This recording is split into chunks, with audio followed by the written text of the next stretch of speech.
Good morning again. Good morning, folks. I want to welcome you. My name is Karen Lowell. It's not on? Somebody put your hand up if you can hear me. Okay. I could try the thing they used to do with my kids, make sure everybody can hear me. My name is Karen Lowell. I am an agronomist with the Natural Resources Conservation Service and your moderator for today's session. Welcome, everybody, to the CDFA, USDA NRCS. If that's not enough letters, I don't know where to start for you. Joint Summit, Building Partnerships for Healthy Soils. Clearly, there's a lot of interest in this topic. Those of you who arrived a little late, I imagine you didn't realize you'd get to sit in the front row. Very, very close to the speakers, but here you are. So thank you all for coming, despite I stayed right on the Sacramento River last night at flood stage, and I'm sure many of you drove by some really interesting conditions on your way here today. So I'm dawdling just a minute. It looks like most of the folks have gotten in, and we're going to deal with a little bit more housekeeping of sign in and whatnot as the day goes along so that we can go ahead and get started. So first of all, I want to thank Secretary Ross, who's hiding behind the banner here, and her colleagues here at CDFA for welcoming us to their building to host this joint session that she and our state conservationist, Carlos Suarez at NRCS, sort of dreamed up to recognize that both our agency and their agency, CDFA, ours is called the Soil Health Initiative, CDFA Healthy Soils Initiative, but building on some key principles of addressing management of soil in ways that will support long-term productivity of that critical resource. We all depend on it as consumers of food and breathers of the atmosphere in which we live, and managing all of the resources. The soil is the foundation. It's the foundation of the history of our agency, certainly. The term climate smart agriculture and addressing how soils are connected to those management concerns and considerations and impacts is a big part of what I imagine many of you representing your organizations here today are thinking about, as well as our agency and CDFA. So thank you to CDFA for hosting us, for Carlos and Secretary Ross for having the vision to bring us all together. And as we were joking, as we delayed our start a little bit, look to your side. Do you know the person next to you? Do you know what they do? Do you know why they're here? I encourage you to ask this, not now.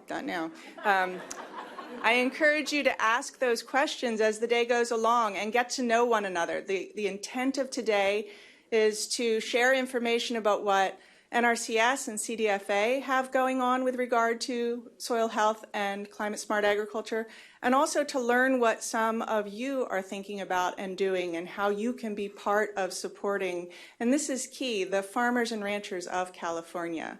We live in an amazing state with incredible productivity, and our farmers and ranchers have to manage very complex market, regulatory, production, diverse natural resources that they're addressing and managing as they farm and ranch. So pulling us all together to best support that community of farmers and ranchers is a lot of what we're aiming for today.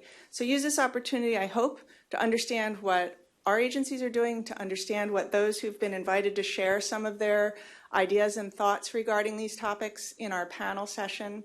And I think I'll leave it at that in terms of any discussion. You look at the agenda, you see we're packed, and we're going to try to respect that we've invited people here to share in the front of the room. So staying on time, despite a late start, is really important to us. And I feel kind of looking out at this incredible, I know many of you, and looking out, I think, oh my goodness, how are we going to keep on time? There's so much I would love to hear from each of you. We're not going to get through it all today. This is the beginning. This is an invitation, and clearly it has hit a chord among many, many important stakeholders and partners. So use it as an opportunity to start this dialogue and this networking, and please bring forward what we have time to and continue the dialogue beyond today. And I'll say that again at the end of the day. So I think I'm not going to say much more other than now I'm going to talk about how we're going to stay on time.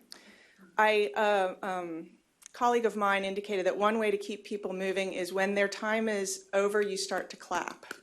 I think I won't be that blunt. I might. Okay, all right. So when it's time, if I start clapping, y'all need to join me, okay? More seriously, what I will do for all of you, there's many of the panel members in the audience, and it's your moderator who I'm going to be clapping at, not you. But when there's 2 minutes left, I will stand up, and if your time is up, I will move very close. And if you don't stop still, you will get the elephant. So I will be holding the elephant. Anyway, so without further ado, I'd like to, a couple of housekeeping things. First of all, we are recording today's session, so the folks on the webinar can only hear us when we have the mic. So if you are addressing the group, please make sure you're speaking into a mic. Bathrooms are out the door and to the left through that marvelous Hogwarts-like door. It looks like it needs a spell to open, but it is unlocked. It opens out, so you don't have to look like an idiot like me trying to push it in. Men's rooms are on your right immediately, and ladies are down a little bit, and then on your right. And I think that's it. We've talked about coffee. We've talked about bathrooms. Oh, and the sign-in. Sorry, I can't read my own writing without my glasses. Sign-in sheet. Those of you who came in late, please at some point make your way to the sign-in sheet and make sure that you do sign in. So now I'd like to invite Secretary Ross to the podium for her opening remarks to the group. And she has no identity. Yeah. There she is. I'm anonymous. Oh. Right. Our first That's technical fine. glitch. Yeah, okay. You got that, Adrian? Okay. Got it. So welcome. I'm very excited to see you all here. And although my prepared remarks were about the benefits of healthy soil, I think you all get that, so I'm going to skip that part, okay? What I am going to do is, first of all, say thank you, especially to my friend and colleague, Carlos Suarez, who is our state conservationist. We have been blessed in California with a lot of great people at USDA NRCS. And as our state conservationist, Carlos, you have been a fabulous partner for us. So I want to thank you. This was his idea. We do so much together, but when he called several months ago and said, now that you've got your initiative funded, why don't we get together and have kind of like a soil summit with everybody who's got a piece of this and make sure that we're aligned. And what we talk about a lot is that we're leveraging and optimizing. We are not in an era where we can afford to duplicate and be redundant and waste resources, especially when we have something that has excited and inspired people.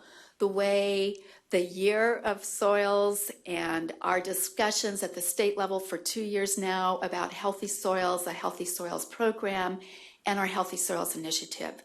So being able to do this as well as we possibly can, knowing that farmers and ranchers have been involved in this, and that one of the strongest connections to government is actually with farmers and ranchers and USDA NRCS.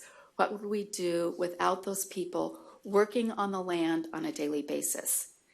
But we now see the possibility for more partners. It's kind of like throwing the pebble into the water and seeing all the ways that we are connected and we can support one another and make sure that we are each doing our part to maximize and to leverage everything that starts on the land. One of the most important partnerships that we depend upon is our partnership as ranchers and farmers with our consumers. But in many ways, as my good friend Paul Muller says, that's one of the biggest gaps that we suffer. I believe that helping people reconnect to the land and the place where their food comes from is one of the most important messages that we can all be about communicating. And it's what we're doing on the soil from the ground up that I think captures the imagination and the hearts and hopefully the pocketbooks of our consumers everywhere.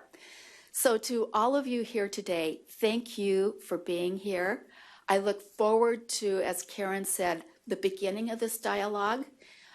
Deputy Secretary Jenny Lester-Moffat will be laying out more of the details of where we're starting with the Healthy Soils program, and she will also give you information about one of the exciting aspects of what we're doing under Governor Brown's leadership is a Healthy Soils Initiative, which is one of the trademarks of the Brown administration, how we work with, connect with, and maximize the efforts of our sister agencies. It has been a tremendous effort to convene our Healthy Soils Initiative and have 15 or 20 people from agencies all across government. It's not just about what we want to accomplish on private lands with private landowners. It's also the opportunities that we have on our public lands and working with public agencies. So we're off to a great start. Look forward to your input today and your continuing input as we roll out our program, which starts with a modest but significant $7.5 million that will be released later this year. The governor's proposed budget yesterday maintains the cap and trade expenditures at the same level, and it's contingent upon the continuation of our cap and trade program. So I see great opportunities to grow this, and it will happen because of partnerships. And we have to really recognize where much of this work has started, where it continues to be so important to our efforts in California, and that's with the Natural Resource Conservation Service, their partnerships with the resource conservation districts. And I look forward to the outcome of today and getting to know many of you better than I do already. And have a good time today. This is important work, and I love that we're starting from the ground up. Soil, dirt. Who knew that it would bring one of our largest audiences ever? And to all of you who are on the webinar today, I understand we already have over 100 people online. Thank you for your attention today as well. Look forward to reconnecting with you soon.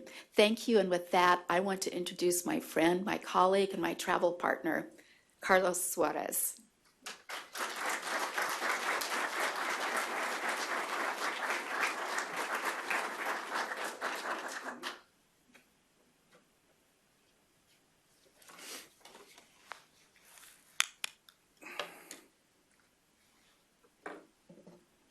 Good morning, everyone, and thank you so much for attending this forum or summit, Soil Health Summit.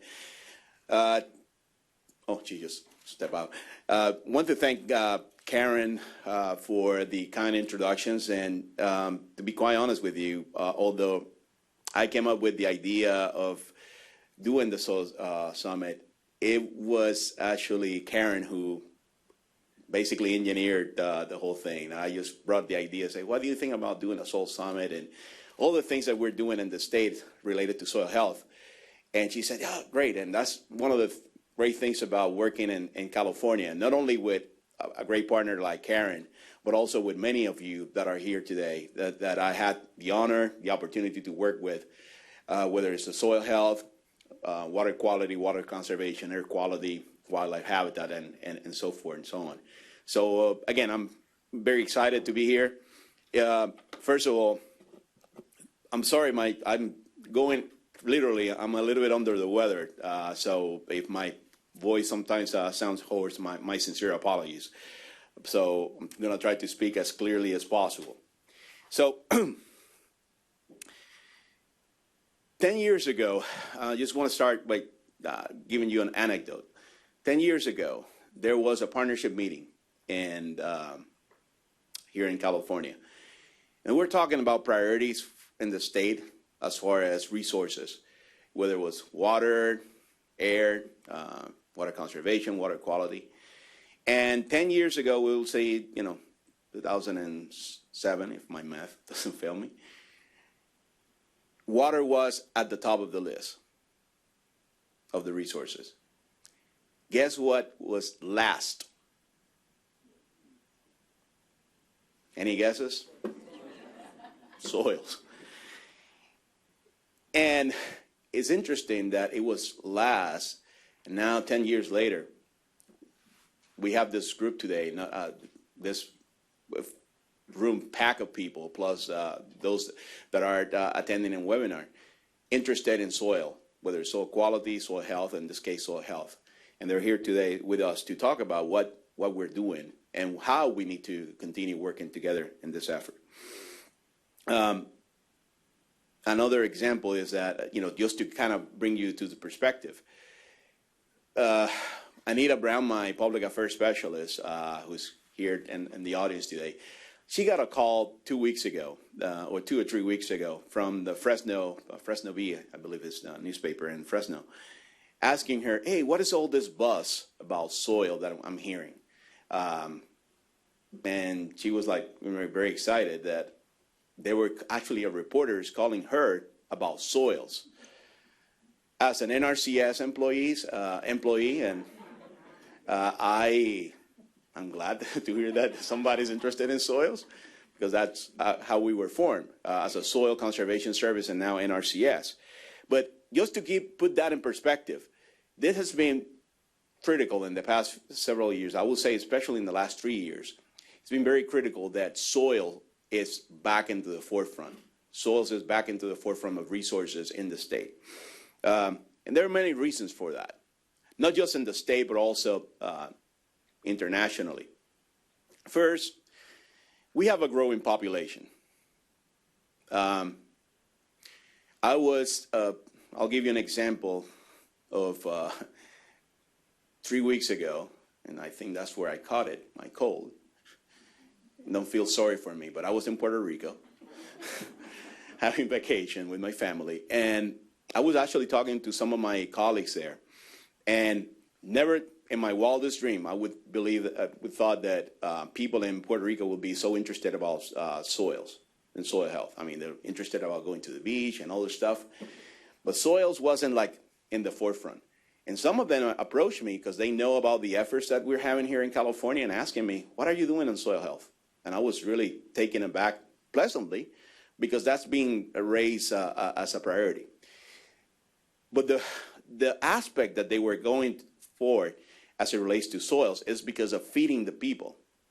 That is a main issue in an island like Puerto Rico or other of the Greater Antilles or Lesser Antilles islands, and actually around the world. You have heard this figure, by 2050, we're going to grow to 9 billion people. How do we feed 9 billion people in our earth with so finite resources if we don't take care of our soils and the health of our soils? So that is very important that we take that in consideration, not only now, but for for my sons, my daughters, my great-granddaughters, great-grandson, hopefully, and everybody else that are coming from your families and so forth. We want to leave a world that has sustainable resources and can continue providing the agriculture and the level of agriculture that we're providing. The second reason is handling storms. And this is kind of I was thinking about this, and who would have thought, I can guarantee you, everybody like a month ago wouldn't even be thinking that we'll have all this water coming down. And that's as my late mom used to say, that's not a problem, that's an opportunity. And so healthy soils are critical to actually handle storms or actually prepare us for drought resiliency, as we have been doing for the last 5 years and 6 years. But now with all the water on the storms that we're getting, having a healthy soil that can capture that water, that actually infiltrate that water into the ground surface, into groundwater recharge, it is critical. Our issue hasn't been, and a lot of you know this, our issues hasn't been not necessarily how much water we have or precip, but the groundwater capabilities that we have are being depleted. So if you don't have a healthy soil to capture that water, it basically is not allowing that water to infiltrate. Do you know that 1% in increase in ground matter? Oh my God, organics. Thank you. I'm gonna blame it on my cold. On organic matter, held 25,000 gallons of water. If you increase 1% of organic matter, that's huge. So we just keep thinking about that. And then, of course, climate change. And climate change, is an issue that we are not only dealing in California, but dealing nationwide, especially as it relates to carbon sequestration. Having a healthy soil allows to put more carbon into the ground rather than releasing it into the atmosphere. And that is important, and that is important that we continue working on that. So Karen mentioned, and kind of the purpose of having this meeting is and what I was thinking about this and discussing it, like I have many discussions with Karen, whether it's on the phone, by email, or I just show up in her office, or she shows up in my office. And one of this was actually came into her office, and I said, you know, I'm thinking about this soil health and how we're working together. And it seems like, to me, that we had a very good ground roots organization when it comes to soil health. What we're doing in Glenn County with my friend Candy Monhart and Robert Black, or with as we call him very respectfully, our uncle Sherman Boone and Jeff Boren on East Stanislaus, and what they're doing with soil health. What CDFA is doing with soil health, and under the leadership of Karen and Amy and Jennifer, and what we're doing in the state. And there are other organizations that are doing a lot of great things in soil health. Yet we want to make sure that we are coordinating our efforts. And for me, that's not for me to take the lead, or to Karen take the lead, or Glenn, or Glenn County, or East Stanislaus, or any other, but rather we use our resources, we use what we're doing to coordinate those efforts. And for me, it's important, because otherwise, we're going to be doing, as the former chief of NRCS, Dave White, would say, random acts of conservation. You know, you do one thing here, you do another thing here, and all are great, but then they're not connected. And our goal is to actually connect the dot. And I will be remiss if I don't mention UC Davis, Berkeley, and other academic organizations that are helping. Jeff Mitchell, I'm sure Jeff is here, who are helping us with soil health.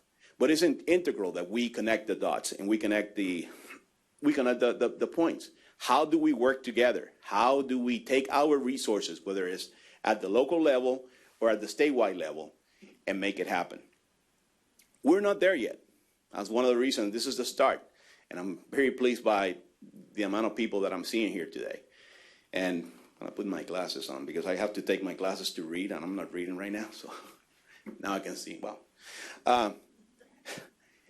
The point here is we're not there yet. We're not there yet. We need to work together on this, and this is the start. Many of you have different ideas on how to accomplish that. Some of those ideas may be different from what Karen and I had, and that is great. That is one of the things I love about our state, that you can come in respectfully with ideas that may be totally different. But if we listen and we open our hearts and we open our minds and said, okay, there might be something to it and I'm going to use my good friend John Wick, something that John might be thinking about in Marin County, that maybe we need to adapt to our conservation practices to capture more soil health, to actually accomplish and accomplish the goals that we have.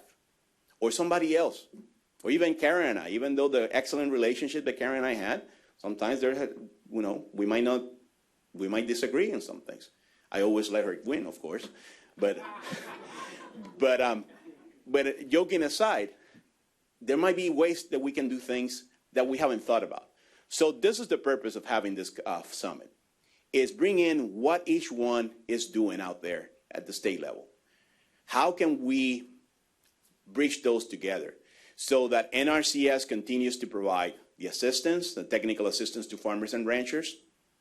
CDFA continues to provide that technical assistance to farmers and ranchers to build up our objective, which is healthy soils in the state. I'm sure that we can make it happen. There's no doubt in my mind that we will accomplish that objective. But in order for us to accomplish that objective, we have to start today. We have to start today, We have to bring ideas to the forefront. You're seeing that we have a PAC agenda, and at the end, one of the things that I was very concerned and wanted to make sure that we have is time for you at the end of our conversation to bring ideas. I can be speaking here, Karen can be speaking here, Jenny and others we can be talking about everything that we're doing. But if I don't hear you, if we don't hear you saying, these are the things that are working for us, this is how we feel that we need to go, and so forth, we won't accomplish our objective. So I definitely invite you and encourage you. And if there's something about California is that we're not a bashful group. We speak when we have to speak, and we do it respectfully. And I definitely, on behalf of Karen and I, we definitely invite you to do that. We invite you to do that, and those on webinar to send their comments and so forth. I'm getting the hint. Please do that. Please do that, because we need to continue our efforts in the state. We need to continue the soil health efforts that we currently are starting. And I started with us in NRCS. Although we are promoting soil health, there are room for improvement. And I'll be the first one that will tell you, I want you to call me on it and say, Carlos, this is where you guys need to put your efforts. This is where you guys need to put your resources and so forth to make it happen. So I'll be the first one we'll take the constructive criticism from all of you, but also we're going to work together to make it happen. So with that, thank you so much for being here today. It's a great honor and pleasure to have all of you taking time from your busy schedule, especially coming after the holidays and having a room very packed here to talk about soil health and something that is dear in mind to our hearts. But thanks so much. Appreciate it.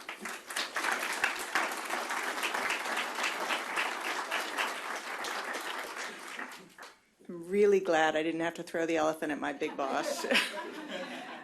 And I now want to introduce Jenny Lester Moffitt, who is Deputy Secretary here at CDFA, who's going to talk, as Secretary Ross indicated, a little bit more about their development of their own programs here. And where did you go, Jenny? Oh, there you are. Okay. Here's Jenny Lester Moffitt.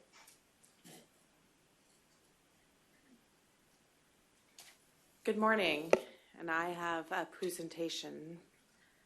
Do I need to pop it up here?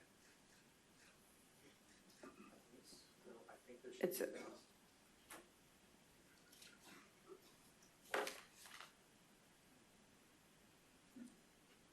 that's not mine.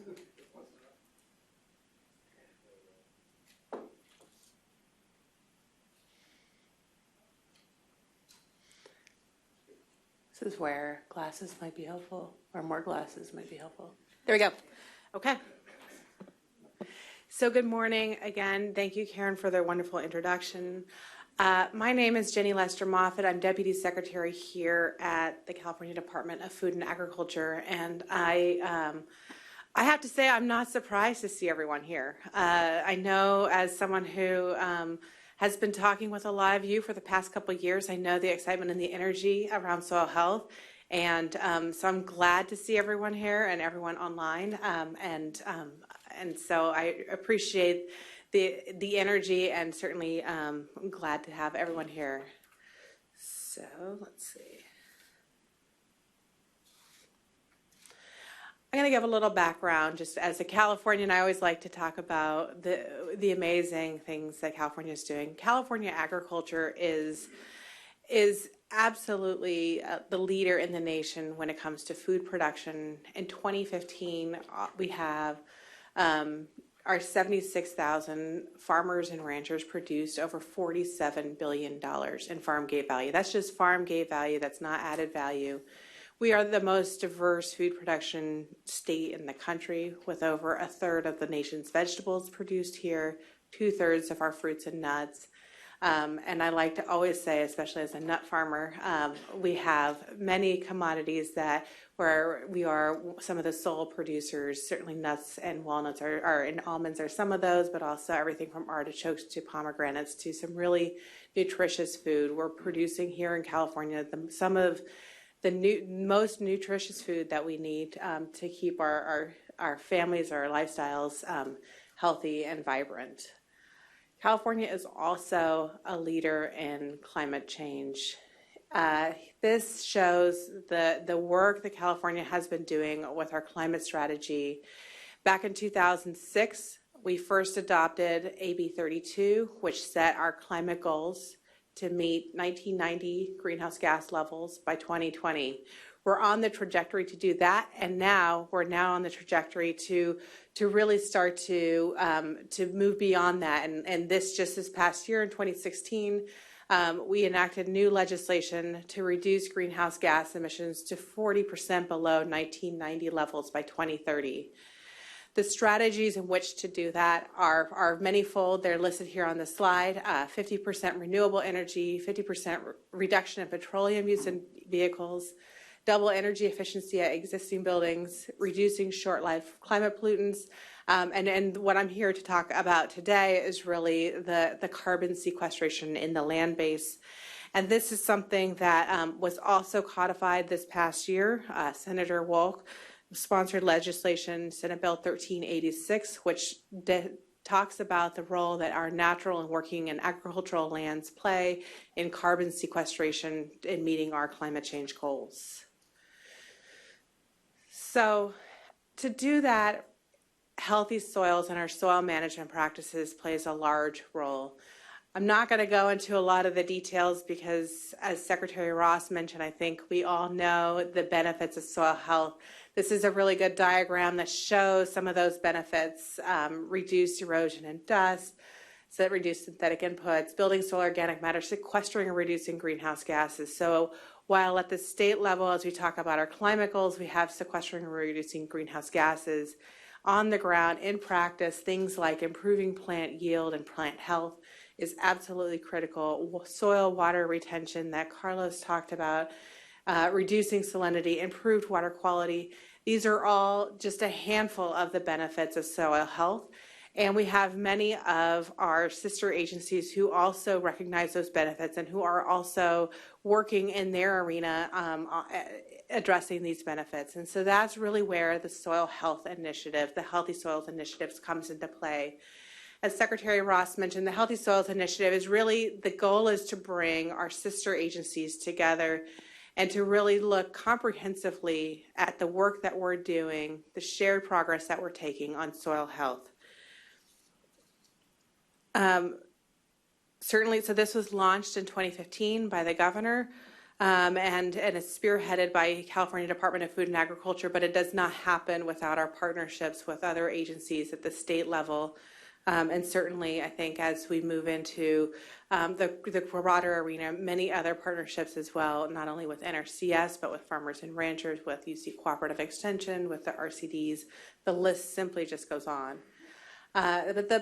What we did was we met over the past couple years and we developed a plan that we released last September. It's a Healthy Soils Action Plan. This is an interagency plan to reduce greenhouse gas emissions and also improve drought resiliency through innovative farm and ranch management practices. This is just a few logos of some state agencies that we've been partnered with. Department of Conservation has had a long interest in soil health and conservation practices. Department of Pesticide Regulation, as we go back and think back to that previous slide about plant health and resiliency and reduce pesticide applications, soil health can play a huge role in that. The Air Resources Board certainly is charged with enacting and enabling our climate change laws, but also with sediment and with dust and dust management and particulates. CalRecycle, the water boards, Department of Water Resources, these are just to name a few. We started to have some conversations yesterday with Caltrans on implementing and the ways in which we can implement soil management practices. And all of our state agencies, we have a shared goal, which is to improve resiliency in whatever area that we're looking at, and to really innovate practices and to really move the needle in the direction where we're more sustainable in our practices and we're implementing these. One example would be with waste reduction, and I don't know if anyone here from CalRecycle is here, but we have a state goal of reducing organic waste diversion or increasing organic waste diversion by 75% out of landfills by 2025. That's a remarkable goal, one that I know we're going to get to. It's definitely a challenge for sure. But what does it mean? It means that we would need to divert 10 million metric tons of organic material that's currently going to our landfills and diverting those into things like compost. And so as we work with our sister agencies at the Air Resources Board, at the water boards, at Cal Recycle, and certainly the air districts as well, we look at what are some of the opportunities and challenges with increasing that amount of composting? What are the permitting issues? What are the site challenges issues? And then also where is all this compost going to go, and what is the opportunities there with that compost? So really taking a comprehensive look at compost management, compost development, and really focusing on that. And so that's just one example. Certainly, as we look at a lot of the drought planning that we've been doing, updating our model landscaping ordinances, there's a lot of opportunities there. And so Department of Water Resources has been really taking the lead and looking at a lot of the plans that we have and where can we really incorporate management practices where possible into a lot of our models and plans. I think the one thing that's important to say is we have identified 5 actions that I'll go into for the Healthy Soils Initiative. But these are some of the core things that we've agreed on are that these are voluntary actions. They're based on landowner partnerships, backed by science, but also recognizing statewide diversity in crops and soils and climate, and focused on eco-benefits with our ecosystems, public health, agronomic, and economic, just to name a few, to make sure that we're setting goals and measuring our progress, and most importantly, building partnerships.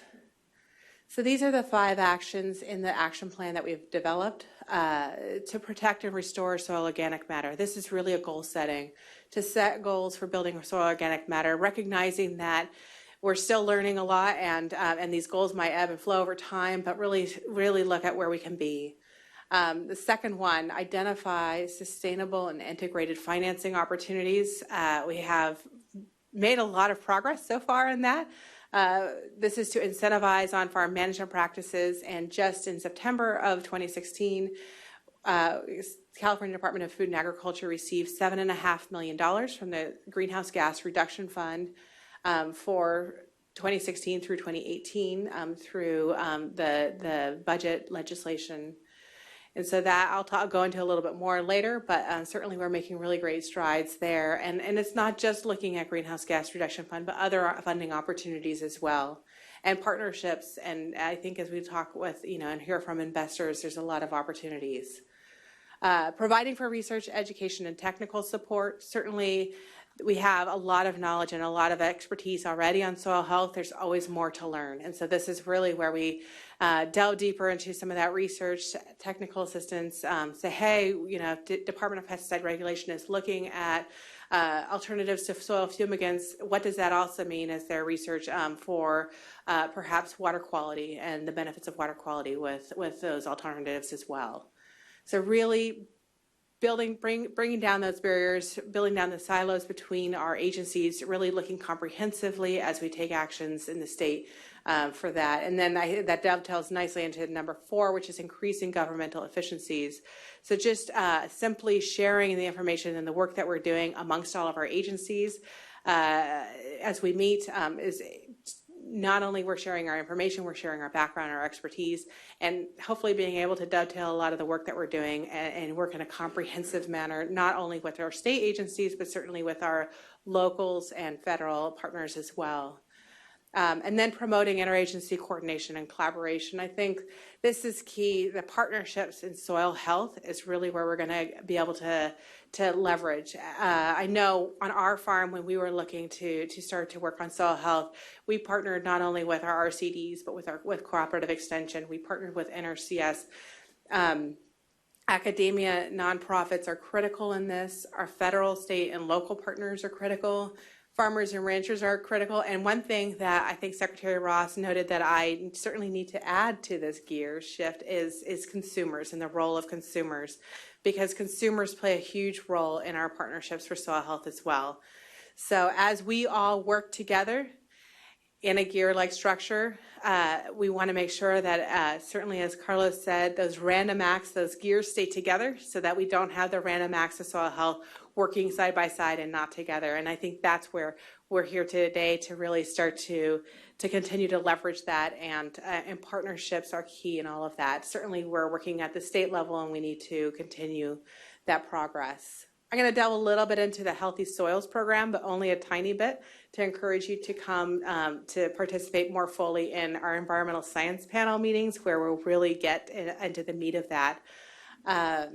So the Healthy Soils program, as I mentioned, last September, we received $7.5 million from the Greenhouse Gas Reduction Fund to administer soil health practices. This is not only through on-farm incentive program, but also through demonstration projects on farms, really showing and highlighting the opportunities and the projection that we can go with healthy soils and soil management practices. The pictures here on the right are a couple of those practices. We've got riparian, a buffer strip here with not only a grass waterway, but also a hedgerow. And then down on the bottom is compost getting ready to be put on an orchard. And so these are just a couple of the practices that when we talk about soil health, there's many more. And actually we have been partnering a lot with USDA, learning about the work that USDA has been doing for 60 years now on conservation practices, learning about all of the conservation practices for soil health, and how, as we develop our program, how we can make sure that we're working in partnership with USDA so that we have programs that work in tandem and nicely together. So where are we with soil health program development? We have started to we've developed the initial program framework. A lot of our program, all of our program development will go through the Environmental Science Act Farmers Advisory Council, and I know we have a couple members in the room. So I think that is, and that panel has also just expanded, so we have some new members as well, which is really exciting to have a breadth of experience, a breadth of background from not only state agencies, but practitioners, farmers, and ranchers who've been applying these practices, RCDs, and others as well. So the program framework is, as you can see, January 19th, just next week, back here in this same room. I hope to see all of you there. We will begin to start to share some of the thoughts and ideas we have on program framework, get feedback from the public. Again, I think, as Carlos said, we're really here to learn from you guys and get your background and experiences as we move forward on program development. So that will take the course of this spring. And then as we look at our timeline here, we look to have applications, the grant solicitation out sometime in June or July, with application proposals back in June. Probably a little bit later than June. I'm just going to make a guess there. That must be a typo. But yeah, so we'll have grant solicitation in June. Certainly shortly thereafter, we do want to make sure that that we get this money out the door. We want to make sure we develop a very strong, robust program that works. But we also want to get projects out rolling and off the ground. I know that everyone is very eager for that. So we have an aggressive, but hopefully also doable timeline. I want to have, if Geetika is in the room, I'd like to have Geetika stand up. She might not be. She might be running around doing a bunch of stuff. But Geetika is our, here she is. So she's in the back of the room, as I expected, running around doing everything. So Geetika is our senior environmental scientist. She is she's been working on program development and some of the initial framework, and she is definitely our point of contact. She just was promoted to her position last week, and I want to congratulate her to that. And then also, Ami Gunasekara is our the science advisor to the secretariat, but also the manager of our Office of Environmental Farming and Innovation. These are our two main contacts for the program, so I wanted to make sure I shared that with you guys. So as you have questions about the program, definitely reach out to them. And I have a thing here for questions, but I'm not sure I have time for that, so we'll have to leave it to the end. Thank you very much, and I'm glad to see everyone here.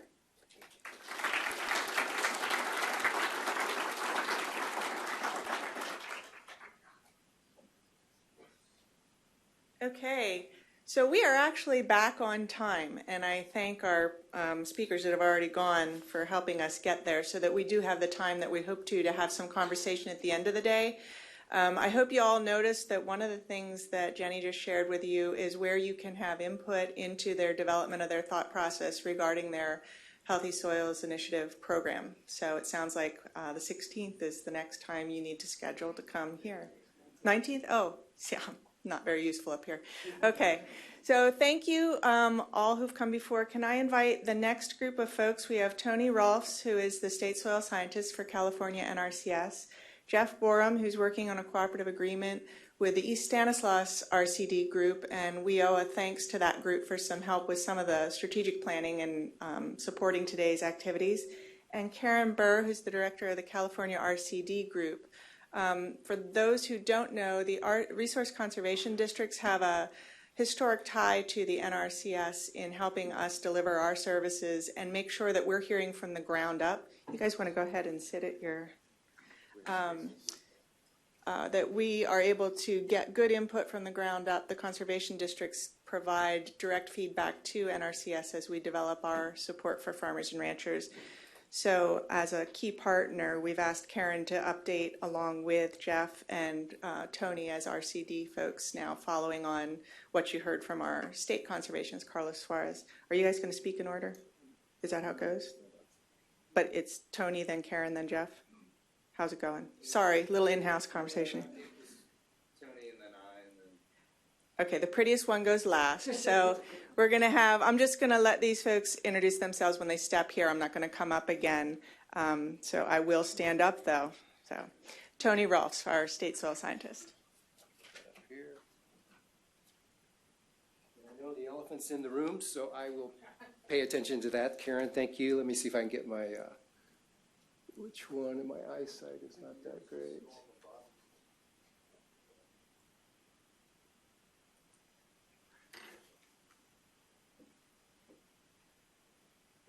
Okay, where is the...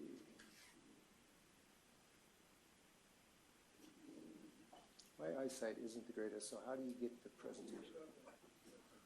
Jeff, get the young people up here to help me out there. All right, there we go. Okay, well, I am surprised too, though I am surprised, I'm not surprised as Jenny said, but I think about soil, I've been doing soil science for over 30 years, and I think about back when I started mapping soils, digging holes, and never thought that we'd get this kind of excitement about soils. Actually, I met somebody here today, Bill Christner, we worked together in Bozeman, Montana over 30 years, maybe 30 years ago, but we were just talking about that. It wasn't even thought about soil health at that time. And so we were thinking soil quality then, but now soil health, so that's great. Welcome everybody, I'm glad you came. It's exciting to see this. And so what I'll do is just go a little bit about, I think it's important to know how we started as an agency, what we do, so you can understand how we deliver soil health and conservation on the ground. So I'll start with that. Okay, so you probably mostly know that we started in 1935 during the Dust Bowl. That's probably not big news. Hugh Hammond Bennett was the founder. But one thing, and that was 82 years ago now, because that was in 2015, it's 2017 now. But one thing you may not have known is in 1935, the Assistant Secretary of Agriculture had the forethought to think about, well, to get conservation on the ground and from a federal agency, that's not going to work. So we need to get partners. So his thinking at that time realized that we need local partners and farmers on the ground. And that's where the districts were born. So Karen will probably talk a little bit about that. So they have been a partner with us since probably the beginning, 1935. California has different times when they've started. And we have over 3,000 districts in the United States. So they've been very important for us to get conservation on the ground. So really, we've been around 82 years. So soils are nothing new. Soil health, the idea of that's new, but we've been doing soil health for our soils for a long time. So it's just a renewed focus on soils. And one thing I think that's most important on our new soil health campaign is we think about the life of the soils, the microbes. And if you think about that, they are very important to the carbon sequestration and the carbon building. Secretary Ross talked about that as far as water going in, and Carlos talked about how to get water in, how to hold it, and the nutrient cycling. And nutrient cycling without soils wouldn't happen without the microbes. So I think that's the one thing that we really focus on now is the life of the soils. And I wanted to just talk about that in our partnership with CDFA. If you look at the definitions of what healthy soil is, if you look at ours, NRCS on the top, the continued capacity to function as a vital living ecosystem. CDFA, defined in Senate Bill 859, says continued capacity to function as a biological system. So both of them describe working on the biological system, living systems. So I think that's important. That's where we can build our partnerships based on that definition.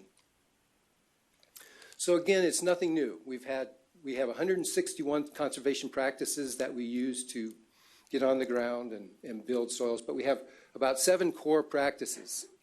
But many of the other practices work in synergy with those to build soil health.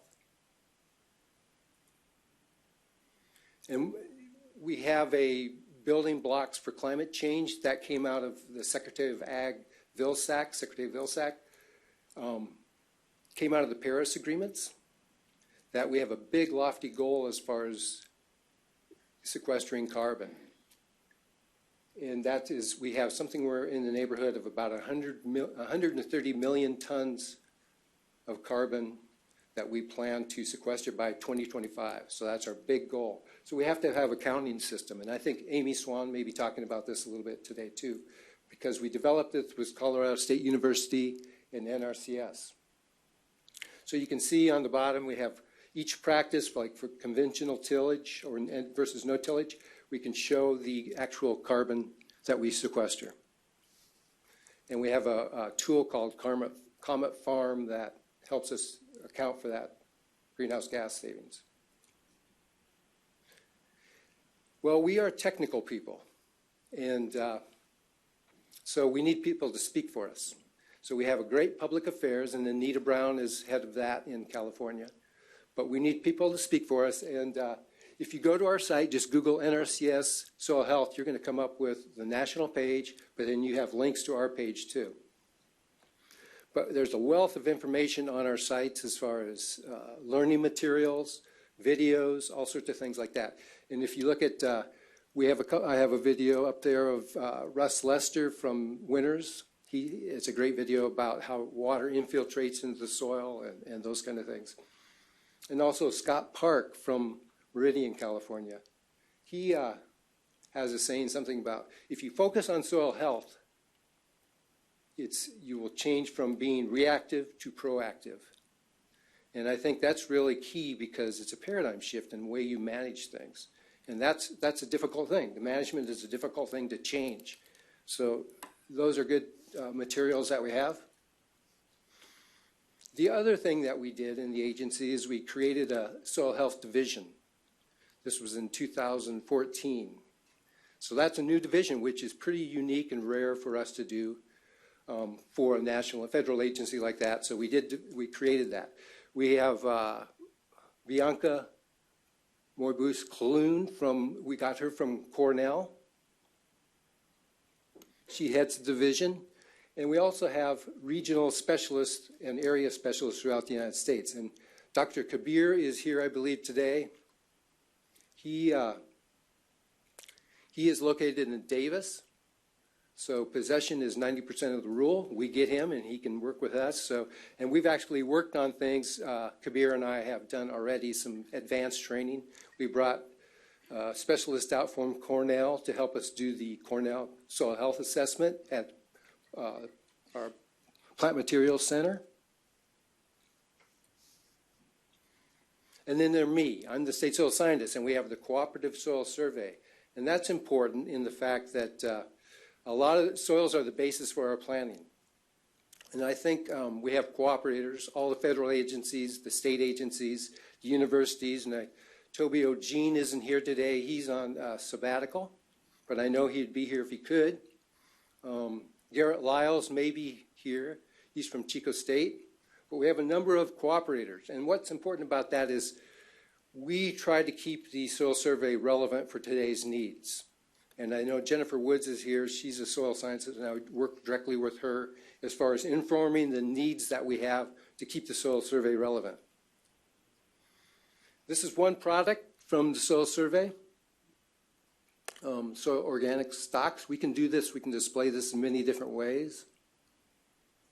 But we also have, in California, we have over 3,000 soil samples we've taken in since 1955 up until today that we have all sorts of information about, but carbon is one of those studies that we have done. And then in 2011, we did a rapid carbon assessment study where we took over 400 samples on different land uses, land types, soil types, and did a carbon assessment. So we have a lot of soils data to support baseline carbon in California. Well, we have 52 field offices in California that deliver the conservation. So that's where the rubber hits the road. They're working hard to get out there. And I know we have some DCs here, planners, conservationists here too. You can talk to them at breaks. But they're the ones who basically get the conservation out there. But programs is basically our bread and butter. That's what gets the money out there, and we can deliver the programs that way. And I see the elephant is standing up, so I need to keep moving. So EQIP is our biggest one. We put over $100 million a year out in EQIP funding for financial assistance. ASEP is the easement program. We have 130,000 acres of wetland easements in California, which, if you can imagine how much carbon is sequestered in a wetland. So we maintain those easements. And Conservation Innovation Grant, we have those. We do those every year. And that we've done things for biochar. We've done it for farm demonstration networks. And we have a large one down in southern San Joaquin Valley for nitrate leaching and modeling. So really the principles of soil health are pretty simple. Living root, keep it covered, crop residue, and don't disturb. Those are basic principles, very simple, but it's more challenging than that. You think about all the challenges that a farmer has, how many different decisions he has to do every year to plant a crop and get it in, and we have 400 crop types in California, so I got to keep moving. This is just a little bit about what Carlos had said too. This is a comparison of North Dakota versus California. If you look on the left side, those are the resource concerns, and I don't know if you can see it very well, but this is North Dakota, and look at soil quality. That's the same as soil health. It's about midway up the graph, and I'm going to compare that to California. California, look at soil quality. It's at the bottom of the graph. So it's not that we're not doing things. Look at water quality on the very top. Carlos talked about how well we've done water quality. Now we're shifting to soil health. So we need to move that bar up. That's what we're looking at in California.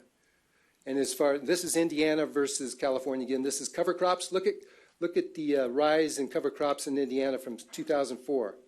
Actually, I talked to Alan Forkey about this, and he said Indiana spends 50% of their EQIP money on cover crops. And the elephant in Sandy up, cover crops in California, look at how it's dropped down. We need to catch up on that bar.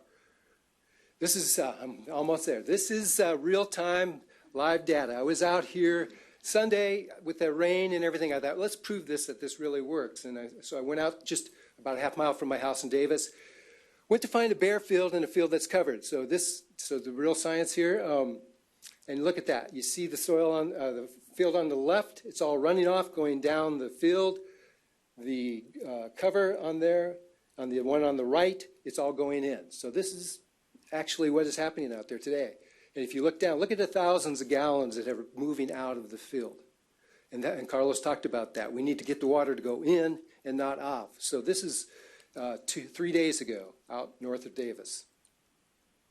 So one thing, I'm going to end it in this, and then Jeff will come up here, but we're looking at building soil health networks because we think this is one way to move that needle in soil health, getting that. So we want to have a soil health network that connects local partnerships like the Glenn County, like the Mendocino, and East Stanislaus, so we can get those partnerships together. And so we're looking at building that, having farm demonstrations, and next week we plan to engage with the major stakeholders, and we're going to expand out from there. But if anybody's interested in that, put it on the ending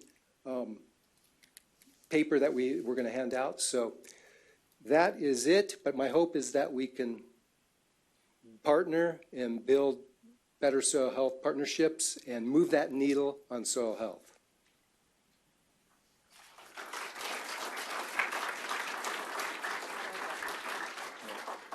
While they load Jeff Borum's presentation, I'll just clarify what Tony was pointing out is at the end of the day, we have a sheet that we will ask each of you to complete that has information about you, your organization, your contact information, and an opportunity to provide input to NRCS CDFA as we think about how to best work together collaboratively with the broad array of talent that's here in the room.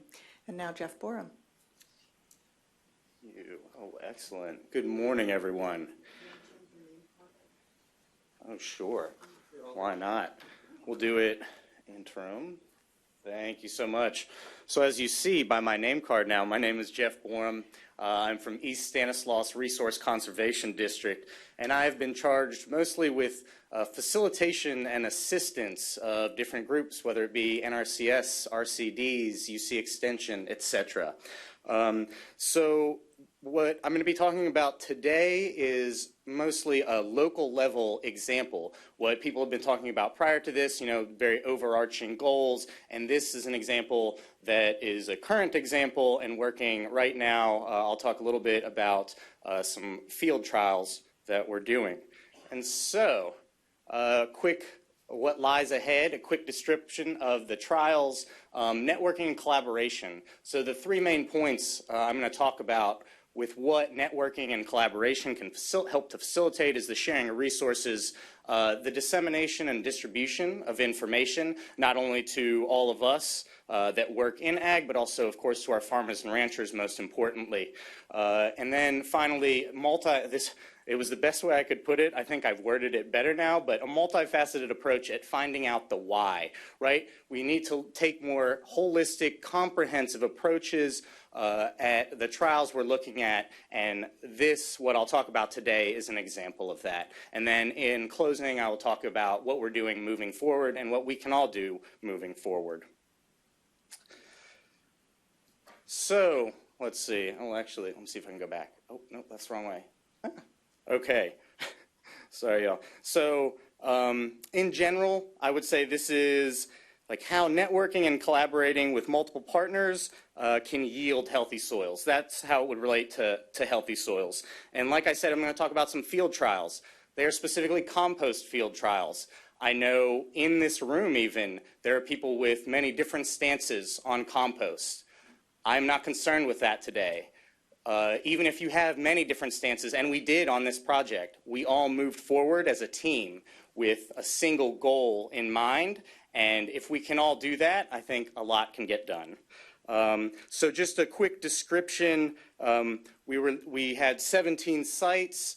This is just something quick on Z-Maps I used. These are the 17 sites that we have across the state at this time. We've spread compost on 15 of them, and we're basically trying to see what happens. It's a very basic trial.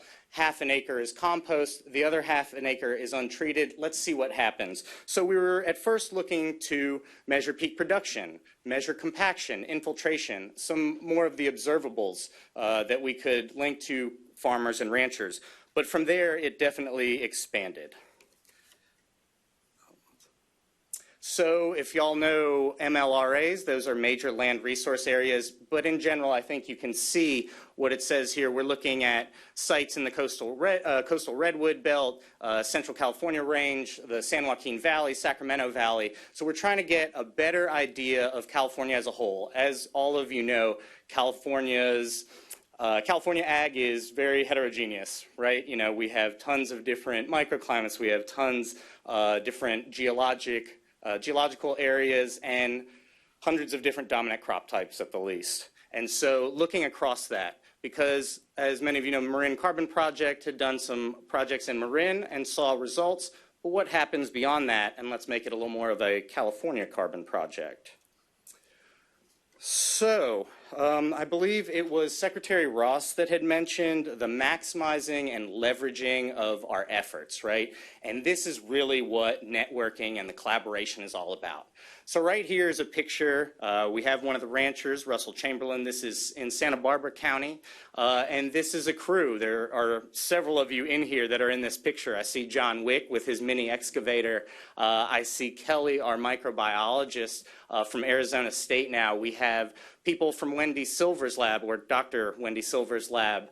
Myself is in there. So people coming together, that's kind of the simple part of this. But what I wanted to talk about first was the sharing of resources, right? So we needed to dig bulk density pits, and we needed to dig quite a few. We were digging 2 at every single site, so that's 34 bulk density pits. We wanted to do it down to 1 meter. For many of you that have done this with shovel and pickaxe, it's no easy task, right? So, mini excavator. John Wick was nice enough to provide this mini excavator at many places, but he couldn't be everywhere, right? So what do? We find other resources. This is Ken Oster in Fresno County in Toll House, our rancher. This is his land. He'll actually be speaking to you today, later, on a panel. Ken Oster bringing the truck from Santa Barbara to Fresno County so that we can still get those bulk density pits dug. If that doesn't work, no worries. We're in San Diego County now. This is the rancher, Kevin Muno, and he is digging bulk density pits for us. And so, you know, it's not necessary for any one agency or any one organization or any one person to provide anything, right? We can do this working together, even if we don't agree on, you know, or have the same stance on one single thing.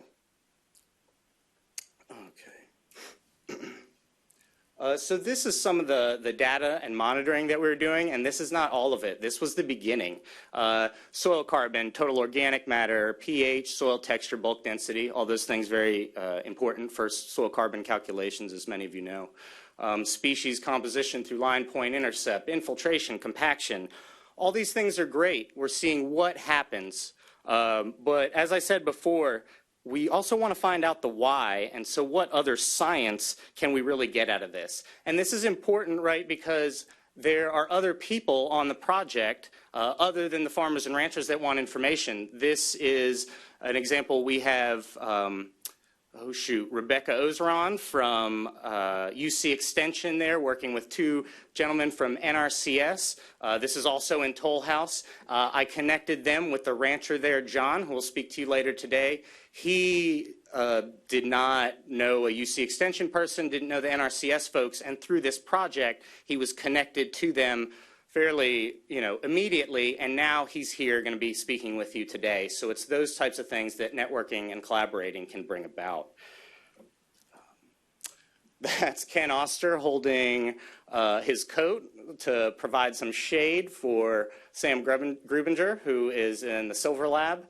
Again, just people working together, and also the dissemination and distribution of information and results, right, I said was important. So NRCS is going to get the information we're taking, right?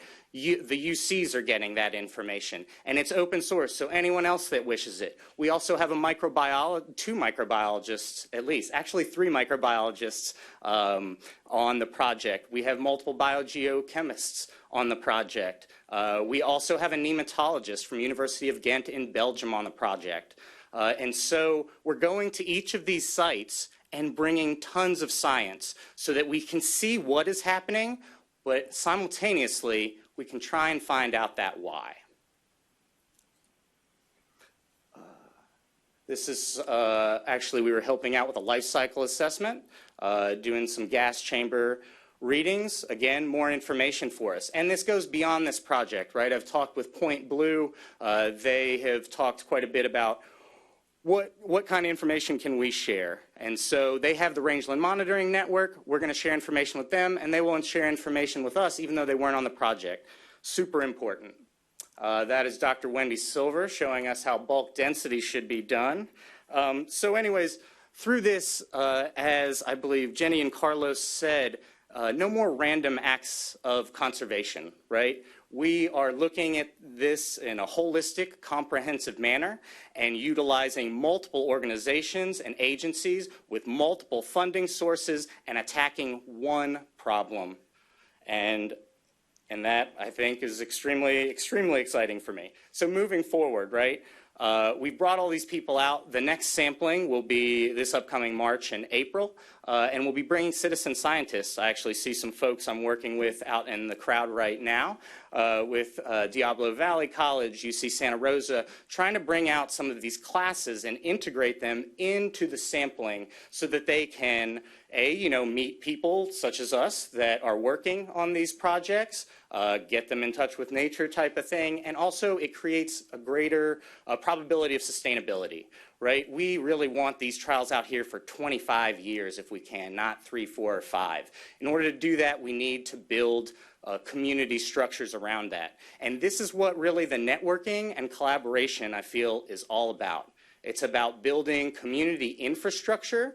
But in order to do that, we need to build community partnerships. And so for today, I implore all of you, including all of y'all on the webinar, to go out and meet people around you, right? Connect with people, give them your information, tell them what you need, tell them what you can provide. And even if you don't think you're going to work with them right now in the immediate future, that doesn't matter, right? Things come and go. You could definitely be working with them later. And really, it's a good time. I've met a ton of great folks in this job, and making friends isn't so bad, even with elephants. So thanks so much, y'all. Do you want me to? Okay.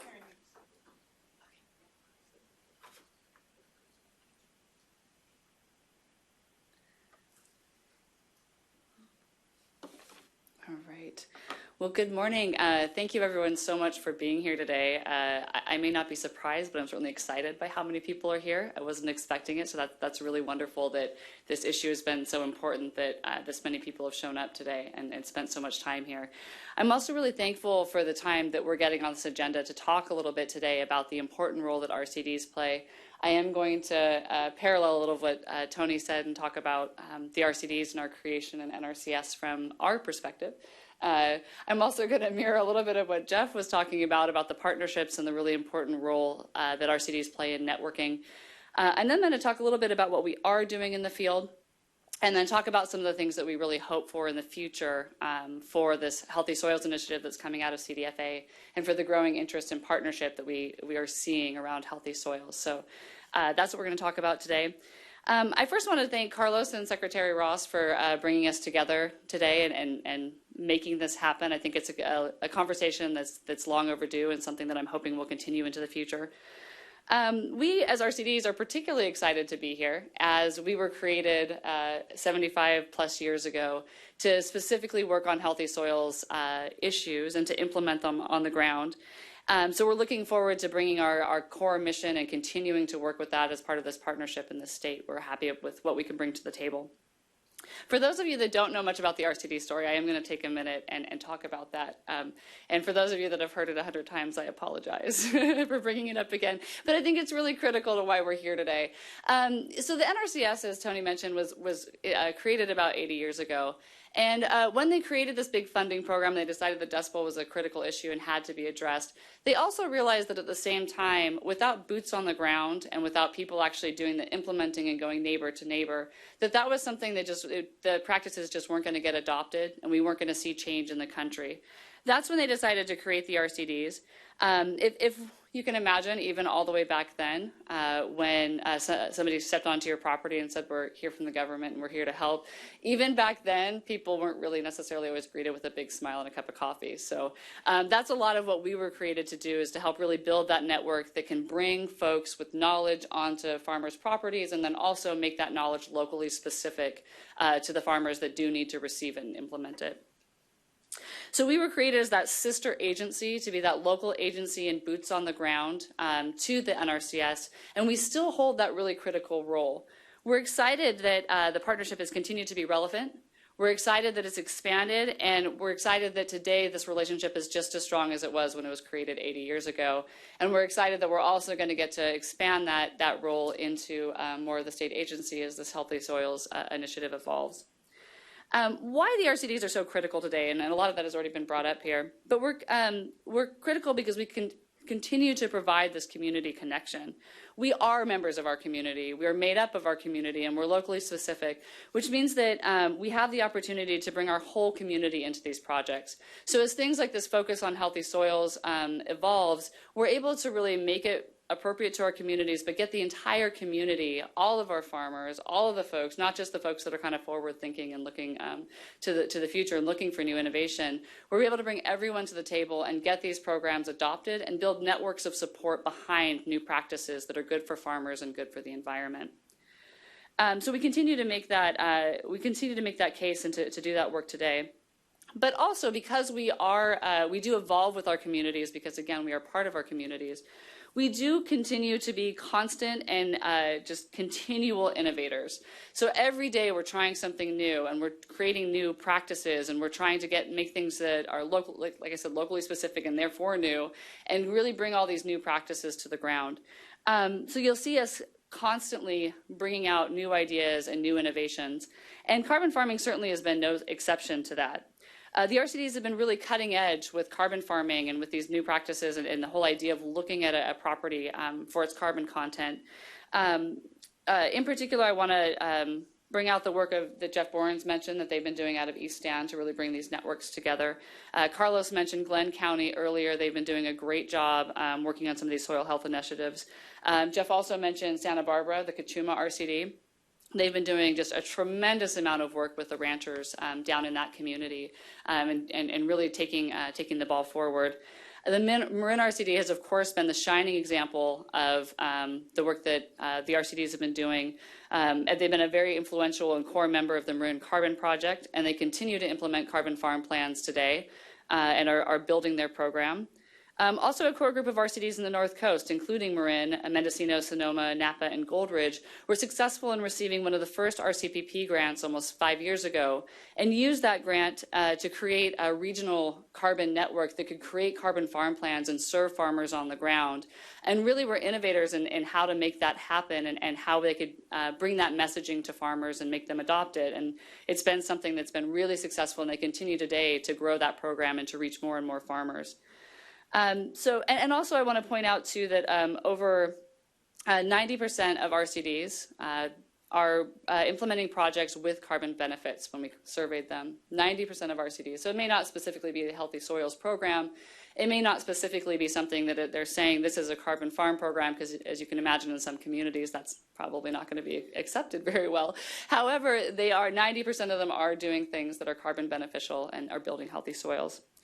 So we're really excited, let me back up one more time here. RCDs are working with landowners, researchers, partners, and community members to build knowledge, networks, best practices, and techniques to implement healthy soils practices and carbon farming around the state.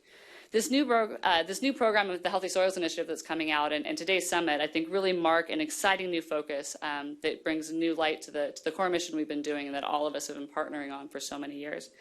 So now I want to talk just a little bit about what we're hoping for in the future of this initiative, and then there's a lot of folks that I'm really excited to hear from today. So I will relent the mic, but I want to talk a little bit about some of the opportunities that are here. I think number one, we still see a strong need for funding for technical assistance.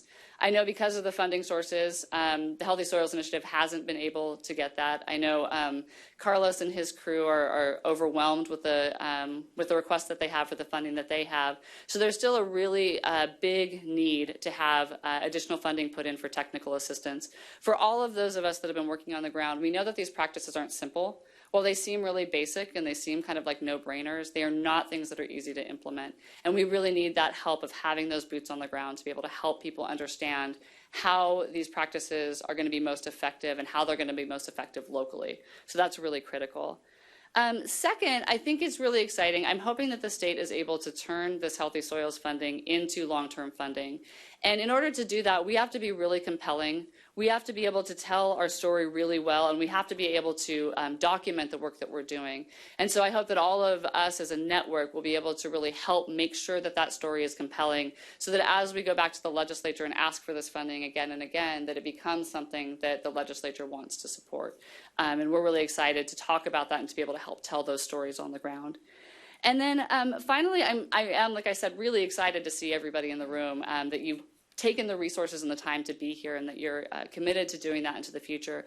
Because for us to have a healthy program in the state of California, we can't do that without every single person in this room contributing their resources and their knowledge and their personal vantage point on these issues to be able to give us a really effective and really efficient program.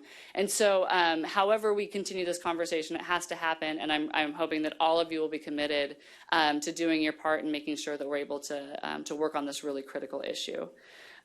So again, thank you so much for allowing me the time to talk with you today and to talk about the important role of RCDs and to highlight the really great work that's happening around the state that we're doing. Thank you again, everyone, for being here. Thank you to Karen and Carlos for bringing us together. And I also really want to give a special thank you to Karen and CDFA and all of their folks in fighting as hard as they did to get the Healthy Soils Initiative funding. I don't think anyone's mentioned that yet today, but I know they all made it look really easy. It was not an easy thing to get that money out. So thank you very much for being as dedicated as you all were to making sure that we've got a really healthy California counterpart that matches our NRCS partners. So thank you.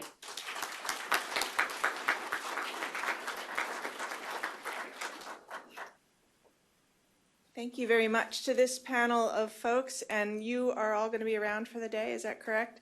So take advantage of the opportunity to chat with them inter-session as you're able, and I'm going to keep us moving along. We're actually pretty darn close to on time, which is rather amazing. So the next group of panelists is making its way to the front of the room now. And you actually keep me as the moderator for this particular session. We're going to sit here.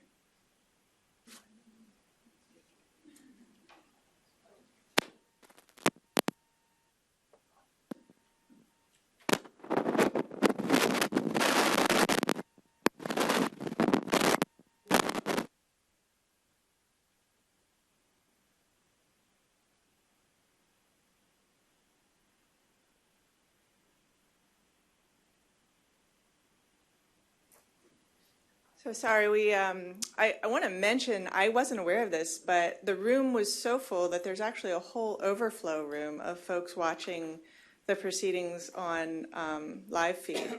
So the interest expands beyond what you're looking at right now. I have to start the clock on myself. I ought to give it to somebody else, huh? So we have 5 people here, and they've each agreed to talk a little bit about what their organizations are thinking about and what they need and what they might be able to offer in these conversations that we're having. I'm not going to go in order because they're not in order on my list here, but we have Ladi Askill he's a senior project manager from Sustainable Conservation. We have Cynthia Corey, who's the director of environmental affairs for the California Farm Bureau Federation. Gabrielle Ludwig, who's the Director of Sustainability and Environmental Affairs for the Almond Board. Jean Merrill, who's the Policy Director of the California Climate Action Network, or CalCAN, as some of you may know them. And Pelayo Alvarez, the Director of Outreach and Partnerships for the Carbon Cycle Institute. We have a rich diversity of people here, and I'm just going to let them tell you more about their organizations and what they are doing. Folks, you can stay at this table if you like and pass that tiny little mic around, or you're welcome to step up here. And they've each been asked to speak for 5 to 7 minutes about what they're doing and what what they're thinking about, what they would like us to know about. And then we'll hopefully have some time for a few questions that they were each going to address. Okay, so we don't have an order established, so on your agenda, we'll just go with the order that's on the agenda, which I think is Lottie first, I believe. Okay. Okay, good morning, everyone. The name's, this one, okay. Yeah, good morning. I really appreciate being invited, Sustainable Conservation being invited to participate in this discussion. Sustainable conservation is, environmental organization. We appreciate the nonprofit sector being a part of this discussion. Sustainable conservation has been around for almost 25 years. And we like to say we help California thrive by by uniting people to solve some of the toughest environmental challenges we face in land, air, and water. And every day we bring together folks to really steward some of these resources that we really so depend on. A part of the contribution I think we can make to this discussion is a little bit better understanding of some of the things we do well. Building on-the-ground partnerships is something that we have really thrived in doing, bringing together public and private partnerships together. So today I'm going to talk about a few of the projects that we have done, and we like to say we feel we've been very successful in doing this, and it illustrates some of the contributions that we can make to this, that can inform this discussion. Now, building on the ground partnerships is a key element, and bringing in private industry into the conversation has been an important part. Also, how we translate the language of soil health in a way that farmers can understand. What is the incentive for farmers to participate and understand the whole concept around soil health? And also, increasing the rate of return on public agency dollars.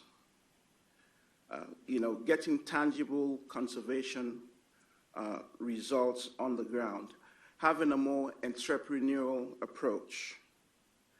So I'm hoping that we can kind of delve a little bit during the day into some of the discussions. The first example I'd like to talk about, we work primarily, one aspect of our work is in the dairy sector, because dairies have really serious environmental challenges. Nitrates in groundwater, and to a certain extent air quality, although that has been improving. Reducing nitrate leach into groundwater, an example of a project that we've worked on is getting liquid manure through drip irrigation lines.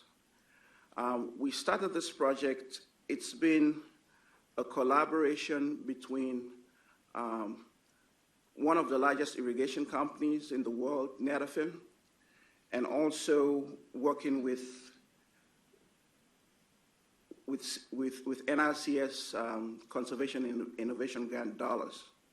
So we've been able to bring all of this together, and we've had some really good results from that.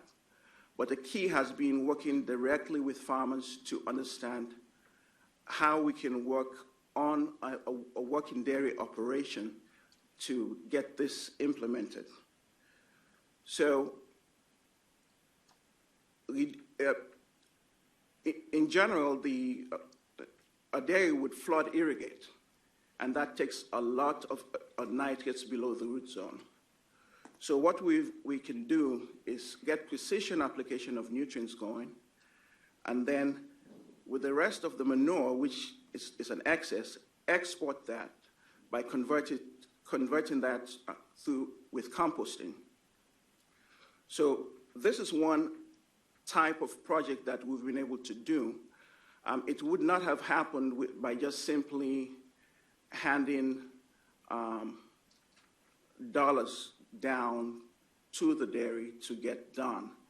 It needed technical assistance from people who know very well how to get irrigation technology working. So that's one example. In the air quality arena, we've been promoting conservation tillage. on the dairy sector because silage corn is particularly successful with conservation tillage. It's a large seeded crop. Over the past few years, we've been able to get thousands of acres converted to conservation tillage. Seed money came from a conservation innovation grant about 15 years ago. We worked with Dr. Jeff Mitchell, UC Davis, to figure out how we can figure out the nuts and bolts of this. This has been technology that's been very successful in the Midwest, but in California, presented some challenges. So we successfully did that, but it took working with private industry, and this time, a relatively small consulting company to provide rental equipment and technical support to get it done. And here we've been able to get closely work with the dairy, understand that feed represents 70% of the dairy's needs, and it's a critical part of the survival of a dairy. So we had to get it right, and we were able to do that by bringing these innovative partnerships together. Now, I'm going to give another example, this time working on the coast with the Stewardship Index for Specialty Crops. Here we're talking about performance metrics, giving farmers information that they could use to share among themselves and understand how well they're doing with water use efficiency and nutrients. Now, over the past 2 or 3 years, they've been able to reduce water and nutrient use by up to 20 to 30%. And as they delve into those numbers and try to understand why, some are using more water or more nutrients, and some are using less than what we thought would be the ideal. As they started to look closer into this, they started looking at things like organic matter content. Now, this is the way we've introduced the language of soil health into that conversation. How are we doing on time? You're a little over, so maybe you could... Okay, all right. So here again, it's about how you introduce the language of soil health into a working farming operation by translating it into the bottom line. And that's how we have been successful in doing this. So in summary, how we speak about soil health, bringing in private industry, because we have finite public dollars. Being able to bring in private and sustainable private industry dollars is going to be key in being successful. So I look forward to this conversation. I think it's only the start of a very interesting time. I think this is this conversation has been long due. Thank you.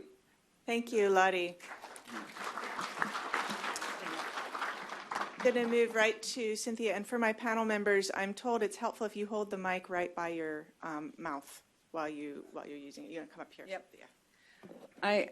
Anybody who knows me, if I can't sit down and talk, I gotta move. Plus, I'm short, so I want you to see me. I want to be able to see you. Good morning. I'm Cynthia Corey with the California Farm Bureau. I've been around a little while. In fact, I was doing some math this morning. It just made me feel really old, but I am really old, and that's okay.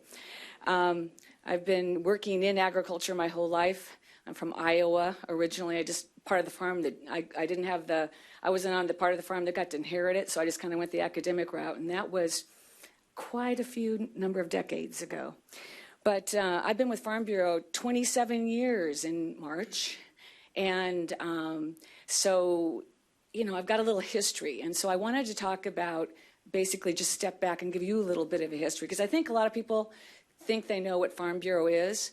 I'm still learning what Farm Bureau is after 27 years because they keep evolving. But I want to step back for those especially the folks that maybe aren't as familiar with what I think we are. And so actually it was the UC system that basically got the Farm Bureau movement going in California. And in 1914, when Congress created the Extension Service, one of the things that they required was that before you could have a farm advisor in your county, you had to have a farm bureau. And 20% of the farmers in that county had to belong before you could get a farm advisor. So the first founder of the California Agricultural Extension Service was a big advocate of creating farm bureaus. And after they had about 32 of them, one of the first ones was in Humboldt, and then Yolo, and then I think it was Stanislaus and San Diego. We had about 32 county farm bureaus, and that was about 1915, 16, 17. They started realizing that maybe they needed a umbrella organization to help coordinate them, a statewide organization to help coordinate the counties. The counties are just nonprofit association, voluntary association of farmers. They're as good as the people who show up, is what they are. And it was funny when I was walking in here, somebody introduced me to someone else, I won't say, and they said, "Oh, you're from Farm Bureau, I'm scared of Farm Bureau." And I just laughed. I said, "I get it." You know, and especially when they told me what county they were from, because, you know, it's who shows up, and that's who the Farm Bureaus are. But I think there's a lot of good Farm Bureaus, and there's a lot of hope for what Farm Bureau can contribute to this effort, to the Healthy Soils Initiative. And that's why I wanted to give that little history lesson. We were created, the statewide California Farm Bureau. Our first offices were at UC Berkeley. And in Hillgard Hall, we had 2 offices at the UC Berkeley campus. So that's how aligned we are. I mean, we were a component of the Ag Extension Service. So it's always been what we were about was getting the latest scientific information out to farmers. That was completely why we were organized. So I just want to make sure you understand that and how I think our role can be helpful in this. So after, so I think it was 1919, the statewide organization was created. We were in Hillgard Hall, and people started realizing, we'd really like to do a little bit more than just agricultural education. We need to advocate for roads in the rural areas and teachers and schools and things like that. And that's not really what the university can do. And so we kind of broke that alliance, you might say. I was never in the main office that was on Telegraph Avenue, but we were there for 60 years in Berkeley before we moved up to Sacramento, because we started going back and forth from Berkeley to Sacramento so much to work with the agencies and the legislature on these different, efforts. And so in 1979, the California Farm Bureau moved up to Sacramento. So that was just my way of showing you guys that, we still are very closely allied with the UC Ag Extension. The head of the UC Ag Extension, Glenda, is on our board. We're very good, important relationship, and we continue. That's our most important function is getting out agricultural information to farmers and ranchers, all kinds of farmers and ranchers, and we try to be all inclusive. Of our organization, our statewide organization is about 80 folks. A third of them are in communication and news, and we have a weekly newspaper, we have a monthly magazine, we have a TV station, we have a TV program. So we have a lot of ways to communicate. I also know that we have a lot of things to learn and to move beyond our current mode of communication. We need to get, we need to become more social media savvy, and that's just going to have, that'll happen with time. But that's all I'm going to say, for how we can contribute, and I look forward to our further conversations and being a part of this. Thanks.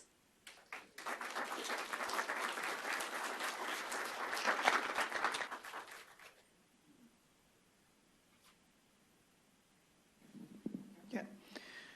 So good morning. I'm Gabrielle Ludwig with the Almond Board of California.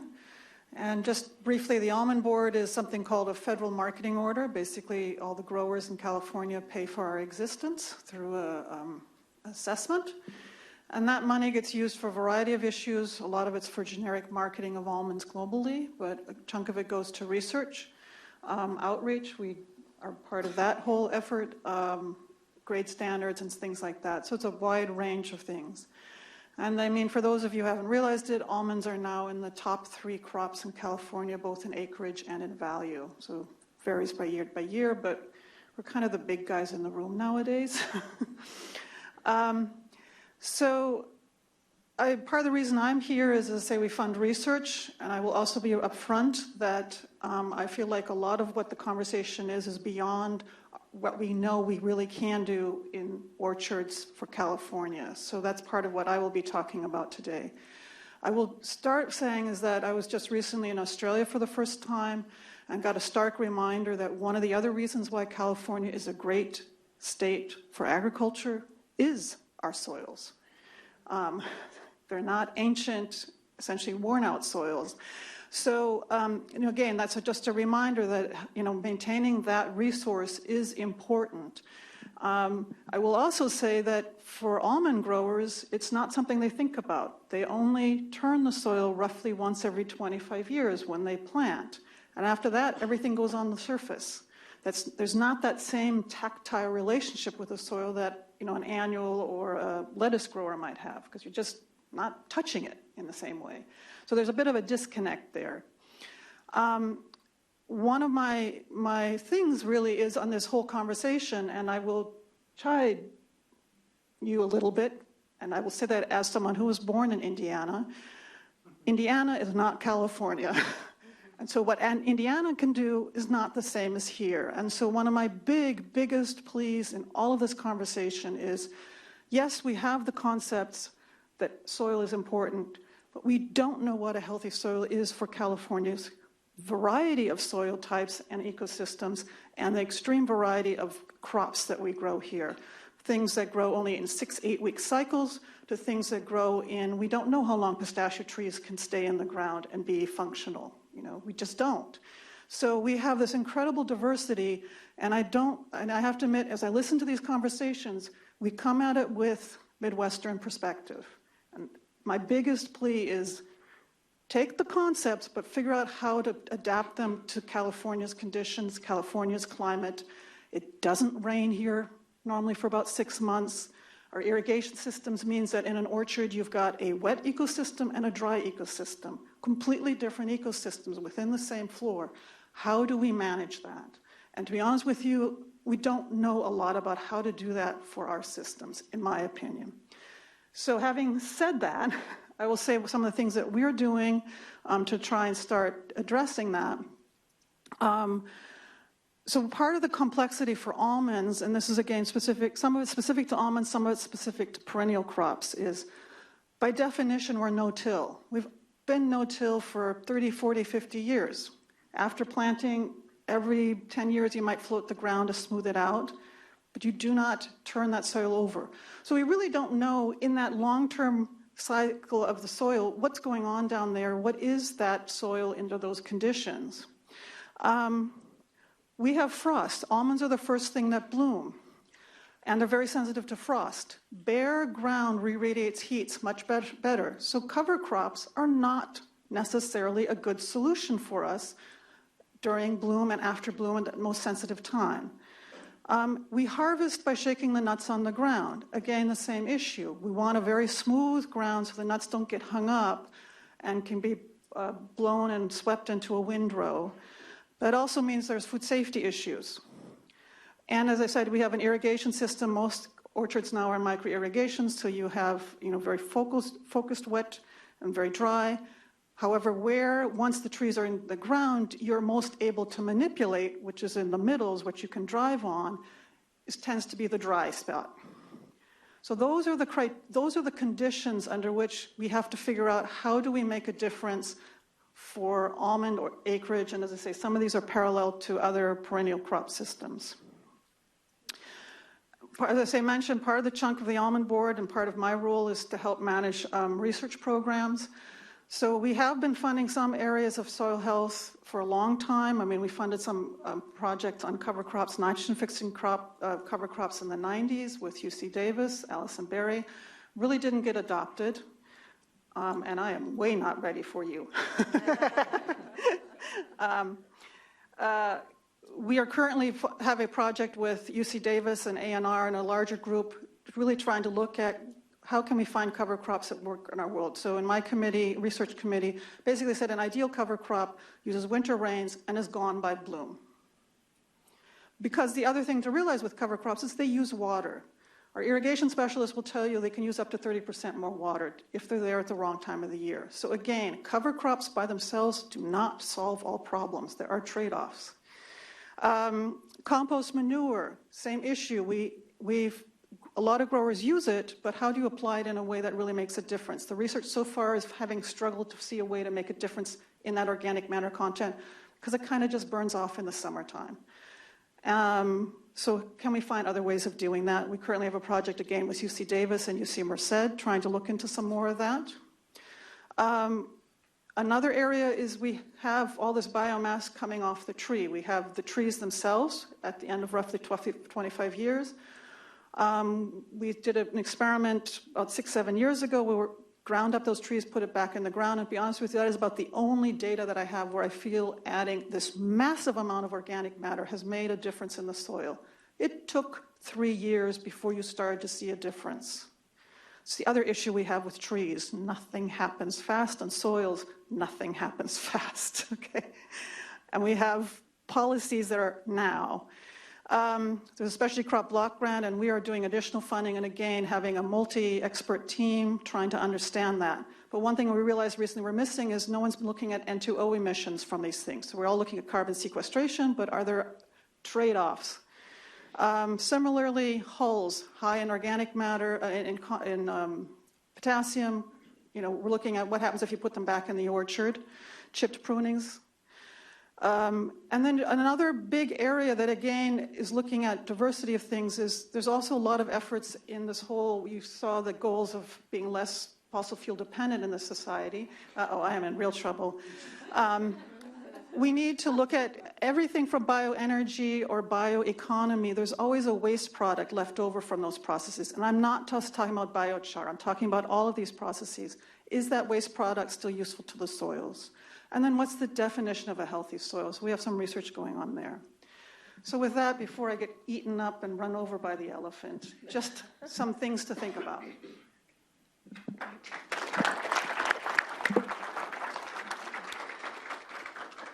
Thanks, Gabrielle. My name is Jeannie Merrill. I'm the Policy Director with the California Climate and Agriculture Network. So we've been tasked to just give you a little bit of an overview of who we are and what we're doing and why we care about healthy soils, and hope to have more of a conversation with you and some dialogue around a number of questions related to healthy soils. We're at the beginning of a very exciting time, and a complicated time, because we've got this new program, the Healthy Soils Initiative, to be managed by CDFA, and an opportunity to see how that new state program can complement the ongoing work of NRCS to support soil health, which was created not necessarily with a climate lens, as Healthy Soils has, but certainly has very complementary goals. So that's obviously why we're here today. But let me talk just briefly about CalCan, my organization. We're a coalition of sustainable and organic agriculture organizations that came together in 2009. We came together at a time when California had just put together its very long scoping plan on all the different ways that California was going to meet its greenhouse gas emission reduction targets. And the section for agriculture was probably about that long, not very long. There really wasn't much of a conversation then about the role of agriculture in both reducing greenhouse gas emissions, avoiding emissions, sequestering carbon, and adapting to a changing climate. So we wanted to be a part of the conversation, engage our farmer members and allies within the agriculture and conservation communities to get that conversation going. And I think now, 8 years later, we're in a much different place, a better place in terms of a much more robust conversation in California around agriculture and the many solutions it has to offer when it comes to climate change. So a little bit more on us. We mainly do state policy work, which means we help sponsor legislation, we do policy reports, we build coalitions, we have lots of meetings and conference calls, but all with the goal of identifying new resources for farmers to be able to address climate change.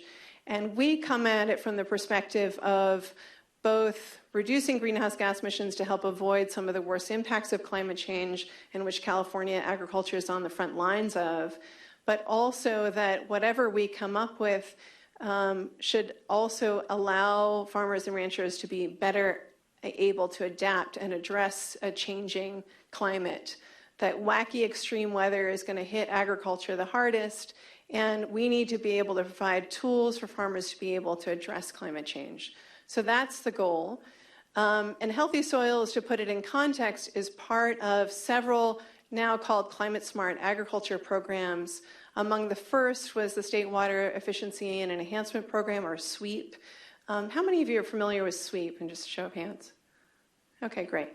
And that helps fund new drip irrigation, micro irrigation, going from a diesel water pump to a solar water pump, soil moisture monitors, et cetera. So, all the different ways to save water and energy to help reduce greenhouse gas emissions, but we think also provide better adaptive management strategies as well as the GHG reductions. And then there's the Sustainable Ag Lands Conservation Program, which is about preventing sprawl development onto ag lands and funding ag conservation easements. These are voluntary easements with producers who are interested in putting their land in perpetuity into agriculture and reducing vehicle miles traveled associated with sprawl development. Those were the sort of first two programs that were created, along with, I shouldn't forget, dairy digesters, now also a new proposed alternative manure management program to look at ways to reduce dairy methane emissions. So that's the context in which Healthy Soils is working. And part of the conversation that we hope to have today is, how do we make programs like Healthy Soils accessible to a diversity of producers? Many farmers do not have the staff or the resources to fill out complicated grant applications. So how do we address that? Nor do they really have an appetite for filling out complicated greenhouse gas emission reduction targets, calculators, I should say. So how do we make the application accessible? There's some nitty-gritty here that I think ultimately we're going to have to get into in order for these programs to work. And then what's the balance between funding direct farmer incentives and also funding some of the demonstration projects that CDFA has talked about under Healthy Soils? And then similarly, what are the connections between programs like SWEEP and Healthy Soils, where we know practically that we can increase carbon sequestration through a Healthy Soils strategy, but we should think about what is the connection also with irrigation management and soil strategies, so that we're thinking a little bit more holistically about how these programs connect with each other. So our coalition of sustainable and organic agriculture organizations is really interested in where the program goes, and we're interested in the conversation with you all to hear from you today about what you think makes sense and what doesn't, as we embark collectively on helping to shape the future of the program. Thanks.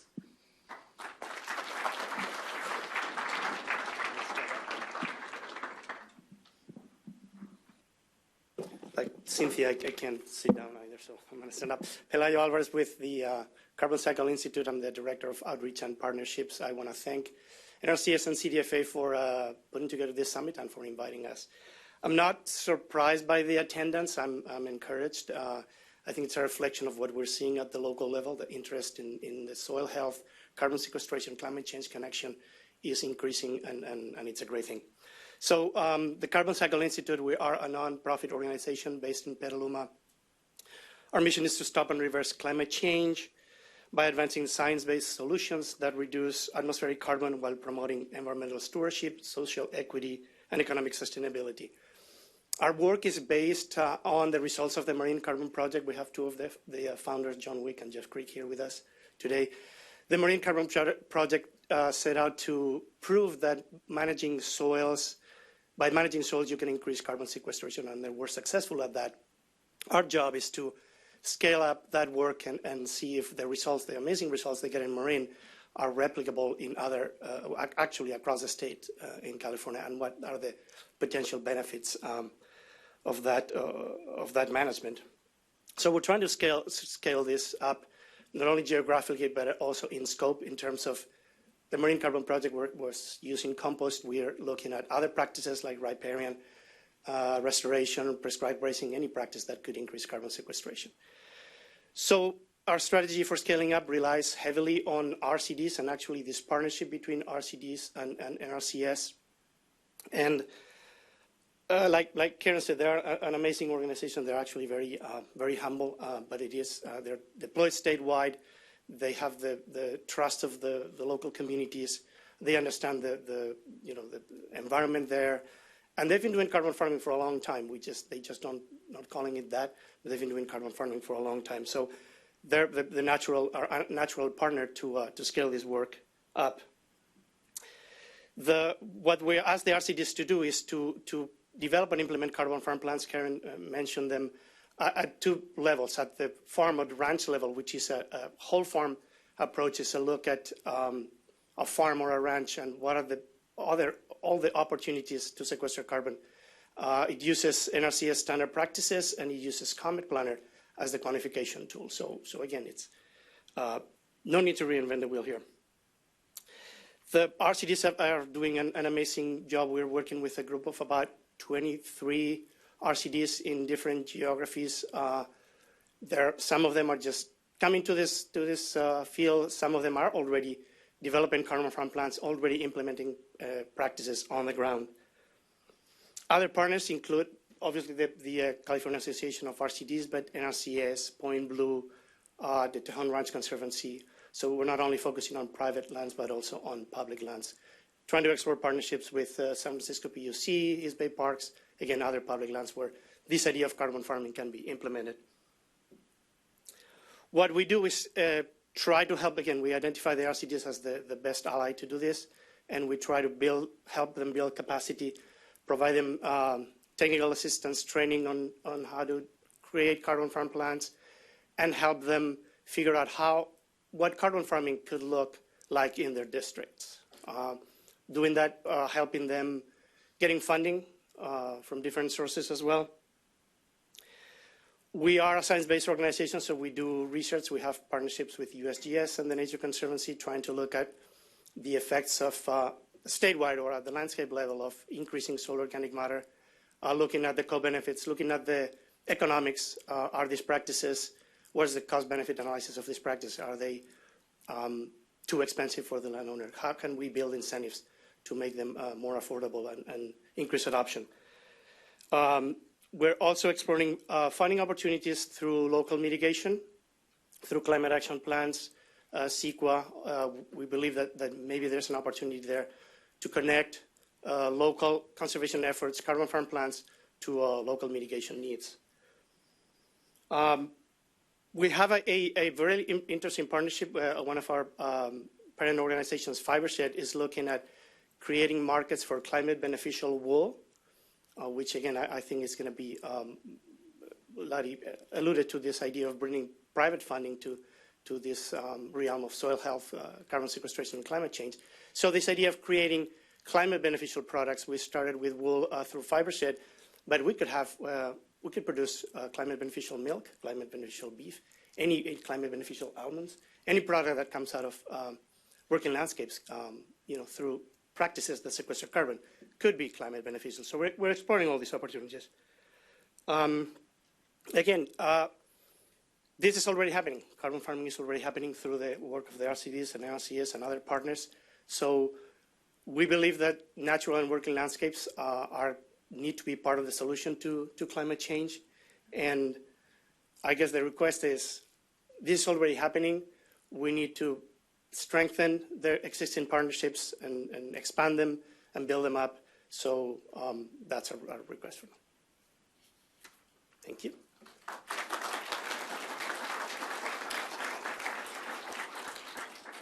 Well, I was very easily intimidated. That was only the 5-minute mark. I didn't want to see the elephant. It's I guess the elephant's intimidating. He was meant to be fuzzy and friendly. Thank you to our panelists, and I think it's pretty clear that there's more than they can talk about in their very short allotted time, because we tried to get as many people to the front of the room as we could, and clearly there's more they could share. I would point out all of these organizations have websites, and you can learn more about some of their activities, make sure that you can find them and talk more with them as is appropriate for your needs to build network and collaborative efforts with them. So all of your organizations have and you will all be around for the rest of the day? Yes, all nodding. So if you want to catch them and get contact information, make sure you can remain in touch. That's a good part of what we're aiming for today. Yes? And sure. Can we ask you guys to do that? Do you all have thank you. Good suggestion. So we'll put it on the back table. And while we're talking about the back table, one of the things I want to point out is this sheet that I mentioned earlier, and Anita, my Vanna White over there, colleague, is showing you. We have these sheets that we've asked you to fill out to let us know who you are and how we can best understand what you have to offer, what you need, what you're interested in with regard to this conversation. And there's a box to drop those completed surveys in on the back table by the sign-in as well. So if you could take a minute to do that before you go to lunch, that would be great. Pick one up and get that done. So we have a few questions that we asked our panel members to think about. And I think what you heard in their comments was, for example, Gabrielle sharply focused on what her producers can and can't do, what's realistic for people managing ground, the people that feed us, quite bluntly, and keep our economy, our sizable state economy and ag element of it running. So one of the things I want to get to, I'm going to get to as a second question, but one of the things that we really need to think about is how do we connect those flows of information? You know, what's practical? How do we make sure that our UC partners are engaged and are offering us, Cynthia talked about it, Gabrielle talked about it, lots of interaction there. But first I want to ask just a real simple question, and I'll give you each about a minute to try to address it. But just real briefly, if you can come up with a couple bullet points, what do you think that your organizations, like what are some key things that each of your organizations can offer to these soil health discussions, climate smart ag, and how would you envision partnering with NRCS CDFA? Well, now they're playing hot potato. Okay, I'll start. So as I mentioned, Carbon Cycle Institute, we have between us and our partners decades of on-the-ground experience planning and implementing carbon farming practices, and we're not only focusing on carbon. We believe carbon is the organizing and unifying principle to manage land, to obtain a lot of other ecosystem services, including productivity, water retention, water quality, all those other things.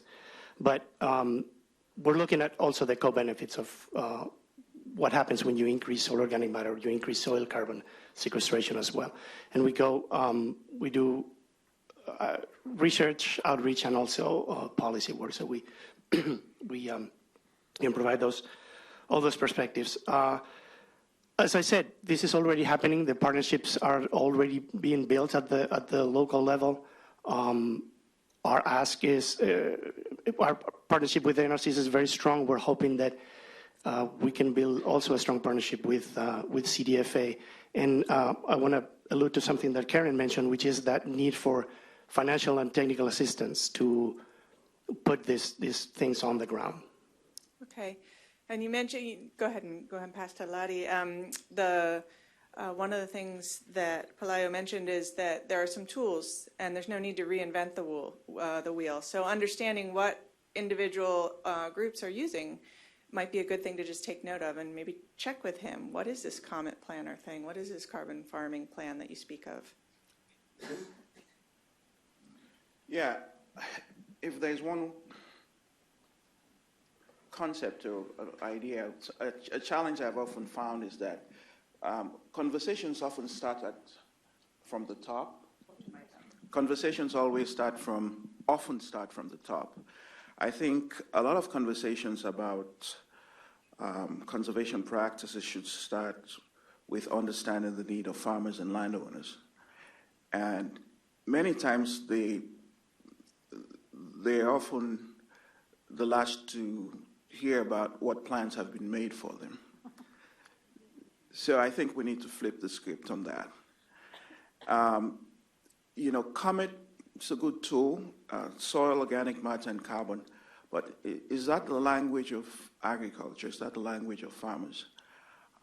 We need to translate that language into something that they understand and that they can relate to, and then work back up and bring partners together. We just need to spend a lot more time with the audience that we're trying to influence. Thank you. So, Gabrielle, how do we do it? You're down there walking around Orchard. Well, so again, I think the main thing that we can offer is certainly partnerships related to research. That's our strength, and we also do outreach. And bringing those diverse skill sets to the table. I would say that one thing I would wish to see, and I'm not quite sure how to do this, but in the conversations we have, and this is data that we have both from our sustainability program as well as from a survey that one of the researchers did, over 30% of the growers, almond growers, are using some kind of organic matter materials. So we do know that there are practices going on the farm. The disconnect, coming back to what Lottie was just saying, is having evidence that it really makes a difference. And particularly, a lot of the conversation here is all about the soil, but does it really make a difference to the health of the tree and yield or quality? That's what the grower at the end cares about, or does it reduce inputs or something like that? So really having that, all of that together. And so I would love to see just information gathered where growers have been doing practices that are realistic from other growers' perspective, just to see what can we find out about what's changed there, what's going on there. Maybe go back and get some economic data from them. Just start building some of those stories so it's not just a research project that we have to follow for multi-years, but can we use inadvertent experiments growers have already done? And maybe the Almond Board is a good place if those of you are out there thinking of working in orchard systems. The Almond Board and Gabrielle is an excellent partner in helping understand what's happening out there, who might be willing to talk to you about how they're managing ground. So some real connectivity, as Lottie was pointing out too. We don't start from the top. Most of us will draw a paycheck regardless of what happens with these floods, with the drought, with a pest invasion. Our farmers and ranchers don't. So making sure that we keep that communication flowing both ways. Jean? Great. In terms of what we can offer, as we are a coalition that includes farmer member organizations, one of our coalition partners, for example, is CCUF, California Certified Organic Farmers. They're one of the largest certifiers in the country and certainly have a significant presence here in California. And through their farmer networks, I would agree with the previous speakers that we really need to ground truth program delivery so that we're talking about and implementing a program in a way that's most meaningful for producers. It may not be the language, and probably isn't the language, of climate change, but it may be more about what are the other agronomic and economic benefits of these programs. And then within our coalition, we have a lot of experience and expertise around program implementation, what works in terms of the sort of nitty-gritty of application processes and outreach tools, and how do you make a program sort of work meaningfully on the ground. So I think both from a policy perspective and from a practical farmer perspective, we have a lot to offer. Excellent. Thank you. I think I said it before, but I think it's just organization and access to farmers is what we can offer. We are the largest farm organization in the state, and whether you like it or not, there's going to be a question asked at high levels a lot of times in policy discussions at the state, at Cali, PA, at the governor's office. What does Farm Bureau think? So instead of saying, well, I don't care what Farm Bureau says, or they're mainstream, I don't like them, this is the opportunity to partner and have us help this discussion move forward. We have an annual meeting where 700 farmers come. We have a trade show.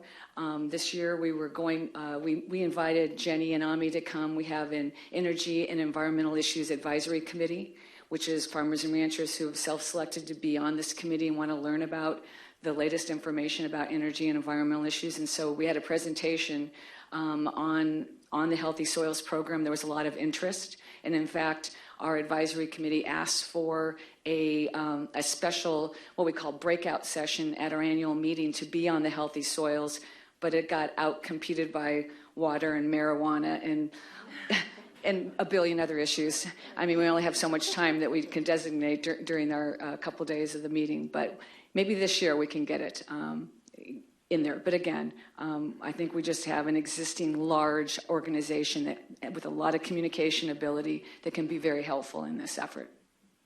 Gabrielle, you have something you want to say? I just want to say that Ag Alert to me is still the best source of practical information for growers. So which is the Farm Bureau's weekly newsletter. So anything you can get into them is a really good way to reach growers in California. Could you just, Cynthia, could you just tell the group, in case they aren't familiar with Ag Alert, and how would they get it if they aren't getting it? You have to become a member. Actually, it's funny. I sat down at our annual meeting next to this guy who's got a 7-person startup in San Francisco, and he's all about water quality compliance, and it's all, GPS, and it's all computers. And he turned to me, and we're just sitting there chatting. He goes, "You guys are a little paper heavy." And I said, "Yeah, but and that's not going to change overnight because some of our members don't have computers." And we find this in compliance. It's a problem because all the guys want everything to be computer. You want to report through computers. And if you're up in Siskiyou County and you might be, not even having direct access to, steady internet, much less a computer, that, we can't just change overnight. But yeah, if you want Ag Alert, join your local Farm Bureau. And you can go right on our website and do it, cfbf.com. No. You ask. But we're offering folks an opportunity to understand who these partners are and how they might be able to be of help as they put together their own work. So it's perfectly reasonable to do that, and I hope you'll take a chance to do that as the day goes along. If you've heard something here that you think is useful, make sure you catch these people and find out how you get the nitty-gritty or the details of it that you need. We've touched on it a couple times, and I don't know that we have a time for a full round robin, but I'm going to put the question there.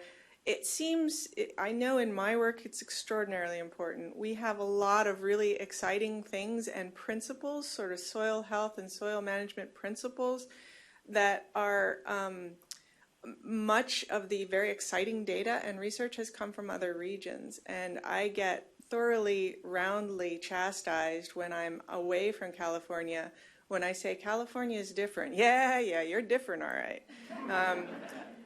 But we are. Our crops are different. Our soils are different. We have an amazing extension and research capacity here with our UC and CSU and other universities. We have Ag Research Service, which is part of the USDA. How do we make sure that what we're developing, Lottie, you touched on it, you've touched on it, Gabrielle, Cynthia, how do we make sure that as we're moving forward, enthusiasm is not accepted in place of concrete, data-driven, I've heard science-based? How do we make sure that we're moving forward in all of these programs in a way that actually works for our farmers? I know that's a hard question. I'm not sure it was exactly on your thing, so I'll hum for a minute. Jeannie? First crack at that. One of the things I think that is really important in terms of making sure that this really works for farmers and ranchers is to learn from past experiences. And one example that we've become aware of is, and I know, Cynthia, you worked on this issue, so you could add more probably than I can, but there was an effort in the Central Valley to replace old polluting diesel trucks and tractors. And NRCS had some money to do that, and the state had some money to do that. And the NRCS and the state came together through the Carl Morrill program to collectively make funding available, incentive funding available to replace those old diesels. And as a consequence, I think what that meant was a much more meaningful program for farmers who are looking to take care of a problem. But what it also meant was that the NRCS and the state really had to collaborate and figure out, how do we make this practically work? What does it mean when you have to fill out 2 applications, and how do we make that easy enough to do? I think those are the kinds of questions that we need to start asking around healthy soils, so that we similarly, if you're signing up for EQIP to do mulch and cover crops or hedgerows, we're talking more than just soil management. We're also talking about hedgerows and riparian plantings. Shouldn't we also then be thinking about how that EQIP program can complement healthy soils and vice versa, and what does that look like practically on the ground? Okay.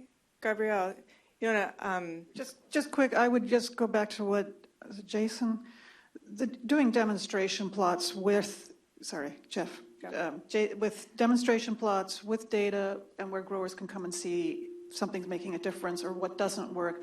So I think that whole component of the new funding, I think, has got to be key, and be very thoughtful and mindful to figure out for California what are the best sort of scenarios that we need to do demonstrations on to make a difference. So identifying the key questions and then finding places to trial it where we can bring growers to talk about it and see how it might adapt in their systems. Right, and realize it's going to be a multi-year and not just 3-year project. No quick fixes? Really? Yeah, I could probably say it in a slightly different way. It seems to me a lot of the dollars, UC system and others, goes into new research, and not enough dollars is invested in implementation of knowledge that we already have. We have a huge, I can give an example, say, in conservation tillage. It's a well understood practice. We know it works, but the practical implementation of the practice on the ground in California was sorely lacking. Precision technology is needed, understanding how you address the changing microbiology of the soil. But we have dollars through EQIP, for example, that go into conservation tillage. But a lot of farmers simply have the challenges of actually doing it. I think that's one area we really need to focus in on.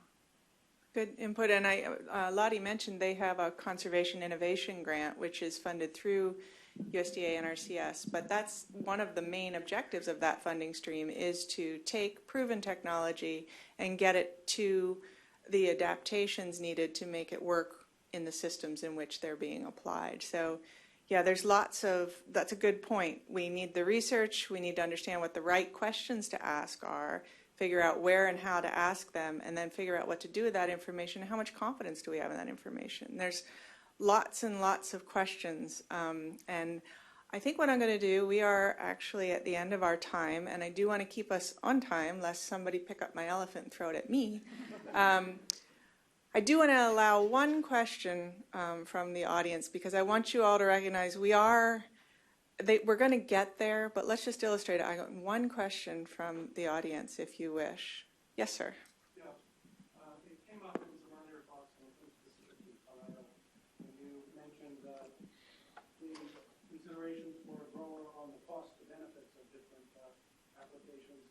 I know in the research that you're involved in, the state has also asked about the risks. I've heard over and over again the concerns for sensitive ecosystems, and that we need to be looking not only at the agronomic systems but the ecological systems, that some of these practices might be non-beneficial to some very sensitive native plant systems. Is that also something that you consider a critical factor for the growers to consider in their additions to the... Yes, definitely. So the question is about potential trade-offs of practices or potential environmental impacts of practices that can increase carbon sequestration. And the answer is yes, definitely. Actually, what the trials that Jeff Borum was referring to, part of the measurements go towards, again, measuring potential benefits, but at the same time, potential impacts. Although we believe that, again, that if you manage for carbon, that, you know, a lot of good things happen. We need to do site-specific research and actually the landowners themselves need to be involved in. They know their operation. They're all different. And so that it needs to make sense in the context of their own operation and in the context of the productivity and the conservation goals that they have for a piece of land. So yes, the answer is yes, and we're already involved in that kind of research.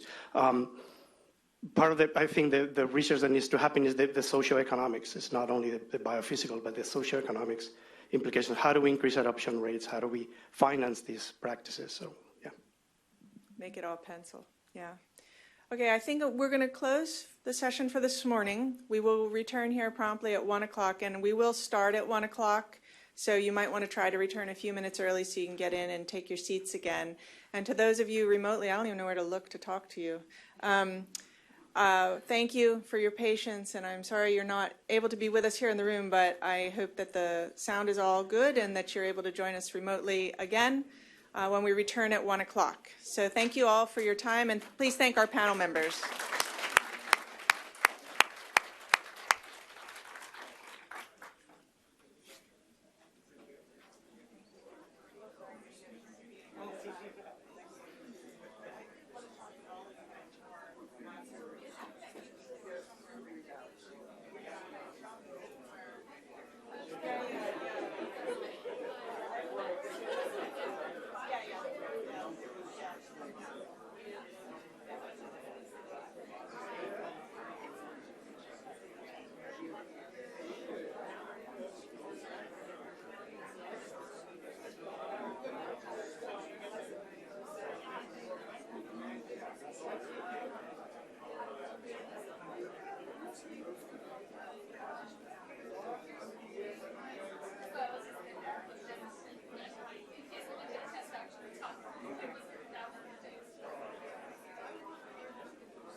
That I'm going to put in, and I had sent it to him, he said send it to you, and then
Hello all. We are right at 1 o'clock, so I'm going to ask folks to take their seats so we can get started. Welcome back. Can't hear? You can't hear?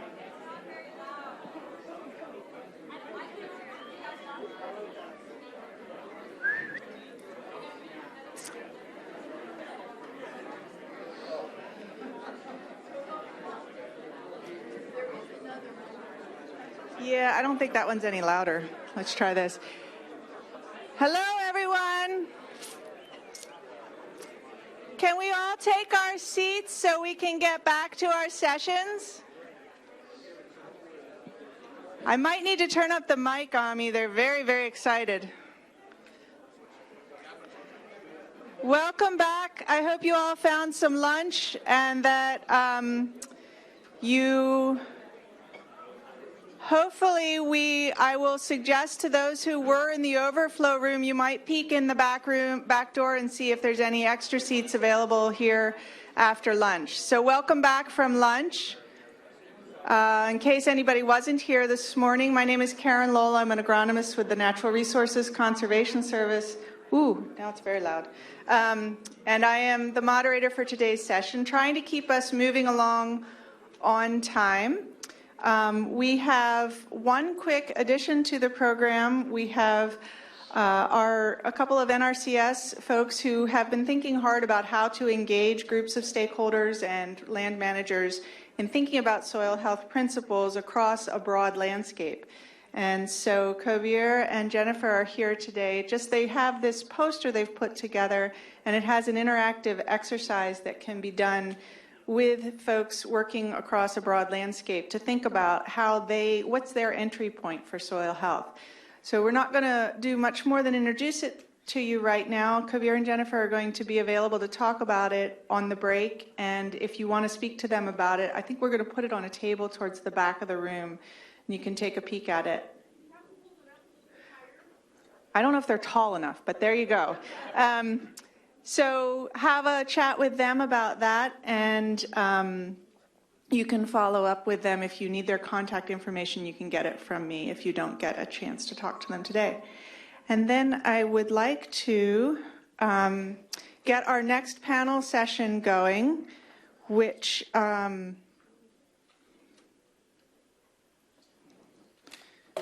had to make sure I knew the moderator. Candy Manhart is moderating our session today with Building Local Partners, and she's got some farmers and ranchers and some of our UC partners to discuss that with you today. Okay, I'm going to turn it over to Candy.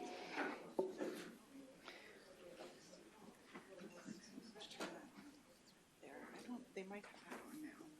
Is that working? Yeah, that's fine. Good afternoon, everyone. I will try to make up some time here. I want to keep my portion of the conversation really brief and really focus on our farmers and ranchers and UC advisors here during our panel discussion on building local partnerships at the local level, and that's the ground level. And if time allows, I would like to share with you a really funny story that happened to me last night about building local partnerships. I'm a horrible storyteller, so hopefully we don't have time. But really it's an honor and a pleasure to introduce 4 of our panelists today. To my immediate left, we have Steve Grunwald. He's owner of the Growers Choice Crop Consulting. He's a certified crop advisor and also a farmer in Glenn County. To his left, we have John Hayward. He's a rancher for the Sun Mountain Research Center in Fresno County. To his left, we have Judith Redmond, is that correct? Redmond. And she is the owner of Full Belly Farms, which I'm sure and I hope all of you have heard about their organic farm in Yolo County. And then last but not least, we have our Glenn County Conservationist or Partner of the Year, rather, Betsy Carley. She works with the Cooperative Extension at our county level and has been an instrumental partner within our soil health efforts. So I welcome you all to share an open and honest conversation with our audience and those on our online webinar. And look forward to hearing about the local building of partnerships, which we all have seen and have heard from the morning session that that's a really key aspect to working together to address the resource concerns. So with that, I will review kind of what I would like to see our panels and interaction with the audience experience the next hour or so. Each of them will introduce themselves and share their story with us, 5 minutes each. If I can ask Laura to help me with the elephant, that would be awesome. And then I'll have a couple questions that will encourage dialogue amongst our panels with and share their thoughts. And then we'll have a time for interaction with the audience to do a Q&A for the last 10 minutes. So with that, if we could start with, let's go with Betsy Carley to introduce herself and share her 5-minute story.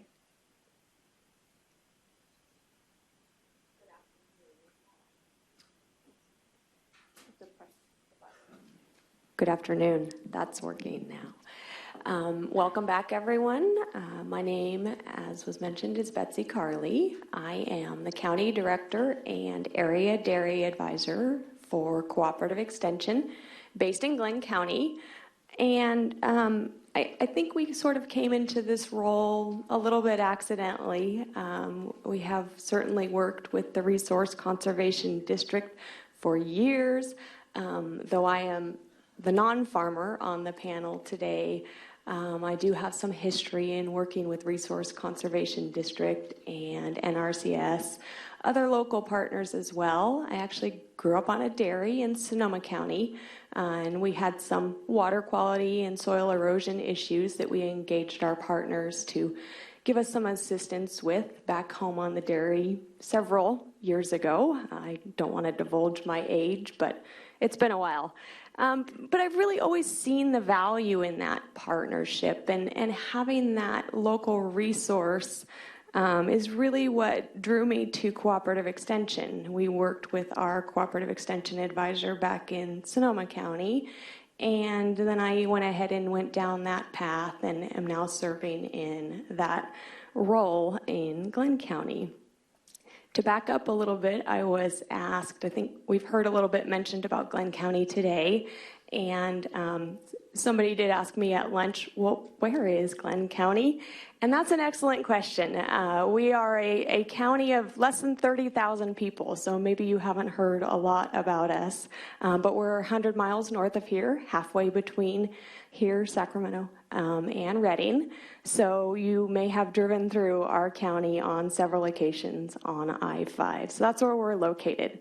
Certainly a diverse agriculture community, just like many of our counties in the valley. And I think that's probably about all I need to do for an introduction, and that's a little bit of the story of how I ended up in this soil health partnership. I will go ahead and divulge, I don't know a whole lot about soil health. I, certainly have some information, but not enough to go at it alone, and that's really where the partnership is valuable. I do have my resources within the University of California Cooperative Extension and campus system, and can really leverage those to be the bridge between the local community and the university. So that's our role in Glenn County. Hi, I'm Judith Redmond. I'm one of the owners of Full Belly Farm, which is a 400-acre diversified organic farm in northwest Yolo County. And I've been farming there for 30 years, and we use many practices that I think could be said to be important for soil health, but we don't really think of soil health as a collection of practices. We think of it more in terms of our whole farm as something that we've been very committed to over the 30 years that we've been farming together. It's something that when we started, we cared about but didn't have a lot of resources. to put into it. And now, 30 years later, after experimentation and having more resources, we feel like we do have a few tools in the tool chest, and we're always learning more. So on our farm, we apply about 6 tons of compost per acre to every field every year. We cover crop every field every year, which is actually difficult to do on a very diverse farm. In fact, on many farms, it's difficult to do. We try to keep the soil covered at all times. We don't work wet soil. We don't use herbicides because we care about the microbial life in our soils. We have a very developed, managed grazing program on our farm because we have sheep, chickens, and pigs, and we've learned how to move those animals around the farm and incorporate them into our vegetable production practice. So those are some of the tools in our toolbox, but none of them alone is really how you build a healthy soil. One other thing that I should have mentioned when I introduced myself at first is that I'm a new member of the Environmental Farming Science Advisory Panel. So a lot of my focus in thinking about this particular summit has to do with the Healthy Soils program that is in its first year this year and how to shape it. I've been involved in thinking about partnerships for a long time because I've been involved in the Community Alliance with Family Farmers, where we started a program called BIOS that worked with mostly almond growers in the Central Valley to talk to them about practices that would perhaps reduce their use of some of the dormant sprays. And that was a partnership of a number of different stakeholders, each with a function that made the program successful. You know, there was research function, there was facilitation, there was always a farmer, there was extension, all of those different functions. So I'm really happy to be here and appreciate that all of you care about these issues and took your day to come and join us. My name is John Haywood, and as mentioned, I have Sun Mountain Research Center in Toll House, California, which is in the foothills of the Sierra Nevadas. And my background also is not in soils or sciences. I formerly was a banker down in Los Angeles, and one might ask what led me to ranching in the foothills of the Sierra Nevadas. And the short answer is that a number of years ago, as I was looking at my own profession in banking and so forth, I was watching as systems were falling down and being torn apart. And I started to look around and look beyond my own domain and realize that all of our systems seem to be in some sort of crisis. And sort of a circuitous path led me to Sun Mountain eventually. It's 40 acres. It was formerly rangeland a number of decades ago. And in 1983, the People, Food, and Land Foundation bought the property and developed it as a showcase and a research center for sustainable living. They built a property that had composting toilets and things that were kind of new back then. And the owners of the property lived there and ran their research for about 30 years. George Ballas passed away, and I bought it from his widow. My goal there initially was to bring some of what I learned in permaculture and set up a permaculture system. And then I started to get involved as well with the Sierra Resource Conservation District. That led me to meet the folks at the Carbon Cycle Institute a little over a year ago at the RCD conference at Tenaya Lodge. And our vision now is to keep the research component at Sun Mountain and to get back into ranching. We're still in the planning stages and development and looking forward to implementation of much of this in the next 2 years. And the idea is, for instance, to bring some of the permaculture ideas of doing earthworks on the land, building swells where we can slow and spread and sink the water, sequestering more water, And as I've learned from these experts in carbon, that we can also, if we will manage for carbon, that will improve the water will improve the carbon, and we get this cycle going, that then we introduce the animals, which our intention is to mostly do heritage breeds, like Full Belly, to have various different animals grazing across the land in sort of a holistic management, if you will, Alan Savory techniques applied. And these are our overall goals at Sun Mountain. Thank you. Hi, my name is Steve Grunwald. I'm part of the Glenn County contingent that's here today, and pleased to be here. Really amazed at the turnout of people here and the diversity of the audience. It's pretty cool. I kind of come here today with 2 or 3 different hats on. I'm a small business owner, crop consulting company, consult on about 10,000 acres of crops in northern Sacramento Valley. Most of those are permanent crops, and a couple thousand acres of dairy double crop.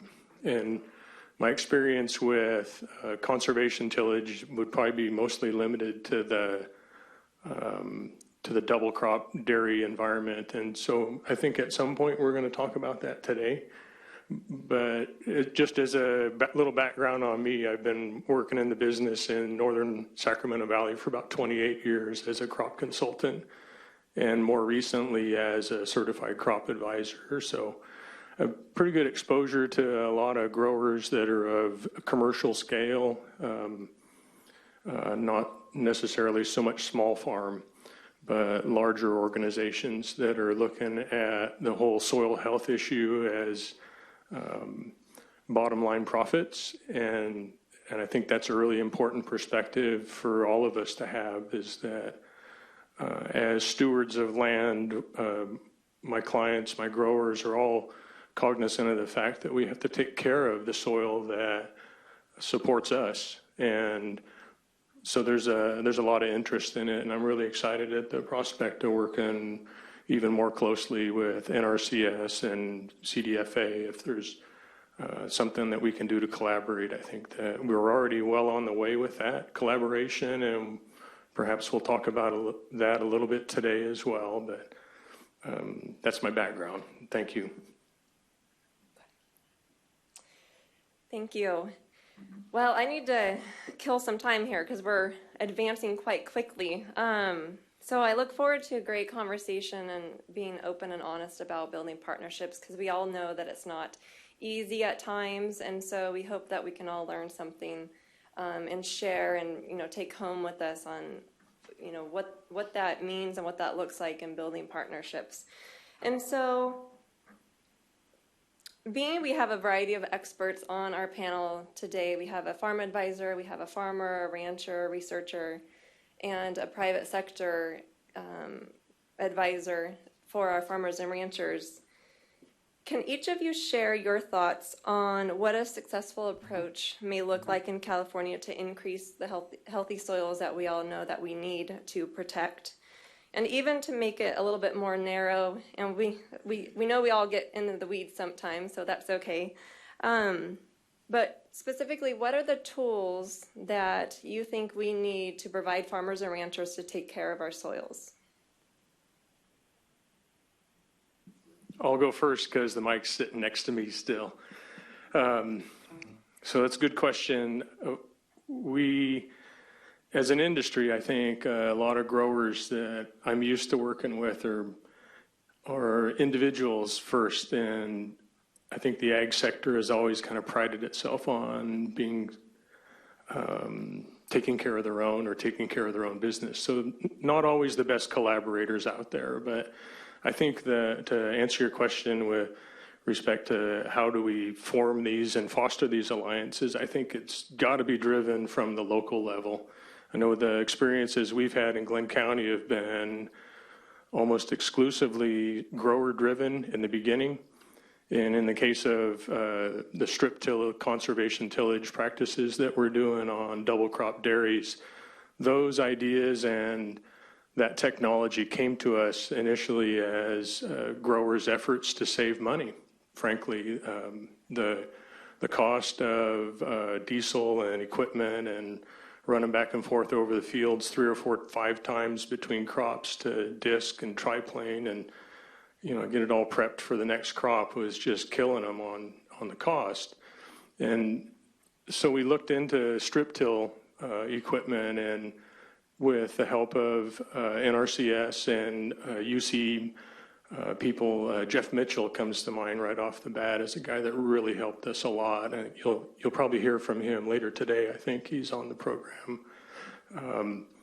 But our emphasis was bottom line initially, and then it was only later that we started to see, after 3 or 4 years of treating soil more kindly, as for lack of a better term, we minimized our passes across, and strip tillage brought some real soil benefits in terms of tilth, water holding capacity, and the ease of being able to establish a stand, in this case of corn silage.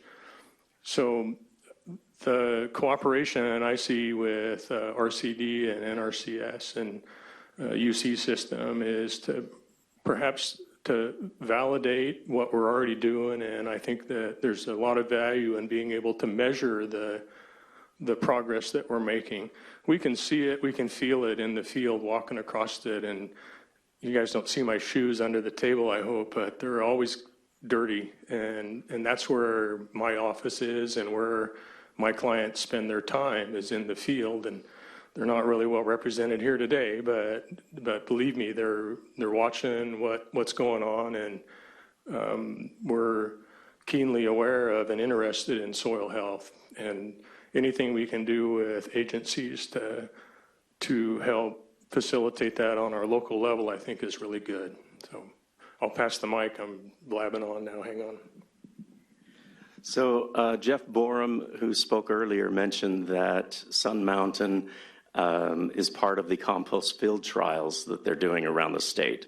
And so we're very excited to be involved in that. It furthers Sun Mountain's historical past as a research center. And I think that there's specific tools. I saw it on a slide earlier today, but I'm going to make mention of it again. The Carbon Cycle Institute is promoting through the RCDs a tool called Comet Planner.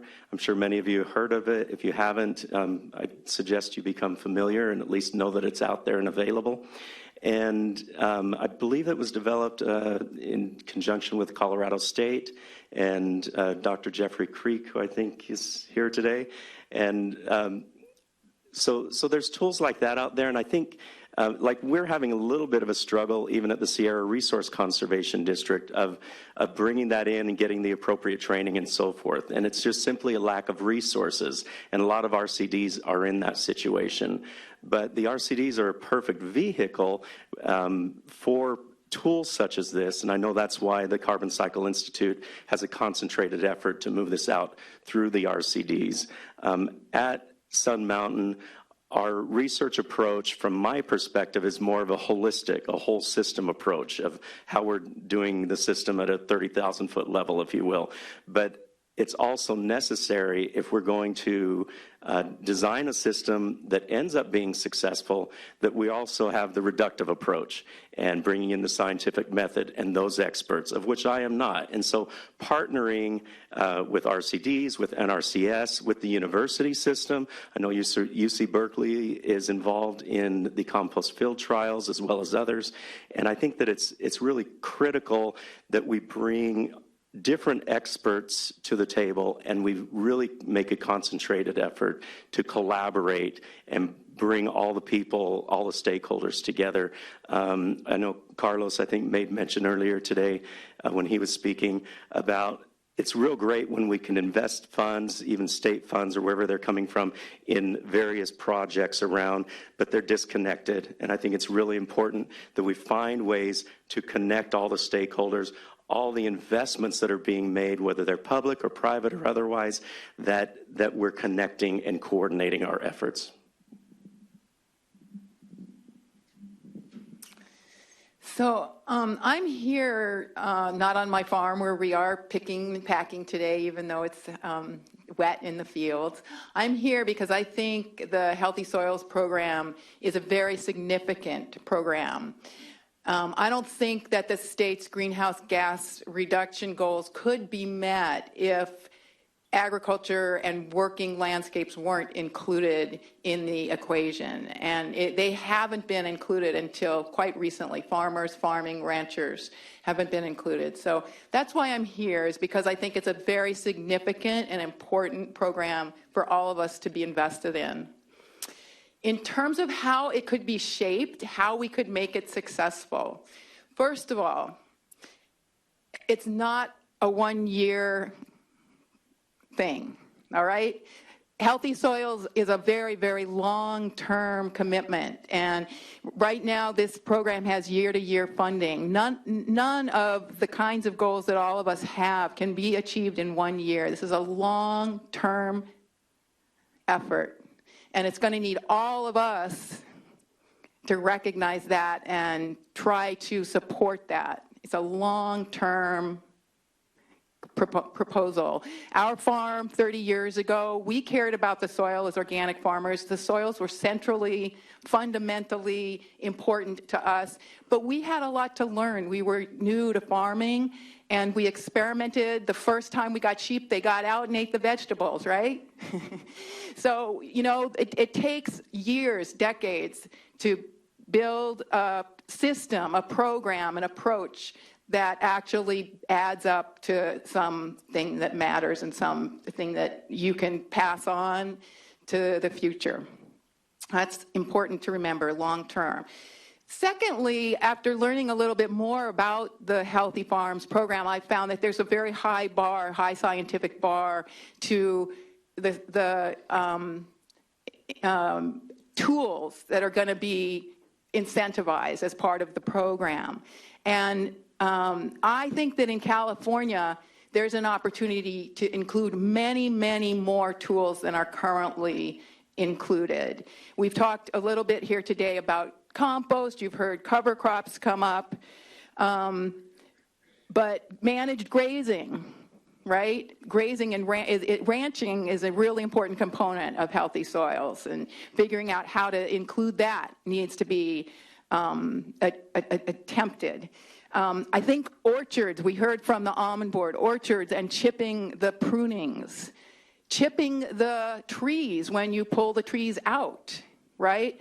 And leaving that to mulch on the soil. Those are very critical parts of adding carbon to the soil, sequestering the carbon. I think that should be considered. Reduced tillage has been mentioned quite a few times. We just need a bigger tool chest. Even though I said that it's not really about this tool or that tool, it's really about a whole farm philosophy and thinking about how the whole farm works. We do need more tools in the tool chest, and they're there. The farmers are using them. If you look at what the farmers and ranchers are doing, you know that it makes sense. You know that mulched, chipped branches and prunings make sense as mulch. There's lots of farmers doing it that we can point to. We need to figure out how to include more tools in the farmers' tool chests. California has a very diverse agriculture and lots of opportunities. But I think one more thing, the last thing, all of us, many of us in this room are people who are practical. I work in the field, outside on the ground. Many of the people in this room are giving examples about tools in the tool chest that involve going out and doing things, right? This program also needs political tools, because if we want it to be a long-term successful program, all of us need to take out that political thinking that's part of our makeup and talk to the leadership in our communities, talk to the Farm Bureau who was here earlier, talk to our commodity boards, talk to our co-op extension agents, talk to our scientist friends, talk to the teachers. We have to build the political capital that it's going to take to keep this program going over the next couple decades that we're going to need it going.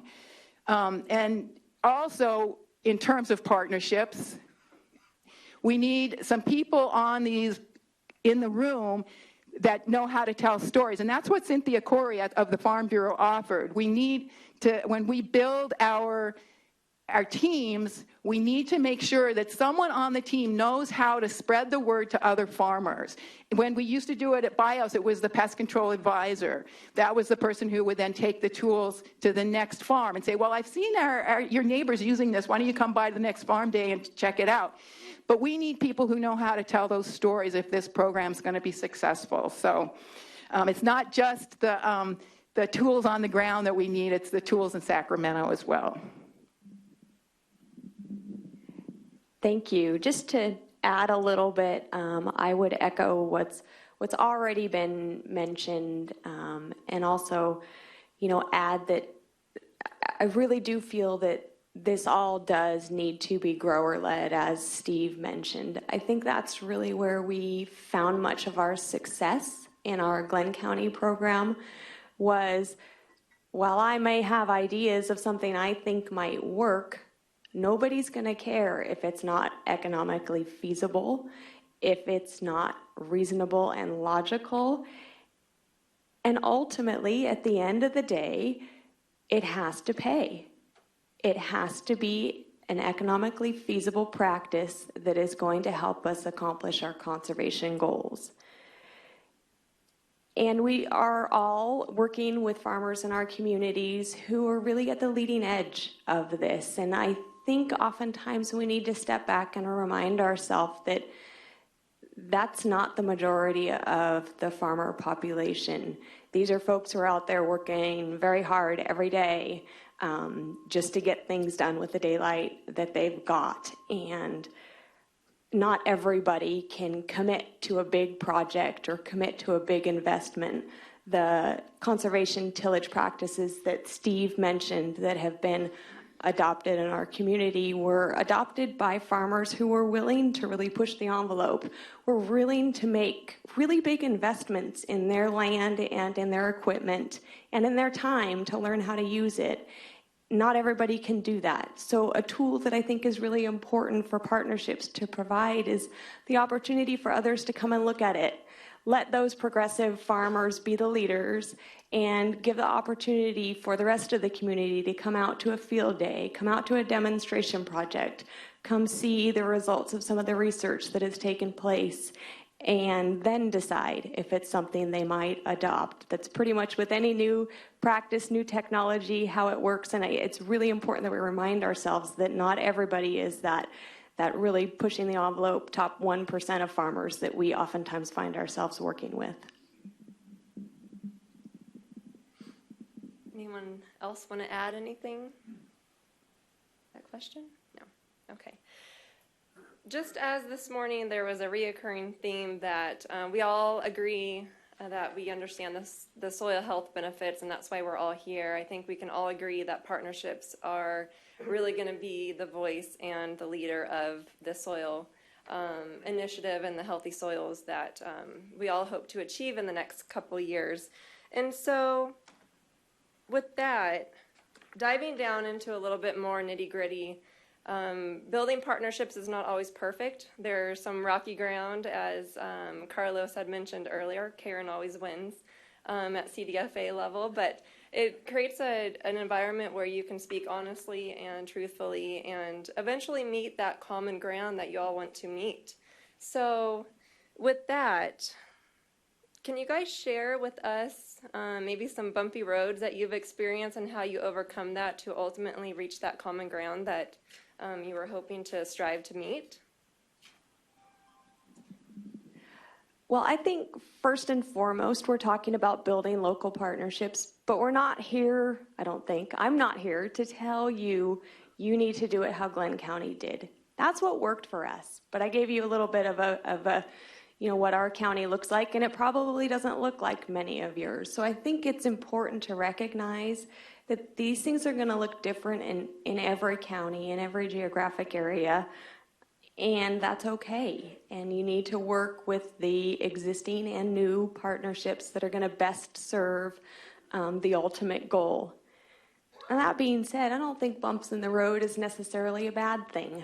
I think bumps in the road can wake us up and make us really look at what we're doing, why we're doing it, who we're doing it with, and, give us a little bit of perspective.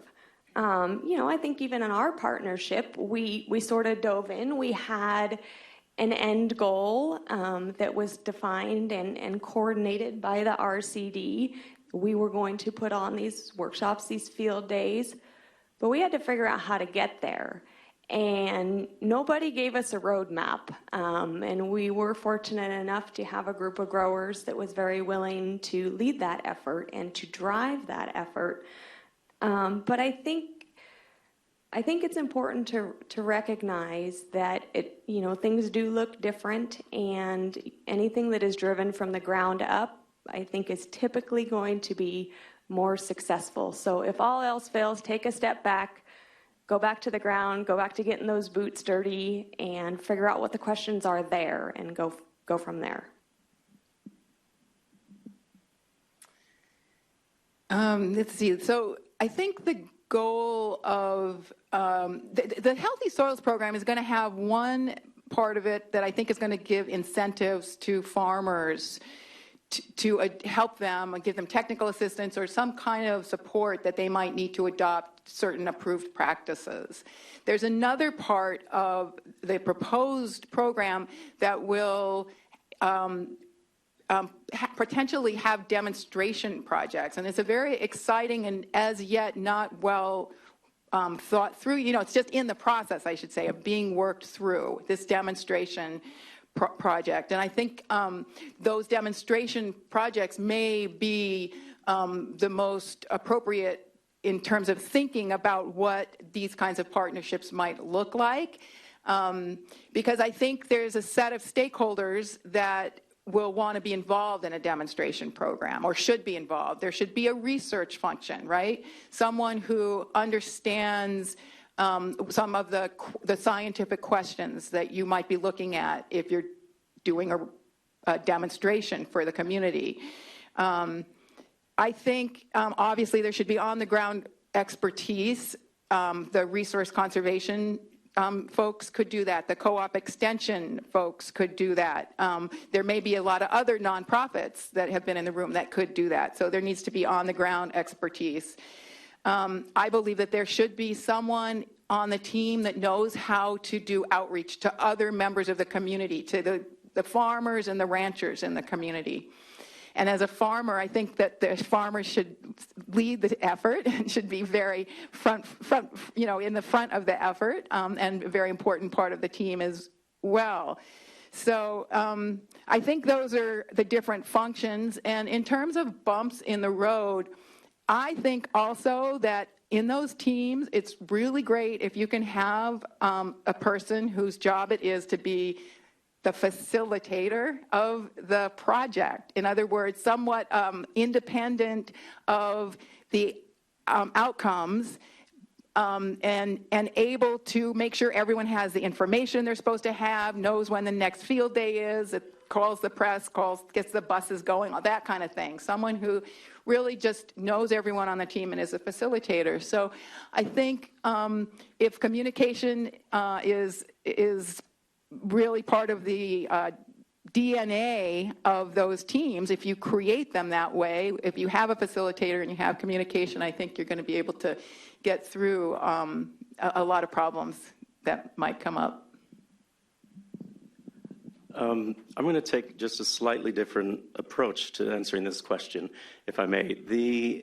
So in our area right now, just up above where Sun Mountain is, we have an enormous amount of tree mortality, which I'm sure most people in this room are very familiar with.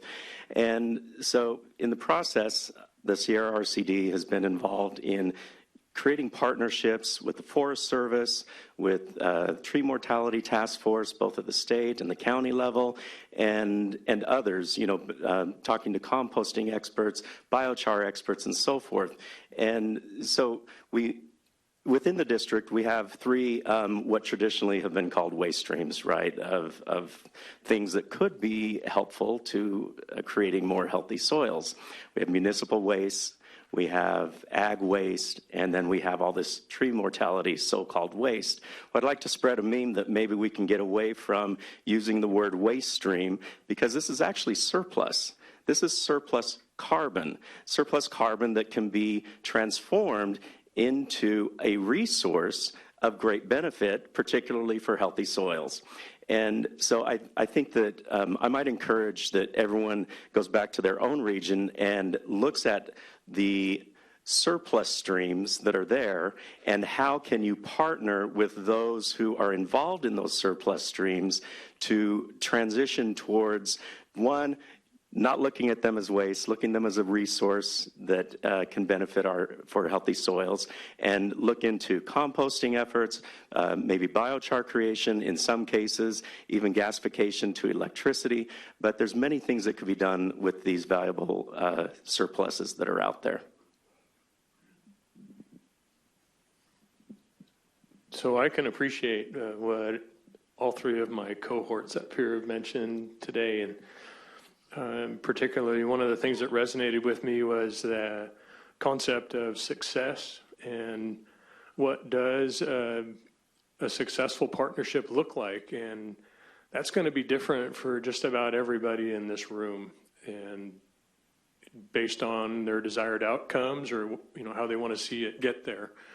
So anybody that's been involved in farming for any length of time knows there's always bumps in the road. We got no shortage of those when you're dealing with variabilities of climate and weather, markets and everything else. So we had, in my personal experience with the soil health, which I think I've already kind of mentioned, was with respect to double cropping in the dairy system. We had initially brought together a couple of people involved in it. First, the dairyman that got wind of this this way of tilling soil, strip tillage, and then he had a custom farmer that was helping him that was kind of resistant to the idea because he'd done things his way for many years. And so we've had these two guys right away meeting in the field, the dairyman wanting to cut his costs and still get feed and do it on his budget, and a very stubborn farmer that had his way of doing things too. And so there was a little give and take at first, as you might imagine. I kind of felt myself being refereeing in between them along the way. And that was kind of my job at the time, sometimes, is to provide advice and to try and facilitate people working together. And in this case, there was two really different people coming together that had different ideas of what success meant to them. And so they ended up meeting in the middle, and the dairyman got his feed, and the farmer was able to do his work. It wasn't perfect, and this is, another part of farming, that it doesn't always go like you want it to, and being able to have the flexibility to say, okay, it may not be perfect, but there's a saying somewhere, I think it goes something like, don't let the pursuit of perfection get in the way of just doing a really good job. And so we're all here to learn, given that parameter, given that philosophy. We shouldn't expect, great things immediately. It takes time for stuff to evolve. We've been on the strip till kick in Glenn County now for close to 10 years. We still are learning every year about what we could do better. And so that level of cooperation, that level of sharing information is critical. And I think that because of the independent nature of growers and how they seem to think, in my experience, has been that having facilitators like agencies come together, and I think we talked earlier about trying to bring individuals together, and that also applies to different agencies, because they're not always pulling in the same direction either. So to try and get everybody kind of coordinated is key. And hopefully, if there's an outcome to this meeting today, it's that people all realize that, I think on the grower level, growers are interested in success. They're interested in cooperating where it makes sense for them economically and in part of their program.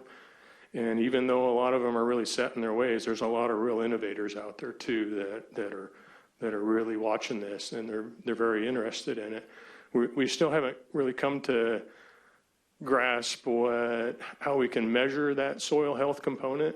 I think a lot of growers have kind of an intrinsic idea of what, they know good soil when they see it, and they know bad soil when they see that too. And so one of the things that I'm really hopeful for is that with the research and agency communities, we can start to measure those things better and quantify them such that growers can actually measure success. And it's not always apparent right away, so it takes a while to happen. But most growers are pretty patient that way. I can speak for myself. I've got permanent crops and long-term investments, and so we're not looking for a quick fix. We're looking for a fix that makes sense to us and that preserves the resource that we count on so vitally for our business and for the business of the entire agriculture community in California. So I think that's all I had. Great. Well, Steve, you alluded to this, and just as a reminder, kind of a sum up of the panel discussion today, we have one more question for the panel, and then we'll open it up for 10 minutes of Q&A with the audience. So what is one thing that you would like the audience to walk away with today regarding building local partnerships? And I'm going to add a thing. I didn't have this, so I don't want to take you off guard here, but what can we do to put building soil health into action when we go back to our offices and go about our day-to-day business? So one thing. So The first part of the question, one thing that I'd like to see people take away today, and I heard it a number of times from earlier speakers, even though I got here kind of late today, and that's the idea that I think we need to concentrate on building partnerships where everyone involved sees benefit.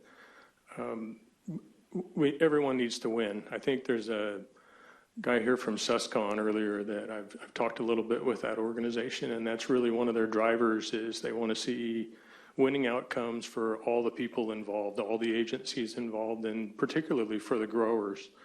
And I think that's one key thing that I'd hope that we would take away today is that we would learn to reach that level of cooperation where it's not an adversarial relationship with anyone, that everyone wins from the system.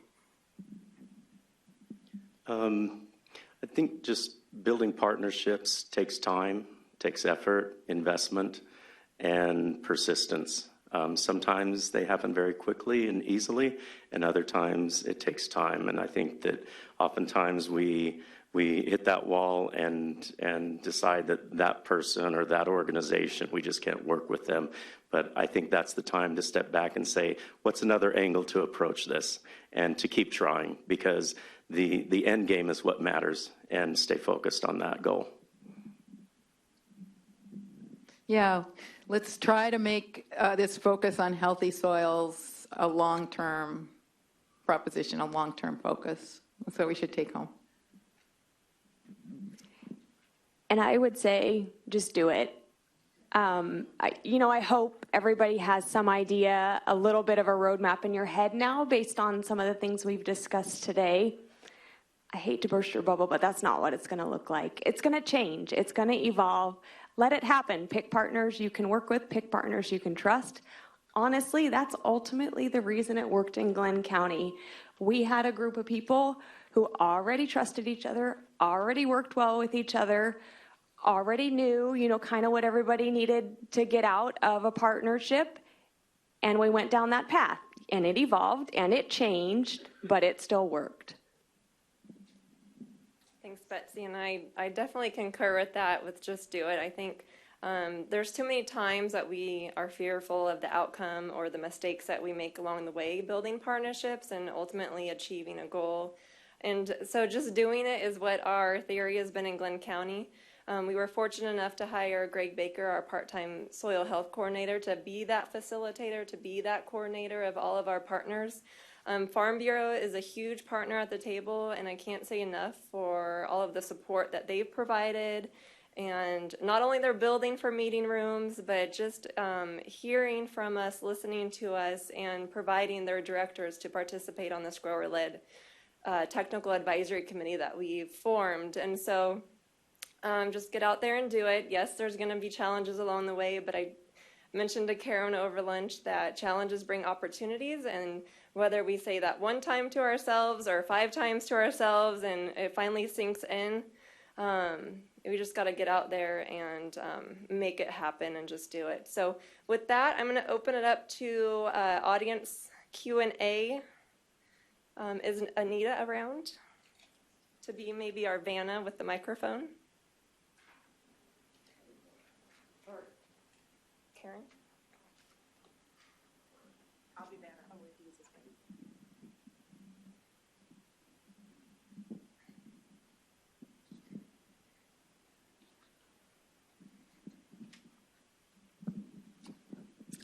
Hi, my name is Daniel, and I'm one of the few farmers here.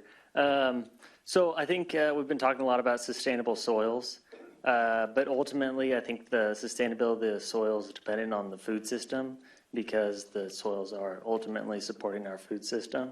So it's kind of a big picture question, but what do you see needs to change in our food system to be sustainable, so that then we can, inherently have sustainable soils?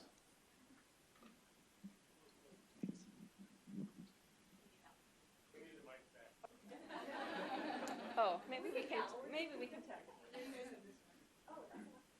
Microphone. Okay. I don't know if I want to tackle this big picture question, but I'll give it a try. I might argue that I'm not sure we're so far off. We're in California. We have over 400 crops. We have incredibly diverse systems.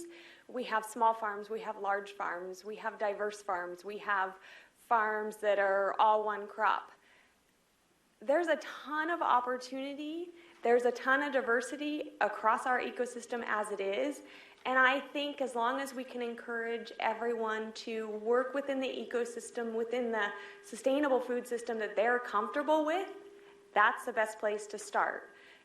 A farm that looks like Full Belly is maybe not going to work for someone who has 500 acres of almonds in the Sacramento Valley.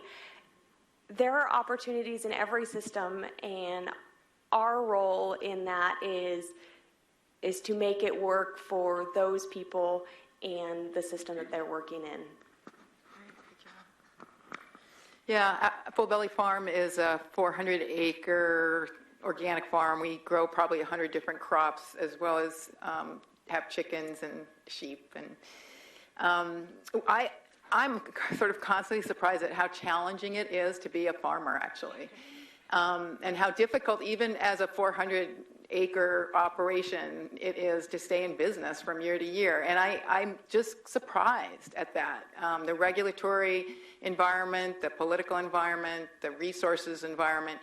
And I think our farmers are really important. Farmers of every sort of stripe and color and shape and size and everything that they're growing, they're really, really important to California. And so giving support to your farmers, getting to know your farmers, helping your farmers when it comes to labor issues and water issues. Think about how those things affect the farmers. Every household needs a family doctor, but I think they also need a family farmer.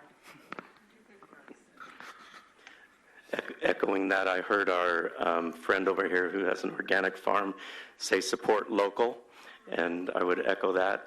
Also, my goal at Sun Mountain is for the research to actually lead to showing how a small 40-acre system can stand on its own and improve soil health, improve the watersheds around us, and the greater vision is to document it in such a way that you can show others that it can be done, and then help to facilitate others in doing that. And I could envision the foothills of the Sierras lined with small ranches, homesteads, and so forth that are just subsisting on that basis.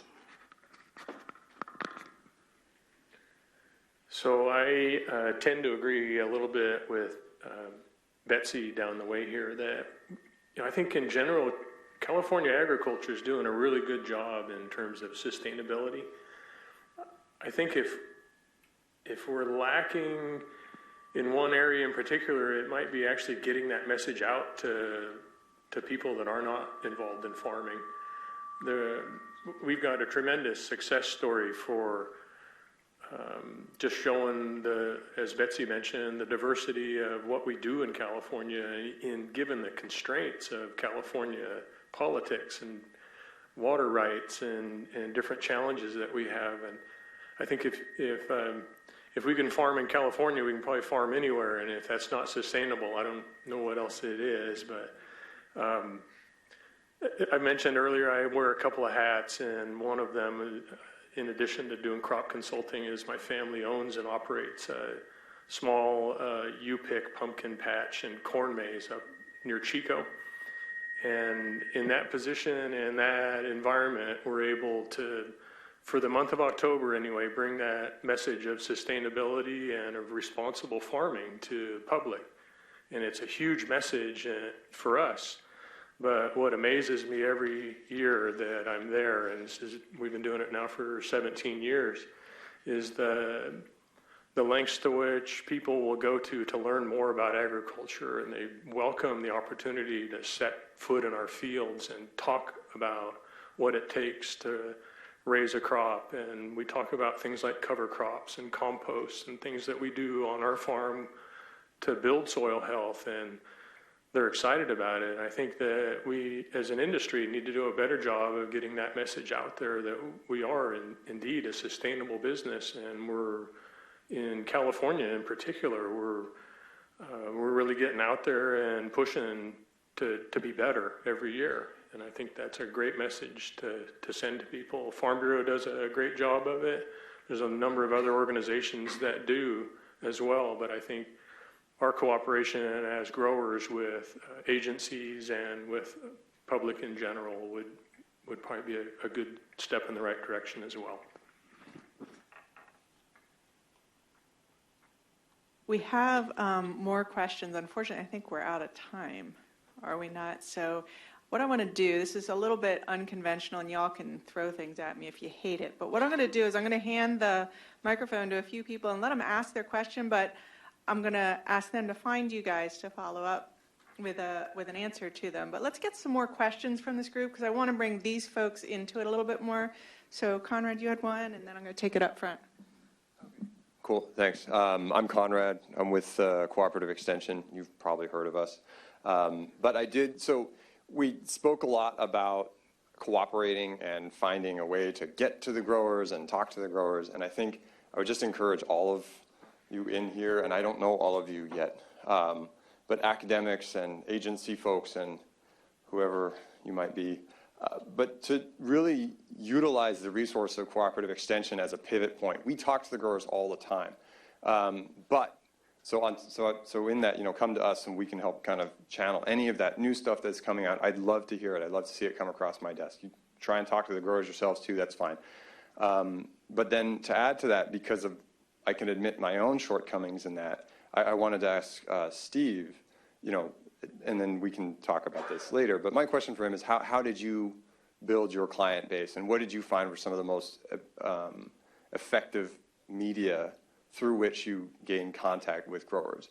Because I have a list like from the permits, and I can cold call everybody, but if there's more to that I'm missing out on, I'd be curious to know.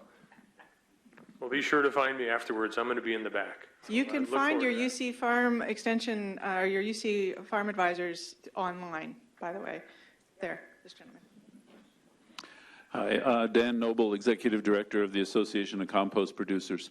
One of the things that we noticed immediately was that composters, or what we call the industry, because that's our industry, were not represented in the building partnerships today. That maybe is our fault. It also shows a bit of an CDFA and the ag industry, quite frankly. We have a lot of initiatives on sustainable landscapes and now edible landscapes and the way they're crossing over with urban farming. So it's sensitizing. I love the idea of a personal farmer. I also love the idea of surplus rather than waste. But how we bring the urban environment, all of, together with the rural environment in our own minds. The other question I'll have is about metrics, because there was something that was mentioned. Our association put in a grant with Cal Poly to develop a healthy soil metrics system that could be used and maybe ultimately develop into an app that farmers and gardeners could use in terms of how they amend their soils or what practices they can use. So I'd like to hear your feedback on the development of that at some point. By the way, our URL for our association we've had for 15 years is healthysoil.org, and our slogan is "We build healthy soil." So we want to play. Very nice. Candy, I'll give you a moment to thank your panel. Sorry? One more question. I think we need to move on. I'm sorry. I don't have my elephant with me, but we need to keep moving. Do you want to thank your panel? And Yes.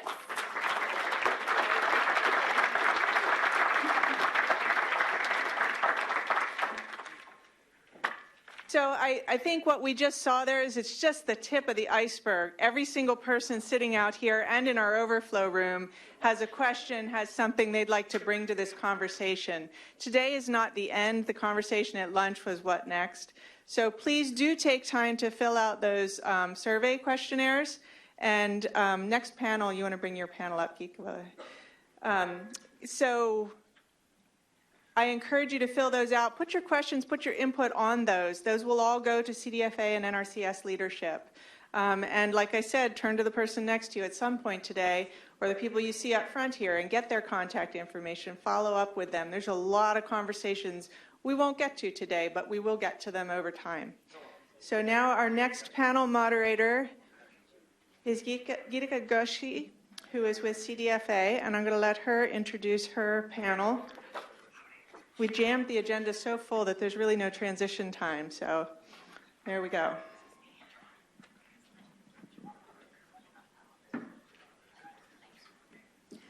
Hi, good afternoon, everyone. So our next panel that we have is on modeling tools and management practices. And we have here Dr. Alan DiVittorio from Lawrence Berkeley National Lab, Amy Swan from Colorado State, and Dr. Jeff Mitchell from UC ANR.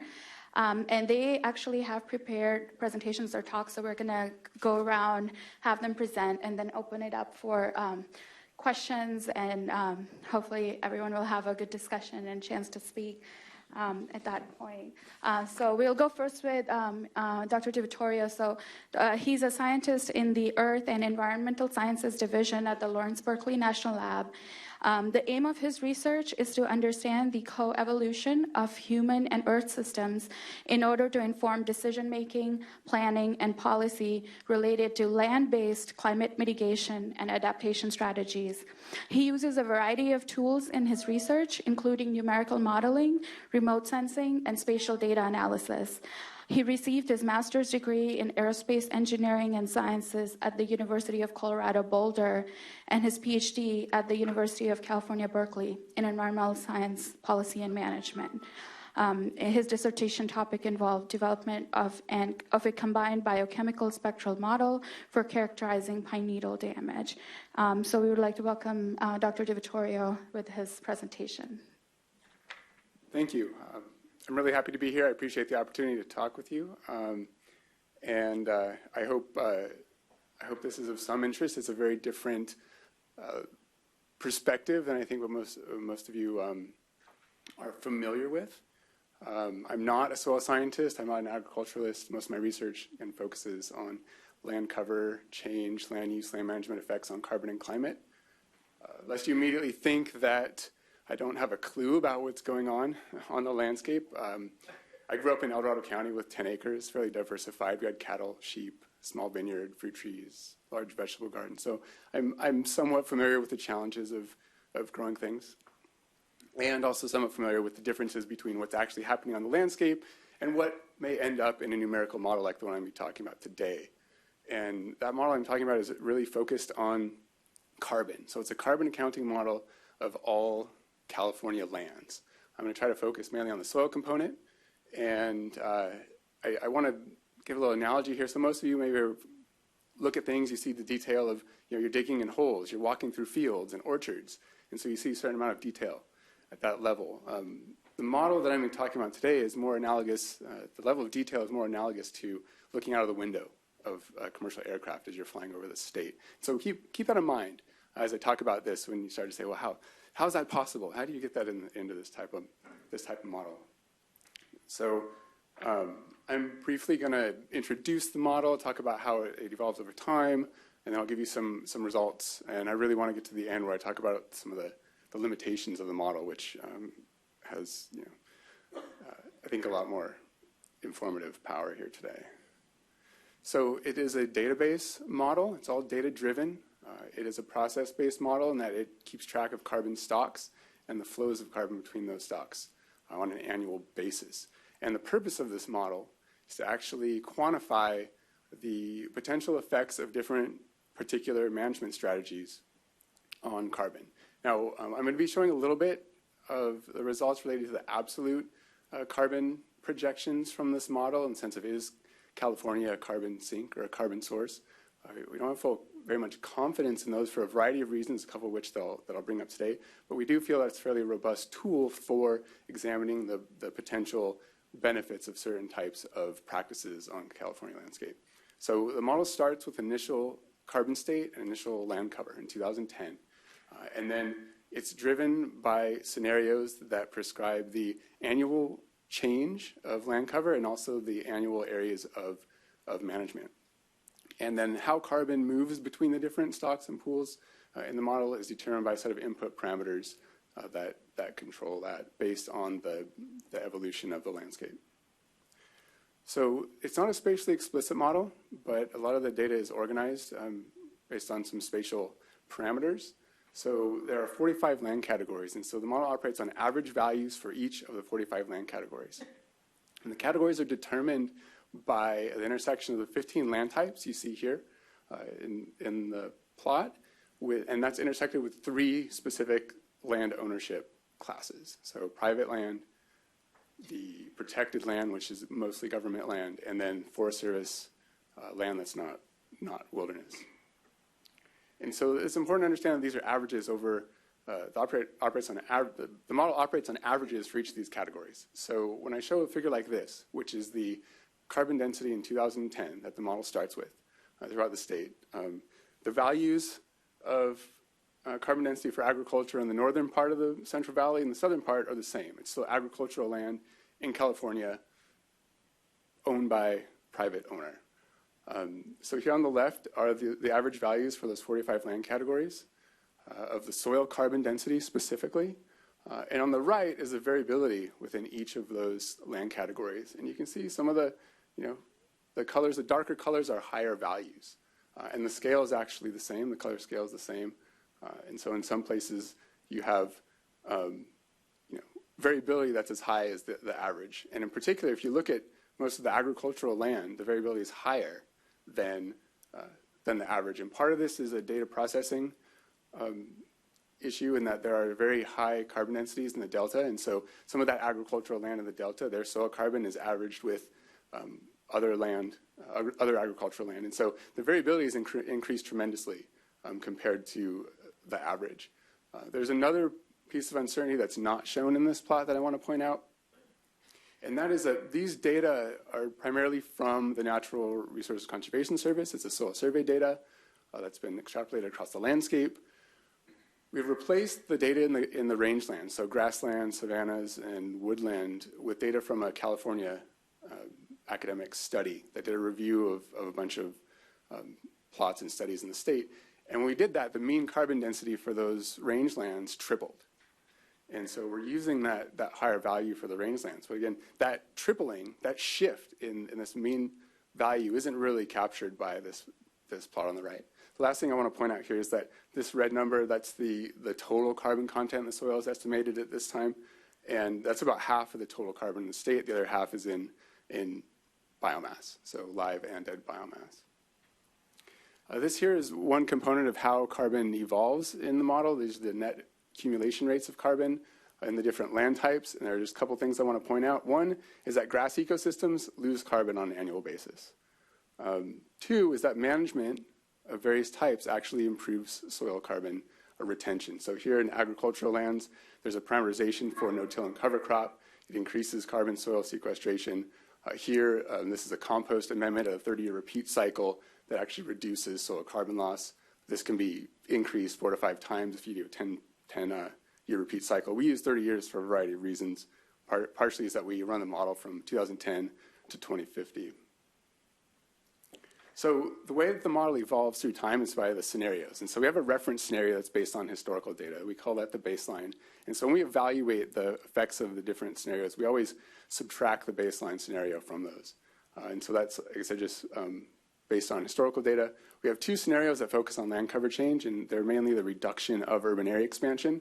And then we have 2 scenarios that are a suite of management practices. And when I talk about management, I'm only talking about the ones that I'll list. I'll show a slide, and they're really the ones that have been developed with an aim of enhancing soil carbon.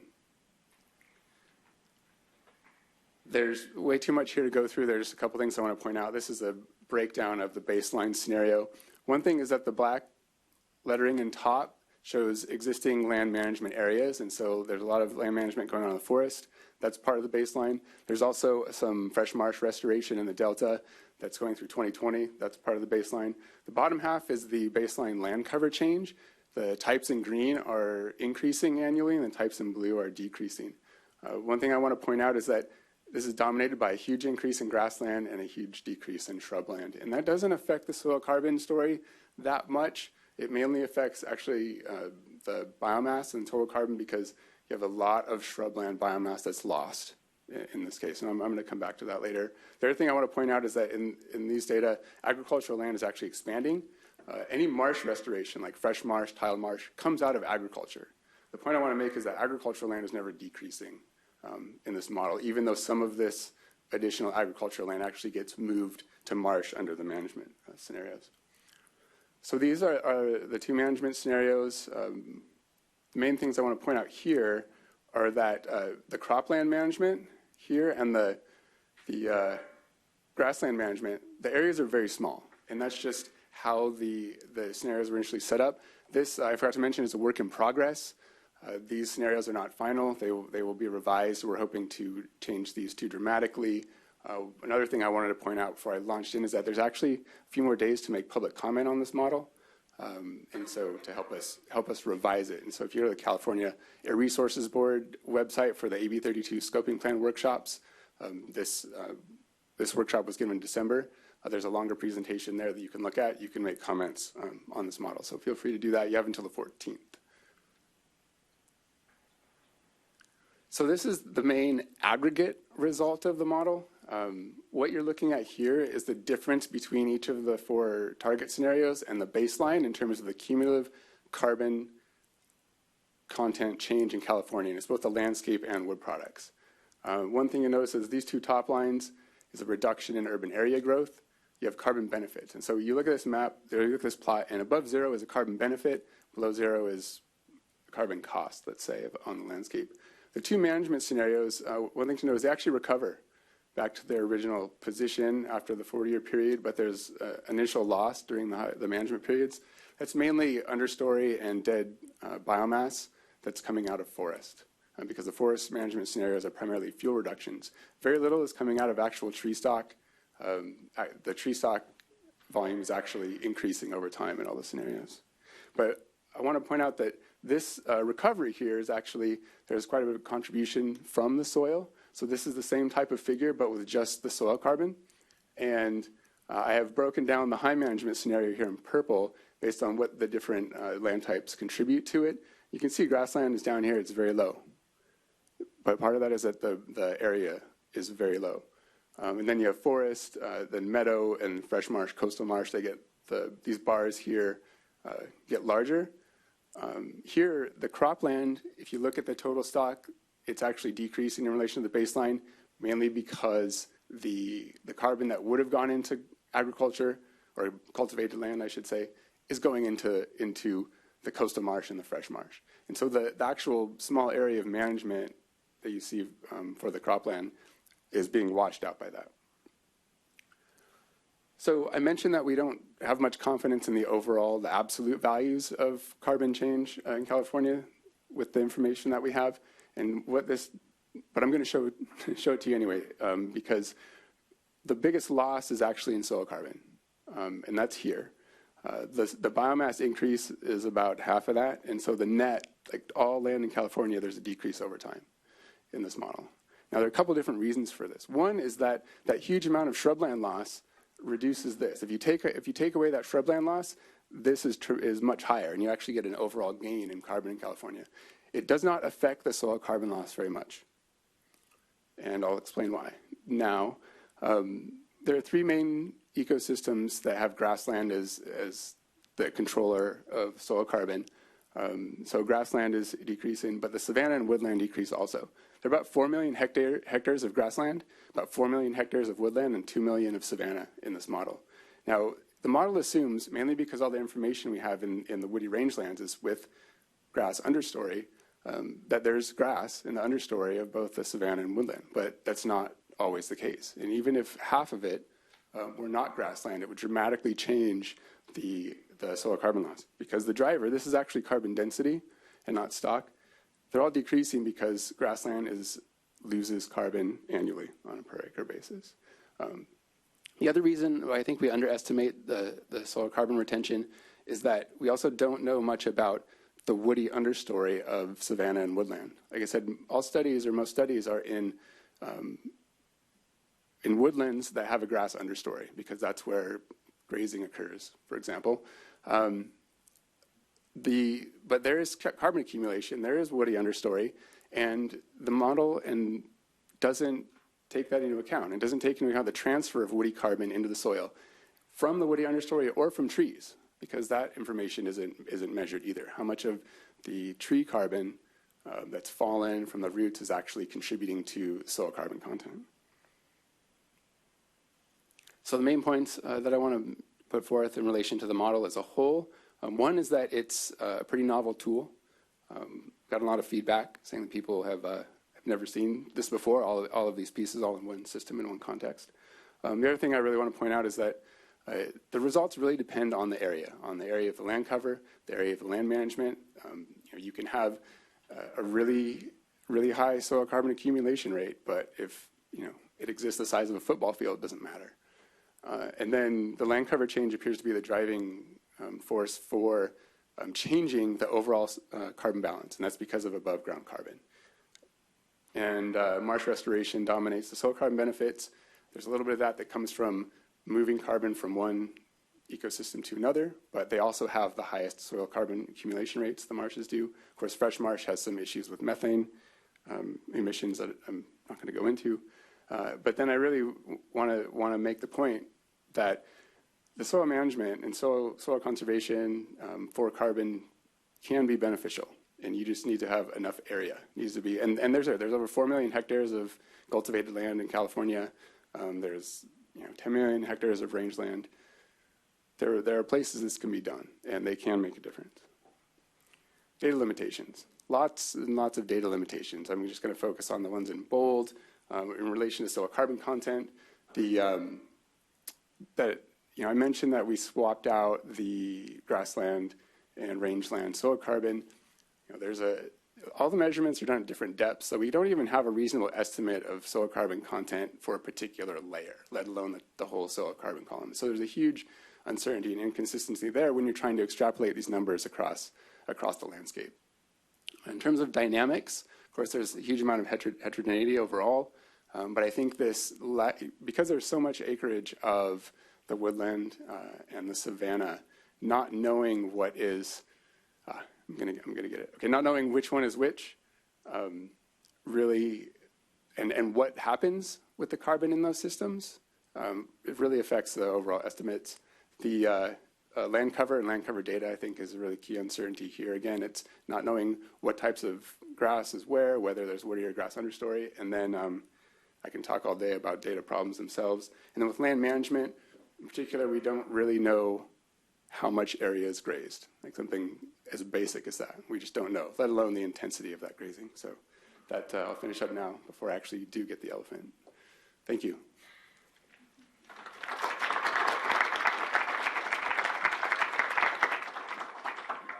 Thank you. Thank you for keeping us on time.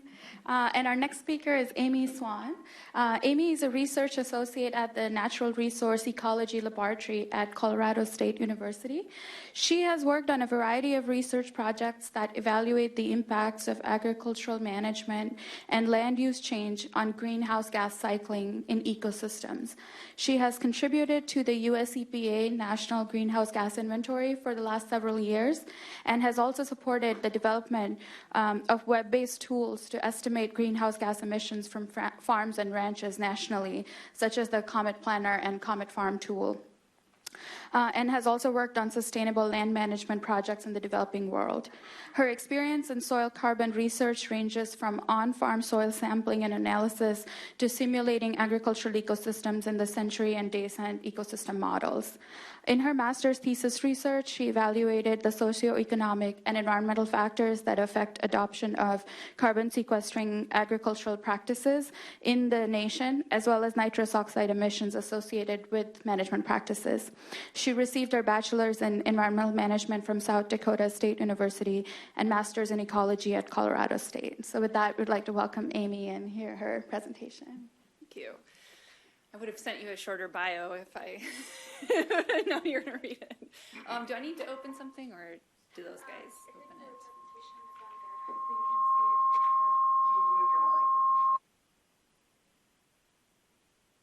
I can't see it super well, but is it this one?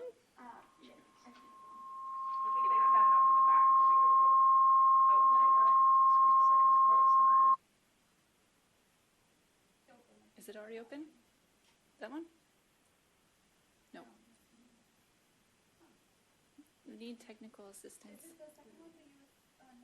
It's CDFA something. I can't. Oh, this is probably it right here. Is this it? No. Is it the third one, the CDFA, second row, third? Uh-huh. Yeah.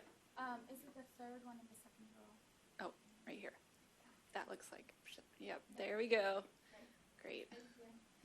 Unfortunately, I feel like I have pretty good eyes, but maybe not that good. It's pretty far away. There we go. All right. So yeah, my name's Amy Swan. I'm here from Colorado State University, and I'm representing a larger research group. My boss, Keith Poshton, leads our team, and a lot of you have met my colleague, Mark Easter. We've been out here a number of times. And then we've been working closely with Adam Chambers from NRCS. So today I'm going to do a pretty short overview of mostly focusing on the Comet Planner tool, which has been mentioned a couple times, and I think some of you are familiar with, and mostly just kind of talk about how it's developed and what it's intended to do, and then just give you some kind of nuts and bolts on when it's going to be ready and when you can get to it and that kind of thing.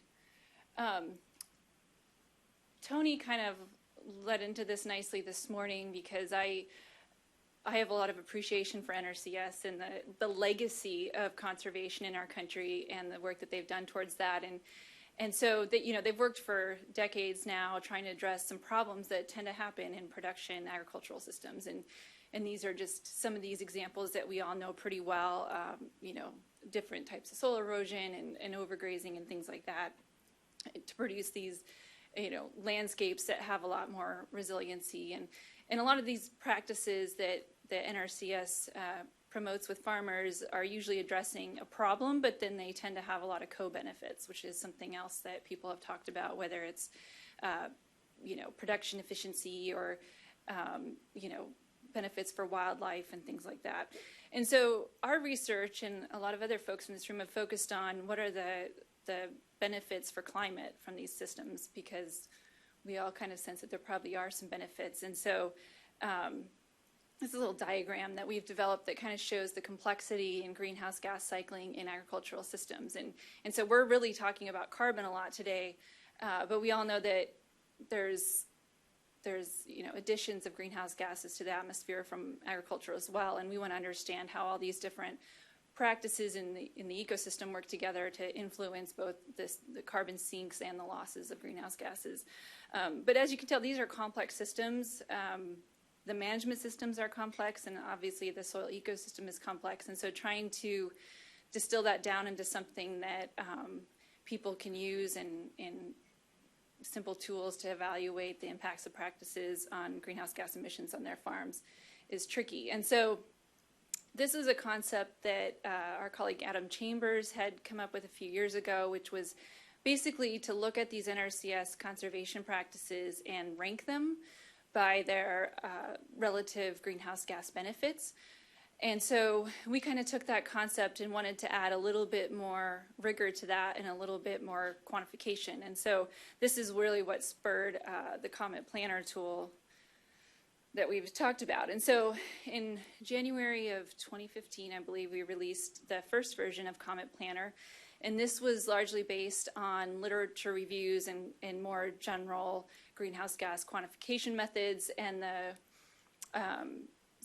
the spatial, I guess, what am I going to say, like specificity is pretty broad. So it's the values were representing subcontinental scale emissions estimates. And so we're pretty happy with this tool, but we wanted to improve it a little bit. We wanted to make it more regionally specific. And we also wanted to incorporate the USDA NRCS scale greenhouse gas method. So a large consortia of researchers across the country got together a few years ago and developed this document that is meant to guide quantification of greenhouse gas emissions on farms. And so we wanted Comet Planner to be well aligned with this set of estimation methods. So I'm just going to talk a little bit about the process of how we kind of start with a conservation practice and then get to a soil carbon number or a nitrous oxide emission number. And so we start with the NRCS conservation practice standards. I don't know if everybody's familiar with these, but these are a set of standards that NRCS has developed. They're guidelines that their offices use to help farmers implement practices on their farms. They're generally they're meant to be general guidances, and the idea is that the extension agents and local offices work on a farm-by-farm basis on the actual implementation of those. And so we had to kind of take these general guidances and define them into specific implementations so that we could run them through the models. And so the first step was we start with the practice, read it, understand it, what it's trying to do. Then we set up what is the baseline scenario, so we have to start from somewhere. And so in this particular example, this practice standard is for residue and tillage management and the no-till and strip-till practice standard. And so the baseline we're assuming is intensive full-width tillage, so full inversion tillage. And then in the conservation scenario, we're assuming that the farmer adopts no-till or strip-till, which has very minimal soil disturbance. In another example, some of you might be familiar with the Nutrient Management Conservation Practice Standard 590. This is more about, nutrient management in general, more efficient use of nitrogen, reduction of losses of nitrogen from the system, and that kind of thing. And so it's a very broad guidance, and we took that and set a baseline of a farmer using synthetic nitrogen fertilizer, and then under a conservation scenario, they might be replacing at least part of that nitrogen with organic amendments such as compost. So that's kind of the process of lining out how we link the conservation practices to the implementations on the farms. Okay, so for the estimation methods, we're going with this regional approach. So somebody had mentioned major land resource areas. These are NRCS regions that are similar in things like soils and climate and ag systems within these regions. California, I think, has maybe 20. Is that too many? Something like that. So anyway, we started this regional scale, and then we did a random sample of points across that region. In this example, you can see this is MLRA 17, but it's rectified at the county scale, so you can, pick out the individual counties there. We set out a random sample of points, and then we took those points and we pulled in the crop data from what's called the cropland data layer. This is a USDA product, and built rotations. So we built, crop rotation using these layers. And then we looked to some other databases to add some of the other management information in. In this example, I pulled in the typical nitrogen application rates by crop. So we pull in some of these other data sources. And then we run it through Comet Farm, which is a tool that we've developed that uses these USDA entity scale methods to generate on field scale carbon sequestration and greenhouse gas emissions. And we developed this little tool called an API that allows us basically, Comet Farm is a very manual tool. You kind of go in and draw your field, and then you go in and define all your practices. This little API that we built allows us to send several runs through the tool at once, and this is something that's available to anybody when we release it. And then within the tool, it pulls in the very specific climate and soil information for that point that we ran through. So basically what we've done is take this random sample of points, run it through the Comet Farm system, which uses the USDA methods. And this, we're hoping that this gives us a good variety of soil types and management systems across that region. Okay, so I'm just going to show you Comet Farm quick so you kind of understand the difference between them. So this is, Jeff, you might recognize this plot because I actually went in and pulled one of your fields from 5 points. So basically the process of Comet Farm is that somebody goes in, there's a spatial interface, you can go in and draw your field on a map, or you can drop a point and then tell it what the area of the field is. And then you go through some pretty detailed data entry, putting in whatever cropping system you're growing, and then you can add fertilizer and tillage and organic amendments as you choose, and you can set a future scenario in which you might change things and try no-till or try compost or something like that and see how it affects your soil carbon and greenhouse gas emissions. And then at the end, you get a report like this that breaks it down by these different greenhouse gas sources. And that's basically what we did in Comet Planner, was we ran it through this and got this data out of it.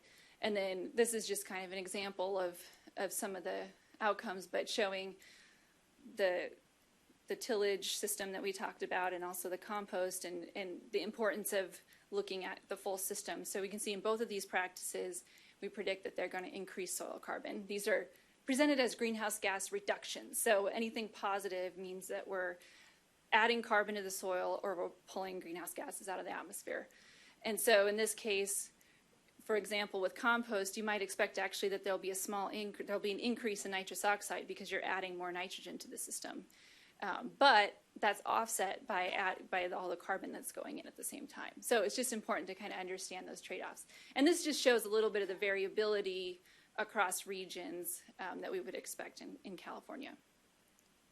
Okay, so then we take those results and we plug them into this tool. And this is a really simple web-based tool.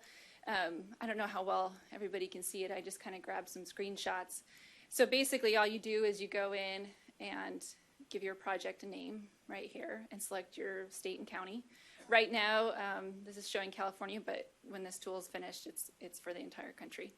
And then we kind of grouped practices into these broader categories of cropland management, grazing lands, woody plantings, and then like conversion from cropland to herbaceous cover, just to kind of keep the list small for each of these.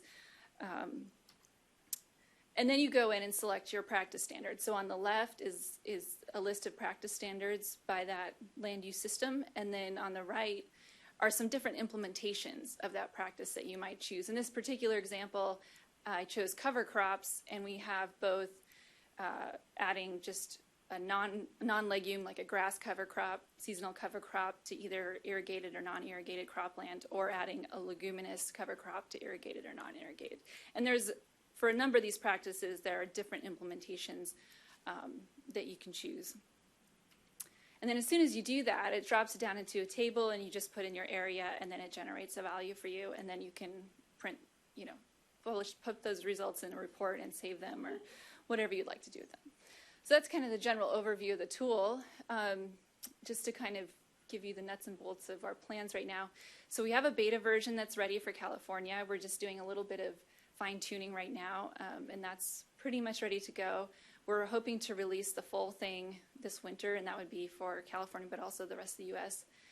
And that will include a lot of detailed documentation on how these different practices were implemented in the analysis, and also some more information about the data sets that go into it, so you can have a better understanding of what's actually informing these results. And then there's some other plans. We want to refine livestock manure management in the tool. Right now, the cropland practices are focused on annual crops that don't include flooded rice, and because it's kind of a different beast. And so we're going to work on adding practices for flooded rice. And then there's also an effort underway right now with CDFA actually to improve Comet Farm to better handle some of California specific crops, especially orchards and vineyards, but some of the vegetable crops as well.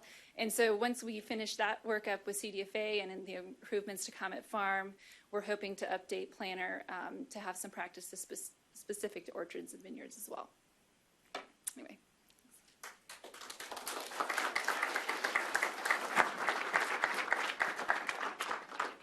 Thank you, Amy. And finally, we have Dr. Jeff Mitchell. He's a University of California Cooperative Extension Cropping Systems Specialist in the Department of Plant Sciences at UC Davis. He received his master's as well as PhD both at UC Davis.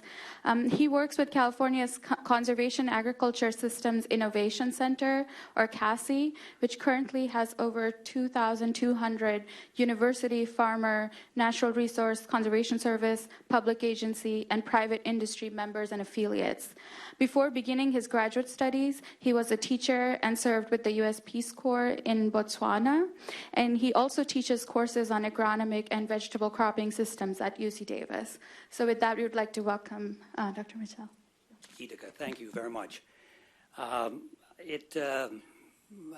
This last Sunday night, it occurred to me that I had been preparing and dwelling on what I'm going to say this afternoon much more than for any other similar sort of activity that I've ever done. And I think that's in part because of the importance of what we're talking about today. And this has been a wonderful summit. It has shared or provided the opportunity for people to share great successes and wonderful experiences. The word partnerships, I think, has been mentioned at least 180 times. Which is a very nice thing, and I can only hope that what I'm about to share with you will be worthy of your thought and your consideration. There hasn't been any booing or heckling yet, and that's also good to know. I'd like to begin with a reflection, and it's shown on this poster to the left here. No-till farmers do their share to clean the air. Any of you who remember about 12 years ago, if you were driving up I-5 just south of Stockton on the east side of the road there, you saw this billboard. It was out there. It has NRCS logo on it. It got RCD logo on it. It was there for a number of years. The only problem was there wasn't a no-till farmer within miles and miles of that billboard. And the next one beyond that farmer was miles and miles away as well. So my first point here this afternoon is we got to avoid the hype of lots of good work being done, but there are huge opportunities that still remain to be addressed. I think the hype, also, this was mentioned a couple of times earlier as well, I think we have to focus on the communication. What are we trying to communicate? What's the message? And there's a lot of very good thinking these days about communicating science in more effective ways, and something else that was mentioned earlier in the just recent panel here, communicating to the public, to policymakers. And I think, so I would urge that we resist the hype, first of all, and we be real about where things are in California right now. The next point, you can't see this, but over on that poster over there, there are the 4 key soil health principles that NRCS has come up with: reducing the volume of soil disturbed, keeping the soil covered, focusing on biology both above and below ground, and also trying to have living material growing throughout much of the year as possible. Very sound, experience, research-based principles that probably are universal, all right? And NRCS has really come up with a very good list there. If we eliminate, for instance, the spectacular systems that are up in Mendocino County, the vineyard systems, and I say spectacular because they are about as close to mimicking or emulating natural ecosystems as we're ever going to find. All right, it's just, you drive up 99, it's just utterly beautiful. They're about as far as we can get, probably, with overall management for what we're talking about today. If we also even discard some of the orchard systems, there's very little disturbance in orchard systems. The trees themselves are capturing carbon probably much of the year anyway. Many of the orchardists are using intercrop cover in some form when it's possible, because there are constraints that we also heard today. So those systems are pretty well set. There's a lot of progress there. That leaves us with the annual cropping systems. Now, a lot of people are projecting that trees and vines are going to eventually pave California over, or they're going to become the single crop sector in the state. That probably may not be happening. For my row crop friends, I hope not. But if we discard those, then we have the annual crop, row crop systems. Farmers, a lot of times, as all of us, we tend to maybe look favorably at how we're doing. Our own work group surveys have shown that 53% of tomato and cotton farmers, and dairy farmers as well, actually think they're using conservation tillage practices. The reality is it's far, far lower than that. So my second point is there are huge opportunities, but there's also a great range of systems that are currently out there that are being pursued and being developed at various stages of the way. And I know this is going to offend some people here, but the annual crop systems, they're not only using these principles to a lesser degree, but we're lagging far behind many other places in the world in that regard. And that's a fact. That's a flat-out fact there. So I think if NRCS wants to continue and even having greater impact, they might close the Ukiah office and move it down to Kings County or Fresno or Kern County. Now, that's a bit of a joke, but my point is that maybe in this whole effort, we need to look more tactically and prioritize where the areas we want to work on and how to get there. All right, so that's the second point there. Another thing that I don't know about you, but in part of the advanced publicity for the summit today, I was given the idea that some of the topic was going to be about identifying management practices that are going to lead to better soil health. Maybe that's not exactly what ended up being on the agenda here. And by the way, the people that were in charge of publicity, you did a great job. I was getting 7 or 8 announcements every day for this thing. But the fact is, folks, if we reduce the volume of soil disturbed, if we add organic matter to the soil, if we emphasize the biology, keep the soil covered, you're going to improve a number of soil functions automatically. Getting back to the universality, perhaps, of the principles. All right? Now, a third point that I want to make with you has to do with the actual goals. What are the goals specifically that are going to be pursued by the campaign? What results are really being sought? There was a mission statement that I saw earlier, but what are the specifics that we're really after here? I've asked NRCS here about what their results, what they're after, and the answers yet are not that clear. CDFA perhaps has a better or a more integrated set of goals: soil health, climate smart, water use efficient. But I think we need, as a third point, to emphasize the actual goals here. And I would be in favor, and I would urge, very bold goal setting. And I don't mean that in a meek way at all. And I want to share 2 stories with you that make that point. There are a couple people who are in the room here who are involved with this effort. We currently have California, Arizona, and New Mexico working together on a project very much in line with what we're talking about this today. Farmers, private sector people, NRCS are big. In fact, the two Western state soil health leaders are on this effort as well there. University people as well there. The goals are to really develop systems 25 or more years out. What are they going to look like? What are they going to need to have in terms of attributes and everything? And I am, frankly, extremely encouraged by the bold goal setting of this group. They're talking, this is in the vegetable crop, specialty crop arena, developing no-till lettuce. Now, that may astonish many of us here, but that's where people are. The second story I want to tell you about took place in a truck down in Santa Nella. I was in the shop parking lot of a tomato farmer one day. He and I were in his truck. We both had our laptops, and we were exchanging websites or videos about CTF, controlled traffic farming examples. All right, so the idea is if you dedicate traffic zones in the field where tractors or implements are pulled through, you preserve crop growth zones in between, and you increase the health, the quality of the soil for the crop zones there.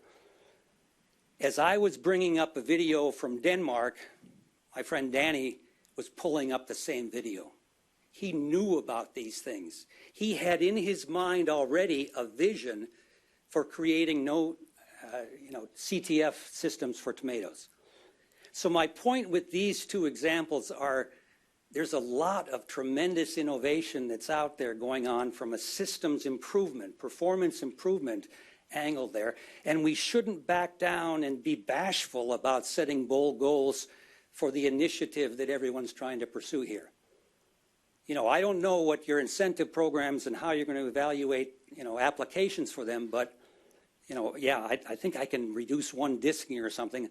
I'd encourage you to set a higher standard than that there. And I know this is going to surprise many of you to hear those examples, but people are thinking of these things. It's way out, very inspiring kind of things here. Let me wrap up here by coming back to the goals a little bit. If the ultimate goal is to increase the adoption of conservation agriculture, soil health, climate-smart systems, then we're really talking about what's called internationally systems agronomy, more than just soil health per se. Scaling up or increasing the adoption of these kind of improved performance systems is going to take more than just an emphasis on soil health. And the systems agronomy term, I think, is particularly relevant for us this afternoon here. I don't want to get too pedantic with you here, but the term agronomy, first of all, those of you who remember, comes from two Greek roots, agros and nomo. Agro means field, nomo means the management. So the management of field production systems. That's actually, in a broader context, what we're talking about than just soil health per se. The systems term, again, in an international context, and a lot of this comes out of Europe and maybe some of the developing country work, where increasing the adoption of improved systems is part of the innovation mechanism that people are working on. I think that's a great opportunity that we're going to have in these partnerships for doing more and better at the adoption angle here. And that's been mentioned a couple of times as well here. A lot of this we know. A lot of there's for sure questions that need to be further explored. But it's going to be that adoption, I think, that is the important thing, that we have a lot to learn about. Now, I want to end by being very affirming and positive. It is exciting. You don't need me to tell you that. The partnerships and the true value of what's going on is astonishing. And earlier this morning, there was mention of the next step maybe in this next week when some major partners are going to be brought together to do some next phase planning for this And it is truly inspiring, and I want to thank you, Gitika, for the opportunity. Thank you.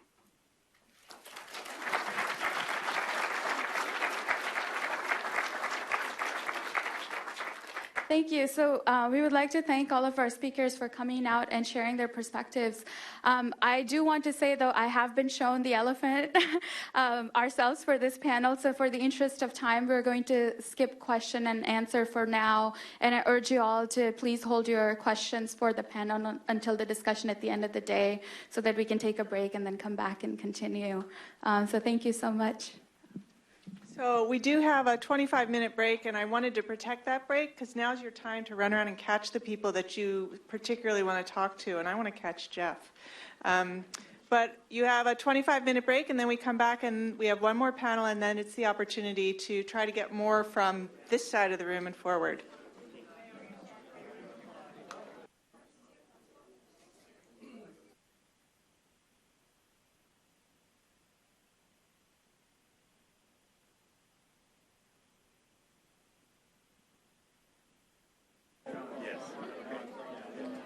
And remember, the poster is in the back of the room for those of you who wanted to look at it.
I'm low on battery.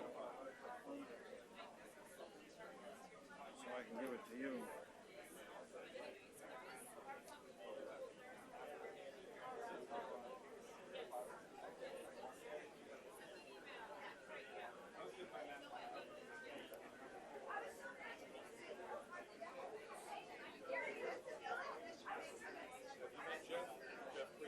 I met him with Susan Hayden a couple years ago. You know, it really wouldn't hurt. I would like to actually set up an appointment with the Marine Park. Yeah. Park cycling. Yeah, the Petaluma guy, Soil Carbon. That might be. It just seems like, you know, biochar should be a part of that whole thing. Sure. And so.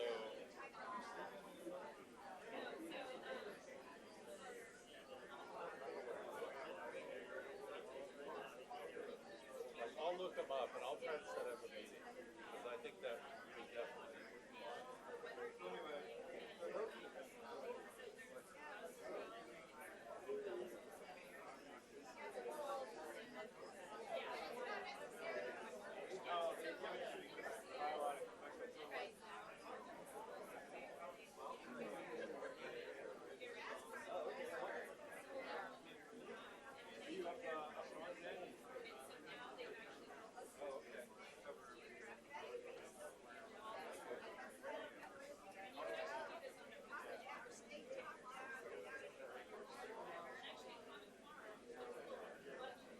Winona has new budget numbers on wine country for you to look at.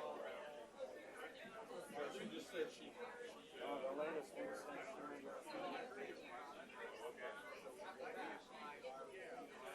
what was she all she was done was food.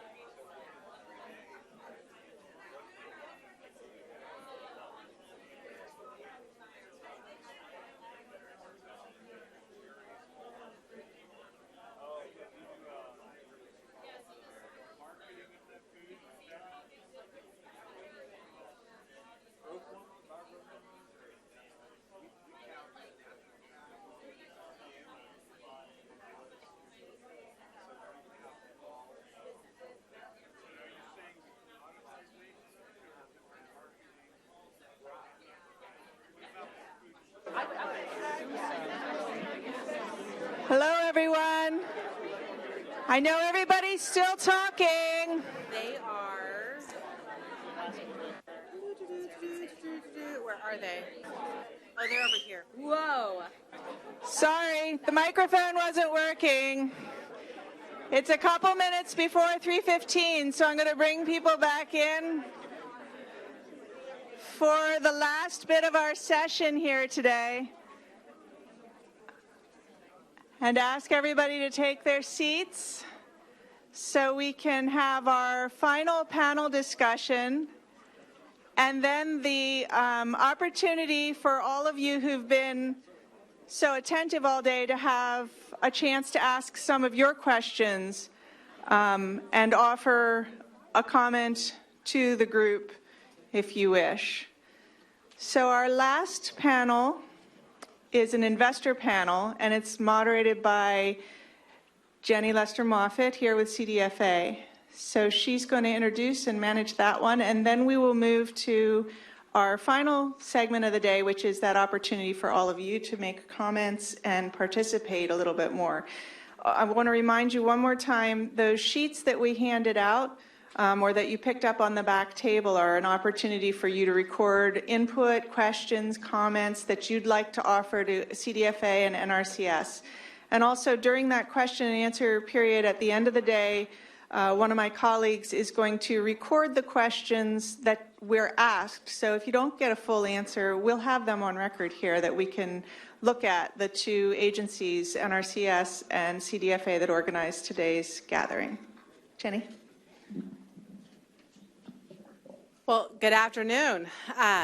same crowd, different time of the day. You guys have had, I think, tremendous stamina for not only sitting through this, but also participating in such an active way. So thank everyone for your continued participation. I'm really excited to introduce and to moderate this panel. This is an investors panel, and as we talk about a lot of the work that we're doing on soil health, a big part of that is how will that all get funded, and what are the opportunities for looking outside of even I guess government funding, if we will, and what are some other opportunities. And so today we have two different presentations, two different groups speaking. First up is Rod Kelsey and Kelly Grauver with the Nature Conservancy. And Rod is the lead scientist working landscapes at the Nature Conservancy. I'm going to be brief with introductions to give them time to speak. And Kelly is a NatureNet postdoc fellow working with the Nature Conservancy in Arizona State University. One thing I will say, though, is she has a CDFA connection. When she was a graduate student at UC Davis, she was an Ellipse fellow here at CDFA, the Department of Food and Agriculture, and so worked with us for a summer plus, I will say, and worked on some of the early work that we were doing on the Healthy Soils program. So she's certainly got some background with that. And without further ado, I'm going to introduce them and bring them up, and they can talk about the work that they've been doing. Okay, cool, thanks.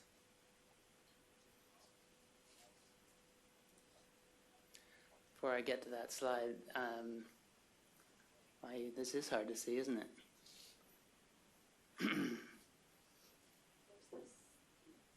Yeah. There we go. Thanks to everybody. This has been really great, and I appreciate being invited.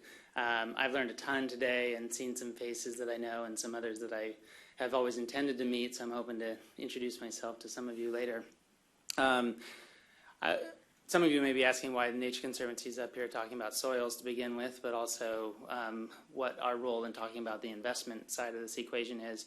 And I'll have to admit that we're not going to address it from the way you might think about investment for the time being in terms of generating loans or funds to invest in, but it is something we're thinking really hard about. So I'm going to give you a little perspective on where TNC is coming at this, at this challenge, how we're coming at that challenge.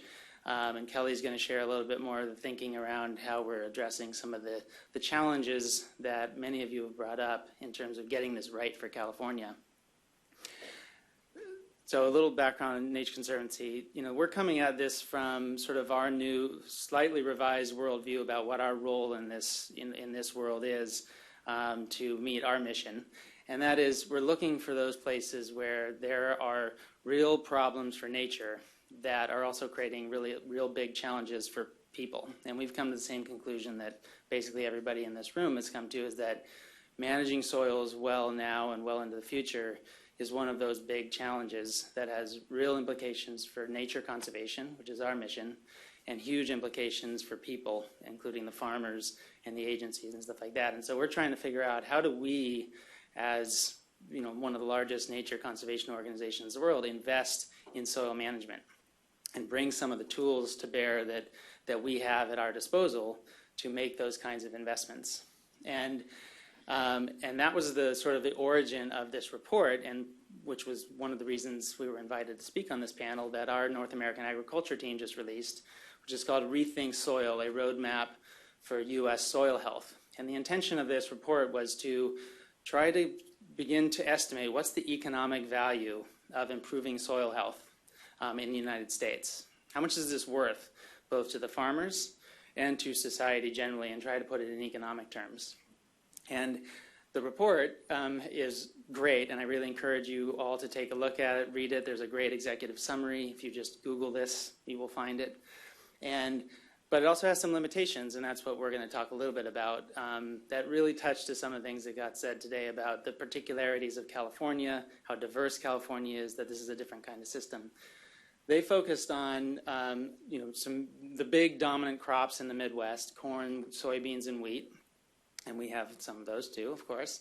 And they focused on three big practices many of which, all of which have been discussed today, conservation, tillage, cover cropping, and crop rotations, and all of which have relevance here and things that we're interested in advocating for and incentivizing here. But there are things missing from that we, particularly the Nature Conservancy, are really interested in, like some of the farm edge management practices that have a much more direct link to nature conservation, and what's the relationship of those to soil health as well as nature. And then they looked at the way they estimated the economic values is they did some estimates, both net to the farmer and gross to society in general, of the water savings associated with these practices, the erosion control benefits, the reduced nutrient runoff, and reduced greenhouse gas emissions. And the overarching view of this is pretty impressive. So what they estimated is that the annual, that is societal economic cost savings of implementing all three of those practices across corn, soy, and wheat in the U.S. would be upwards of $603 million if you just implemented that on 1% of the current land base under those crops. And that's a pretty significant number. And this is the kind of number we're looking to then, if it's worth that much, how would we begin to catalyze private investment that could supplement public investment in these kinds of investments? Because we all know that getting farmers to be able to do this stuff comes at a cost, and that's what NRCS has been here to do for many, many years. And even having that kind of investment for decades has been a challenge to get us to the scale we're all talking about getting to. And they also estimated what does this mean just for the farmers themselves, and estimated that if you did it on that same 1%, it'd be upwards of $337 million in additional profit. That's a net value to the farmers, and $1.2 billion at 100% adoption. And Kelly's going to come up here and talk a little bit about and translate this into California terms. And these are going to be back of the envelope calculations, because this isn't about California, and there's all kinds of things about California that make that kind of estimation challenging. But I'll leave you with a couple thoughts on how we think about catalyzing investment. We have a couple things that we're doing. We have an investment arm called NatureVest, which is an impact investing firm that's a sort of subsidiary of the Nature Conservancy, whose whole intention is to generate private investment and pool it with public dollars to make large investments with the intention that there's an economic return. So we're beginning to test out these models where we're actually getting people to invest in these things expecting a return. And these are the kind of numbers that are going to enable us to maybe catalyze that kind of investment. And the second example I'll leave you with is water funds. Many of you have probably heard of some of the water fund models that we and others have developed in South America, and we've been working on it here in California for forest management.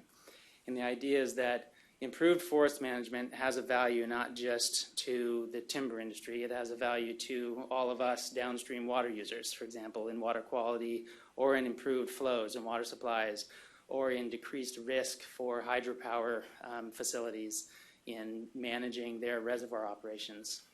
And so we've begun to use, our science team in particular has been modeling the economic benefits of forest management in terms of those values. How much reservoir management cost do you save?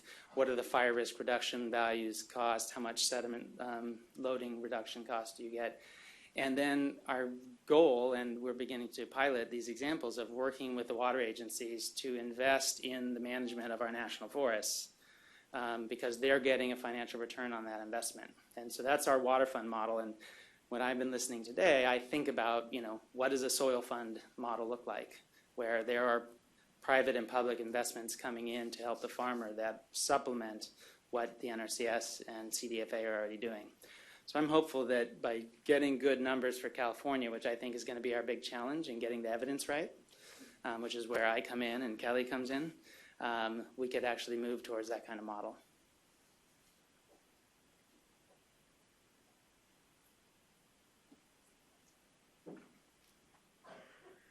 All right, so sorry. How do we translate these numbers to California? I mean, those were some pretty big numbers from this primarily Midwest-based report. So what does it mean for us here? So the numbers that Rod just told you about were based on assuming for the farmer a $41 an acre profit increase in profit from implementing all three of those practices simultaneously on their land. And the way that that number was arrived at was assuming that they would see a 5% yield increase from doing those practices. And that 5% was arrived at by an extensive literature review of the yield increases that corn, soybean, and wheat farmers have actually realized from implementing these practices. So, if you assume that in California we would get the same scale of yield increase in our crops, because our crops are of so much higher value on average than corn, soybean, and wheat, you'd actually see $150 an acre increase in profits. But, also thinking about all the ways in which our systems differ from those in the Midwest, is this really realistic? Could we achieve a 5% increase in yield with these practices, and which soil health practices should we focus on in different areas and crops in order to get there? We can see that there is quite significant potential here, but we need to develop some more of the science and especially the economic quantification and connections to yield in order to figure out whether that's realistic. And then on the societal side, the report calculated an average of about $99 an acre in societal benefits that would be realized from implementing those three soil health practices at the same time. And we also need to scale that to California, how does implementing various soil health practices on our lands and for our crops translate into greenhouse gas emission reductions, into water savings, and we have a lot of research on that, but we feel like we really need to pull it together as others have been doing that have spoken today. But if you just take the numbers from the report that was produced by the Nature Conservancy, you can see that if we implemented those three soil health practices on 10% of California's row crop acres, it would be $15 million a year increase in profits for farmers and $36 million a year increase in benefits to society. So every year you would see that. Those are pretty significant numbers, but we also think this really illustrates the fact that these practices need to be implemented on a large scale in order to realize really large scale benefits. So, collectively, we all need to really get out there and help these practices be implemented on more of the landscape. So thinking about, okay, how do we figure out what the literature really supports for California and how we'll translate these numbers to something appropriate here.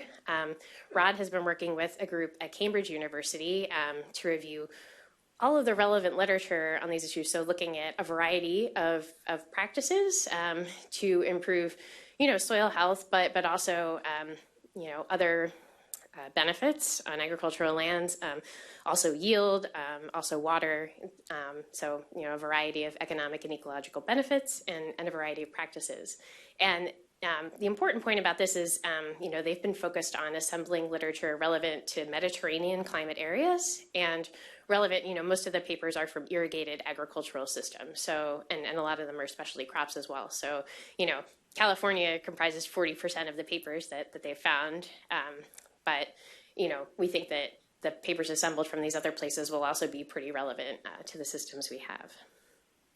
And so they found 516 papers in total so far, which is a good base of evidence, we think, to start saying something about. And so here's just one example of what that review is showing us. So I want to walk you through these figures here. So the y-axis is the number of scientific papers that their team has found for the effect of each of those practices on soil health. So the effect of adding compost, the effect of reducing tillage, and the effect of growing cover crops. And then the colors of the different bars are just sort of a vote count approach of like what each of these studies has found.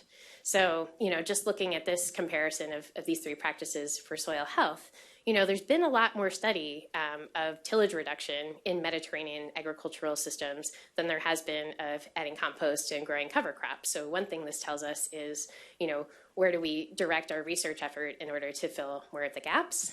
And another interesting thing about this is, even though like compost and cover crops have fewer papers, a greater proportion of those papers have shown a statistically significant benefit to implementing those practices.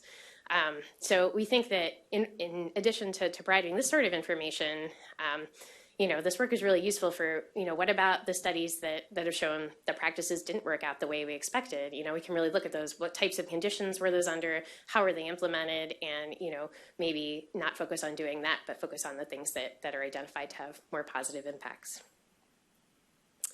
And the Rethink Soil report also identified a number of actions that the folks who wrote the report thought we could take to sort of reach some of these soil health benefits, economic benefits.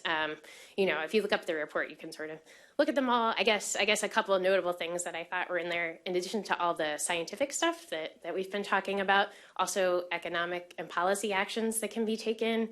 They talked about, having some outreach to landowners as well as farmers, landowners who may not even live in California, because a lot of our farmers are leasing the land that they're farming. It's important to talk to all the parties that are involved with the management of the land and, illustrate to the landowners the benefits of those long-term investments in soil health. Also working with retailers, working with our pest control advisors and certified crop advisors, and talking with them about soil health and how we might use that mechanism to disseminate the information to growers. And then also targeting perhaps crop insurance, how could farmers who are implementing soil health practices potentially have lower crop insurance premiums? Is that something that we can, make a case for to policymakers and get implemented as one way to move funds toward this work? So.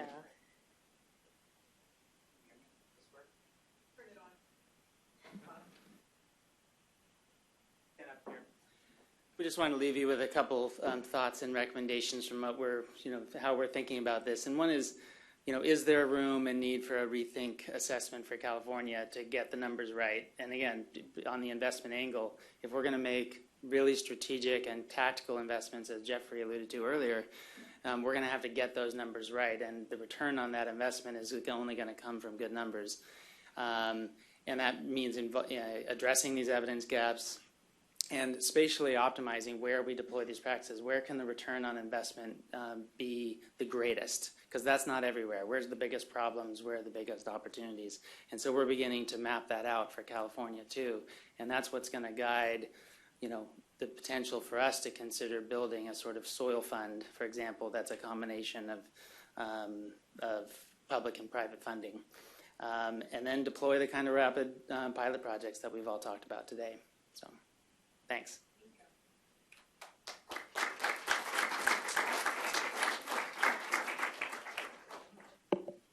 So next, I'd like to invite up Rinska Lind.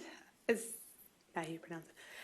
So Rinska is with, she's managing director with Food System 6, which is a nonprofit accelerator that supports early stage impact focused investors and entrepreneurs who are interested in transforming health and sustainability of our food system, and they have a special interest in soil health. And so welcome her to the podium.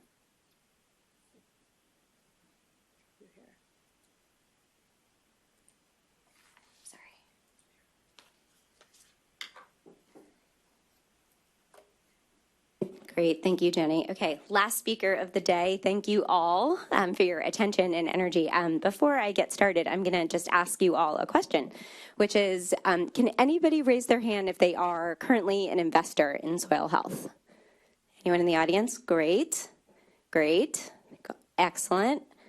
Okay, so the next time someone asks you that question, every single person in this room needs to raise their hand.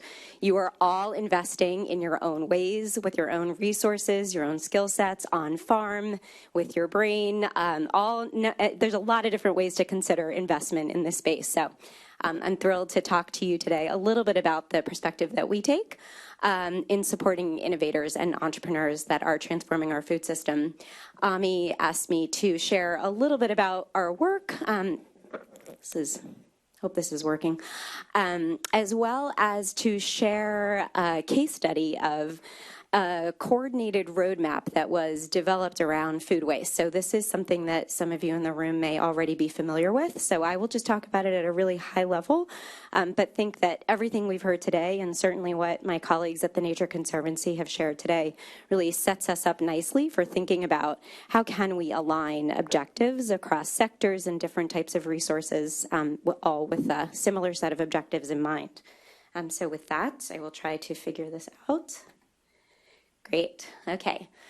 So just quickly about Food System 6, as Jenny mentioned, we are a nonprofit and we are focused on supporting and scaling innovators and entrepreneurs that are working within the food system to transform many different aspects and elements of the health and sustainability of food production and distribution. Our logo is appearing somewhere in the middle of that. I'm not sure why it didn't show up, but we really do work at the intersection of impact, potential on the system, innovation and entrepreneurship, and then the investment sector. And I will say we also, in addition to defining this entire room as being investors in soil health, we also use that term quite broadly to define the full range of capital that is currently being deployed into the food system, ranging from philanthropic grants to direct investments, venture capital, and many other different forms of capital. We also have our roots in a very cross-sector collaboration, so it's fitting that I'm here to talk to you today a little bit about the opportunities to align work across sectors. We were actually founded at a meeting called by the Governor's Office of California, held at a venture capitalist office in Silicon Valley. That's a great story, if anybody's interested, for another time. There we are. Okay. So I don't think I need to tell anybody in this room why we are excited and interested in the momentum that is building around soil health, and certainly see it as a critical component of what we call Food System 6, which is a vision of the food system that is actively being created right now by you here and many others, that is really designed around a set of criteria that looks very much around the notions of health, sustainability, and better access to better foods for more people. And also, there are so many innovations and entrepreneurs that are coming to the food system, many of whom have a very fundamental interest in this basic building block of the food system. And so there are a number of innovations out there. The efforts of those here at the state and across the NGO sector as well are really helping create sort of a groundswell of innovation and entrepreneurial activity in the space, and that's where we work, and that's what we see investors being really excited about. So we'll talk a little bit more about that. And we're getting a lot of questions by investors, which is really exciting. A lot of people are already actively deploying capital, and many who want to understand how they can deploy capital that can support the objectives that have been laid out today and that will continue to evolve through this Healthy Soils initiative. The food system, just at a really high level, it's a $7.8 trillion global market. So in terms of why private sector investors are interested, I don't think the case needs to be made. But when you look at, and this is a credit to colleagues at Ag Funder, when you look at the opportunities across the entire value chain, it's hard for me not to look at any of those and connect it in some way back to soil. So that's certainly an underpinning for us in terms of the energy that we're seeing coming to the sector. So to talk just a little bit for those of you that are not familiar with this effort known as REFED, which stands for Rethinking Food Waste Through Economics and Data. Again, what our colleagues at the Nature Conservancy just laid out in terms of the analytics around assessing the economic value is an absolutely critical part of what became a very coordinated strategy across sectors around food waste. We are actively partnered with REFED. We are currently supporting an amazing entrepreneurial team that is tackling food waste in the supply chain. But just in terms of how REFED thinks about this work, they really did set out to identify the means by which a wide range of stakeholders could engage in this topic based on their perspective, their resources, what they're interested in achieving based on an impact return or an investment one. Okay, so in terms of what we see as key components for coordinated action, I love Jenny's slide about the gears working together. If I'd seen her slides, I would have put gears on mine as well. This appears to be a little more linear than I think it actually is, but and I think some of this is starting to happen already out there, which is really identifying and establishing what are priorities, what are wins, how do you align incentives across this entire opportunity. And how do you define your expectations on what you are seeking, the capital that you're putting into the system? What are you seeking to return on that? Is it an investment return? Is it an impact return? And I think again, this is already starting to happen. It's very active in our world, where people are starting to identify means by which different forms of capital can actually come to the table. In my, what I know the best, it's around how do we support entrepreneurs, and how do entrepreneurs then think about how do they build a business that not only meets a public good, but can actually provide a return for some of its investors, for some of its business designation. So there's an entire shakeup and disruption happening, even in terms of the way entrepreneurs are thinking about building businesses, which is incredibly exciting for those of us that care about making a change in the system. And then, again, identifying where are the opportunities. And as my colleagues, again, at the Nature Conservancy laid out, really identifying where are the opportunities where private capital can be complementary to what's happening in other sectors. And then, of course, because this is the landscape that I work in, it's how do we catalyze and support innovation? So that work continues with ReFed as they have identified innovation and entrepreneurship as a key area of activity to invest in and support, again, for some of the reasons that I've laid out in terms of how innovators are coming to the space and thinking about making a change. And so we've heard today a wide range of public sector, CDFA, NRCS, and I'm learning all my acronyms rather, I'm trying, around objectives, and then certainly have heard from an amazing array of nonprofit organizations that are raising awareness both on farm and with consumers. I think that's, I put on that list what I think is missing is a conversation around consumers and what they're asking for and what they're interested in and the demand that that's kind of creating in the system, which is, again, incredibly exciting. We still see a huge opportunity for investors to be educated. I think every one of you in this room is positioned to help inform and influence the direction of where investors head. They're interested, they're looking, they're asking, they're trying to identify ways that they can deploy capital that isn't just around another meal delivery service, which is fantastic news from my perspective. There's huge opportunity to impact further through the supply chain. There are companies that are making pledges around soil health, and again, this is all extremely important information in terms of the mechanics of how soil health can actually be cultivated that really needs to get out there to investors. And then again, innovators and entrepreneurs, they need so much help. We are one organization out there trying to help entrepreneurs that are thinking about making a positive impact in the food system. They really do need help in the form of not just capital, that's a little bit of our job, but really also given that they're playing in this really big, really complicated landscape, they need help, they need advice, they need encouragement, they need farmers and ranchers to say, okay, I don't know that I understand that app, but I believe you when you say that this is something that can help me. Let me give it a try. So that's a lot of what we are trying to do with our work and bringing cross-sector partners to the table. So this is by no means an exhaustive indication of the landscape of innovation in the food system as it relates to soil health. I really just wanted to give you some quick examples of the different technologies and innovations and business models that are out there that can absolutely have an impact and can be leveraged to support objectives around soil health. And you can see this here, but a lot of it is around transparency in the supply chain and what we're seeing and what we're hearing in terms of how much information and attributes can travel through the system to get to consumers who are demanding that level of knowledge and information about what's in their food.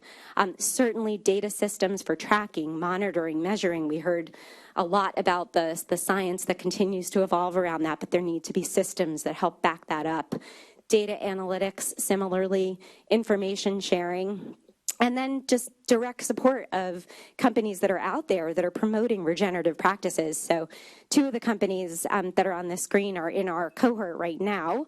One is Pasture Map, which is their great tagline is they sell software to cowboys. And they've developed a grazing management platform that is app-based to help sustainable livestock ranchers better manage their land and their rotations. And then Emmer & Co., which is a heritage poultry company that is bringing a whole new level of genetic diversity back into poultry production, and given their practices has a direct impact on soil health. See. Okay, moving forward. So this is the end, and then there's an opportunity for us to all think together about how to move forward. From our perspective, we certainly see a need for alignment around the different sets of objectives out there related to soil health. We are actively trying to cultivate leadership in soil health in the way that food waste, really had some incredible stewardship of the work that has been done at ReFed. And then certainly identifying where are opportunities that intersect with the broader efforts for changing the food system. I think food waste and certainly the recycling of organic material is a critical area of intersection. And then, yes, a plug for impact-focused startups, because they are certainly the future from our perspective, and we're thrilled to have Secretary Ross join us for an event that we're hosting next month, where we will be bringing together a broad set of investors and trying to catalyze this kind of conversation that will also feature some of the entrepreneurs that we're working with. So hoping that provides another next step in this journey of coordination and alignment. So thank you so much for your attention.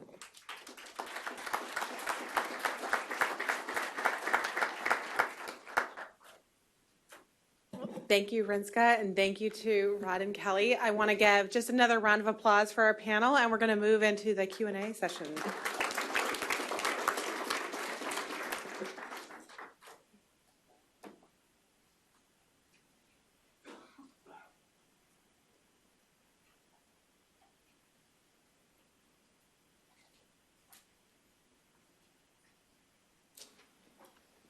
I really don't like captivity behind podiums, and we're going to need to wander now with the microphone anyway. So now is the time that we've been talking about for all of you to think about what you'd like to air in this venue today. I think we've heard, I'm going to give you half a second. Oh, the hands are already up. Y'all have been waiting.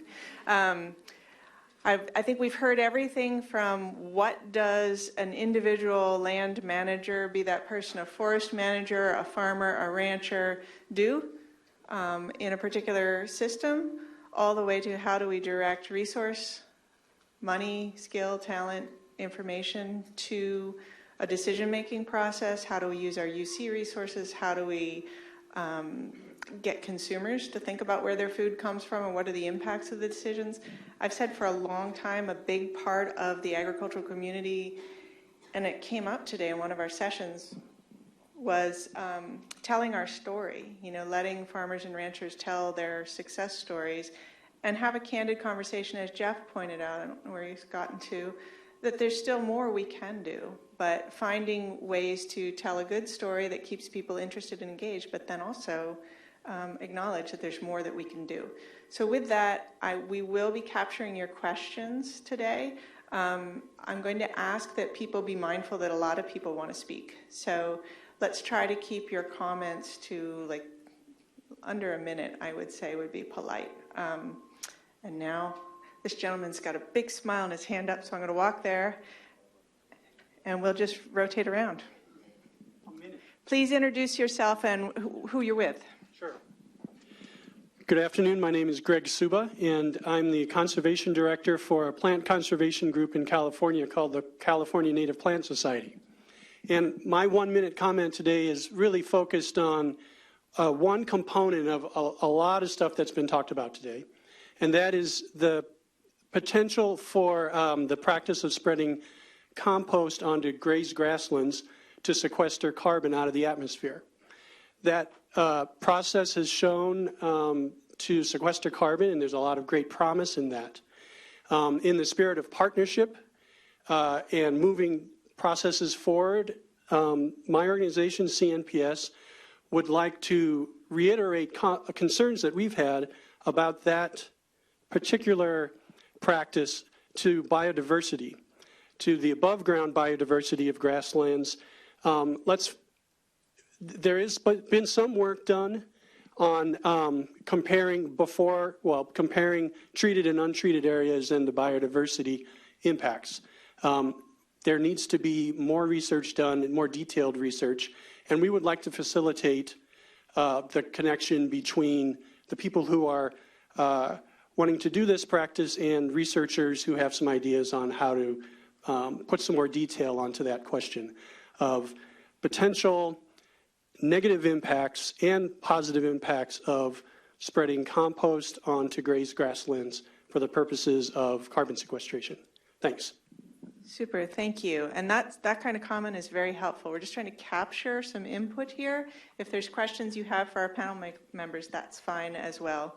And it's amazing how fast a minute goes. Okay, I've got a lady over here, then I'll come back to you.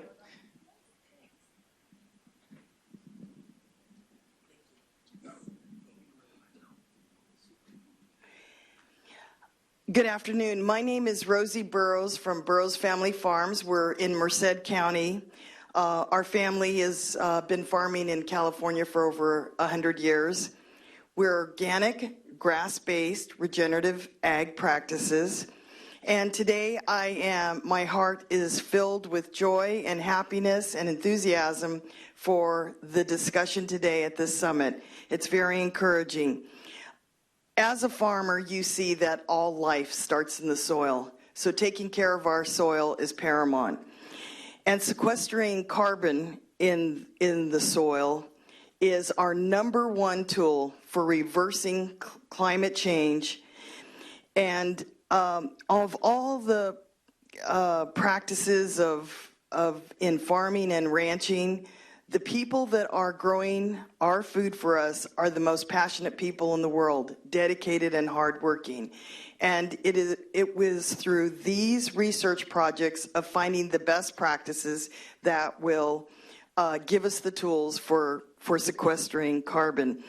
Our family has given a grant to Chico State University for the purpose of regenerative ag studies and research, a collaboration of just everything that's been talked about today in terms of being a hub and a beacon of light for research studies with best practices. We have a place in the mountains, and they mentioned about the forest devastation. So we are witnessing the catastrophic effects of climate change and global warming in our mountain area with our tree death.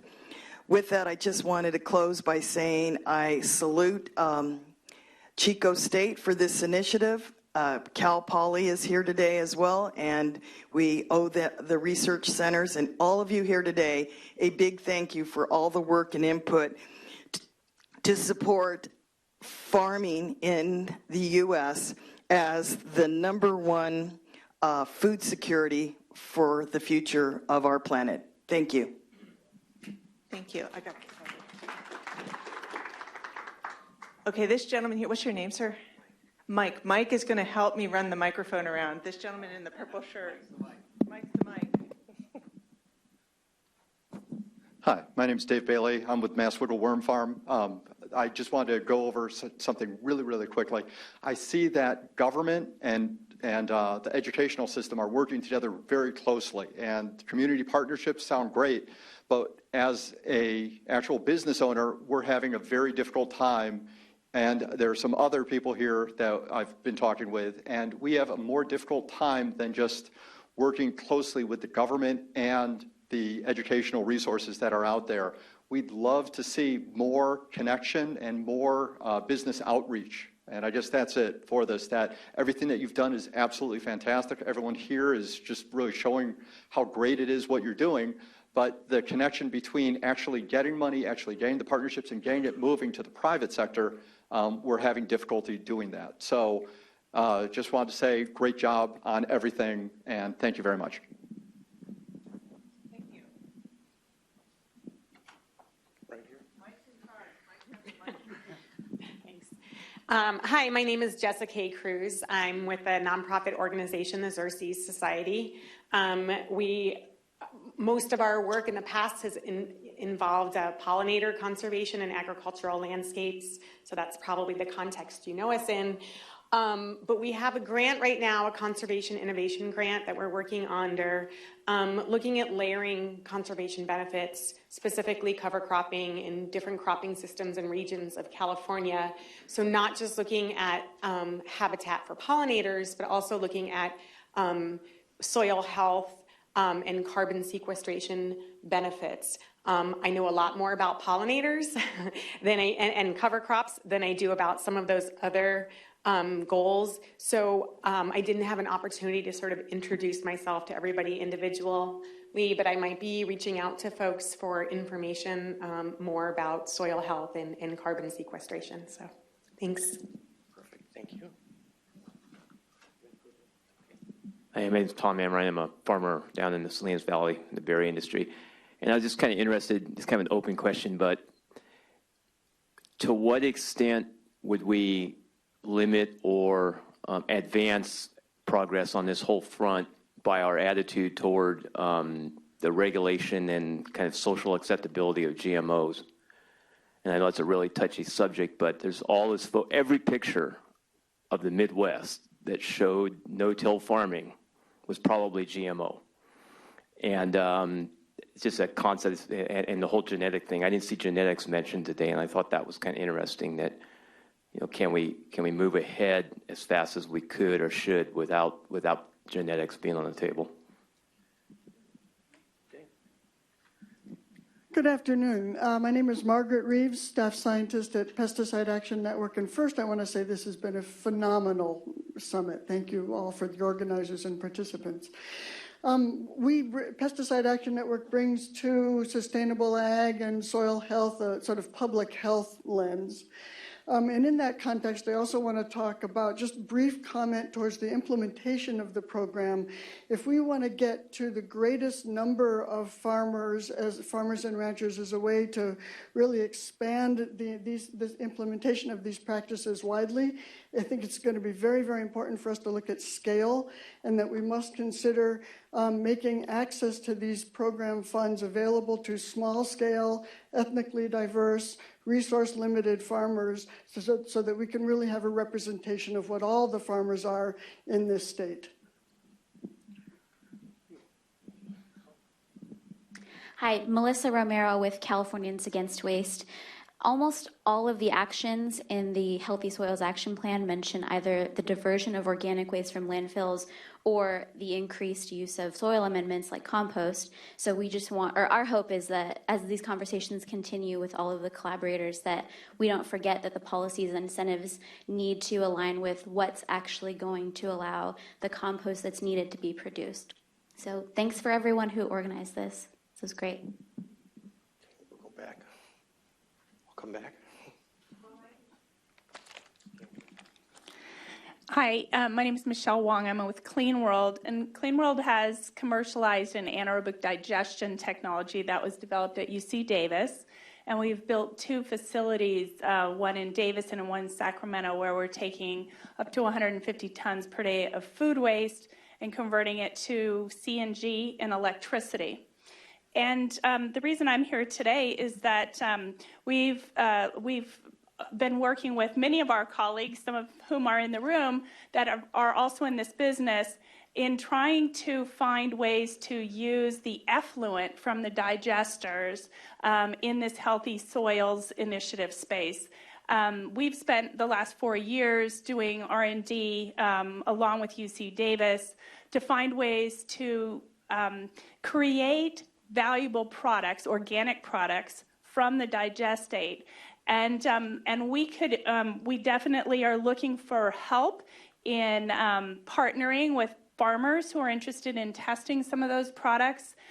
We've developed a product that we think has a lot of promise, that we're looking for some help in getting through the regulatory hurdles to get it certified through the CDFA. And this is a really critical aspect to these AD systems being economically viable in the United States. So any help that we can get in generally in the industry in making those products available to the farmers would be very appreciative. I just want to remind folks, you guys can all hear me? I just want want to remind everybody that all of this is being captured. Today, there's so many more people than I think the organizers anticipated that it's hard to have a conversation about each of these. But I do want people to have an opportunity to say what they would hope to hear said at this gathering. So it's all being captured. They don't need to hear me. They need to hear you. So. Thank you. Greg Kester with California Association of Sanitation Agencies. We represent more than 90% of the sewered population of the state, and we produce biosolids, around 700,000 dry metric tons a year in California, most of which is land applied. But biosolids help achieve really every goal of the action plan and the Healthy Soils Initiative. And we just want to let everyone know we are more than happy and welcome partnerships and would like to work with farmers and with everyone in this room to further advance that and be recognized for that value. Thank you. Thank you. We had one over here. Nope, we're doing good. Gabrielle Ludwig, Almond Board of California, and I'm just now reflecting on some of the conversation, and I don't feel like I quite have my question well formulated, but one of the things that came up, particularly for me for the last session, is who decides what's sustainable? Who decides which of these practices have value? And I mean, we heard various metrics come up, but they tend to get very complex very quickly because this is really complicated science. And so on the one hand, like growers want to be simple, like trying to figure out how to prove your carbon sequestration stuff for the sweep and so forth is complicated. They don't like that. Vice versa, consumers want it simple. They want to say, okay, if something was grown, if it's got a cover crop, it's got to be good. Well, it's not that simple, as I just explained. So I think somewhere also some conversation about who decides how we value these things. And as again, we've heard different metrics, but there's also a societal value component behind it that we haven't, as scientists, we don't tend to talk about as much. And that's part of this conversation.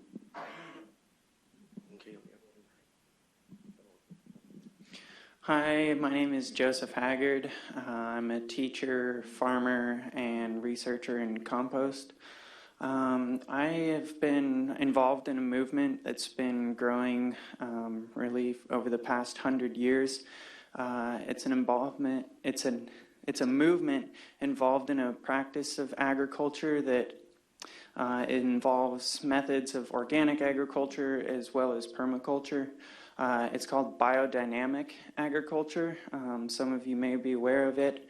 It's become very popular in the wine industry and seems to be gaining ground in the medical cannabis industry. Really what we would like to see this movement do is work towards food as a medicine as well, not just medicinal herbs. So I want to bring to the CDFA a consideration of the methods that biodynamic agriculture talks about and describes, and see if some of those methods can be integrated into the Healthy Soils Initiative. Thank you.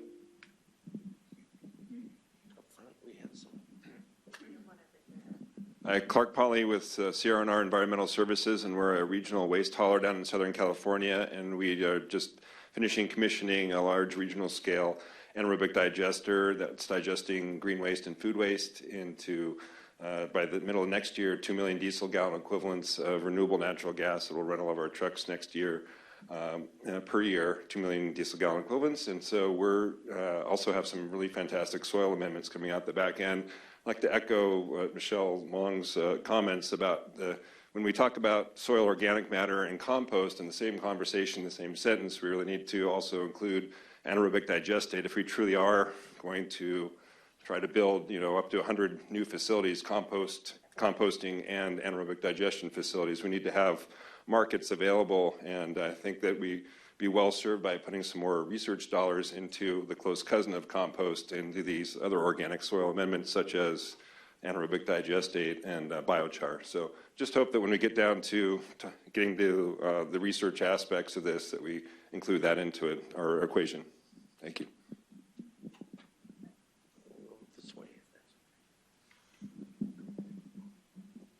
Hi, I'm Joanne Baumgartner with the Wild Farm Alliance.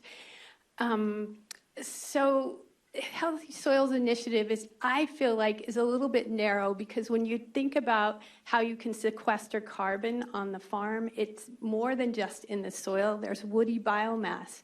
There's a study done at UC Davis where hedgerows and riparian areas occupied 6% of the landscape, but stored 18% of the carbon. And hedgerows are really practice that a lot of farmers like because they support pollinators and beneficial insects and windbreaks. I could go on and on about all the NRCS practices that are good for farming, that are woody biomass. And the comment planner does actually include those practices, but the title of this whole effort, Healthy Soils Initiative, is way too narrow, and I would suggest that CDFA broaden that title to include woody biomass because it's an important component. Thanks.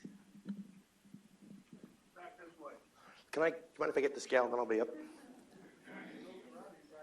You can't be mean to my guy Mike. He's just a volunteer. You wanted to talk? Oh, Go over here. back over there we go. Mind if I sneak through?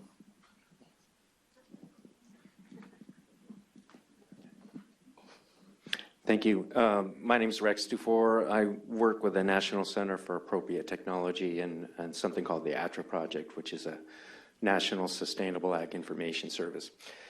But I just have a very brief comment about the work I do with farmers. I've noticed that if you own the land, you're much more willing to invest in the land than if you're leasing the land. And I've had a lot of farmers talk to me about how their owners have kind of forced them to go to almonds, or not that almonds are a bad thing, but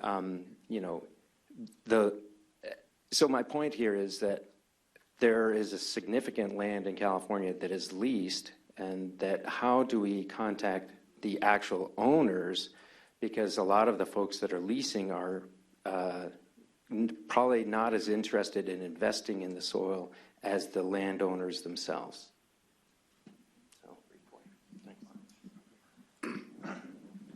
Hi, my name is Joseph. I work for City Slicker Farms, which is a small, tiny farm in the city of Oakland. And I came here because I was interested in hearing some good ideas on how we can deal with reclaiming, basically regenerating soil in the city. I've gotten some great ideas, but I wanted to make sure that the bigger picture people don't lose sight of us little picture people who are actually trying to do good work, making soil better, making food grow in urban environments. Just wanted to point that out.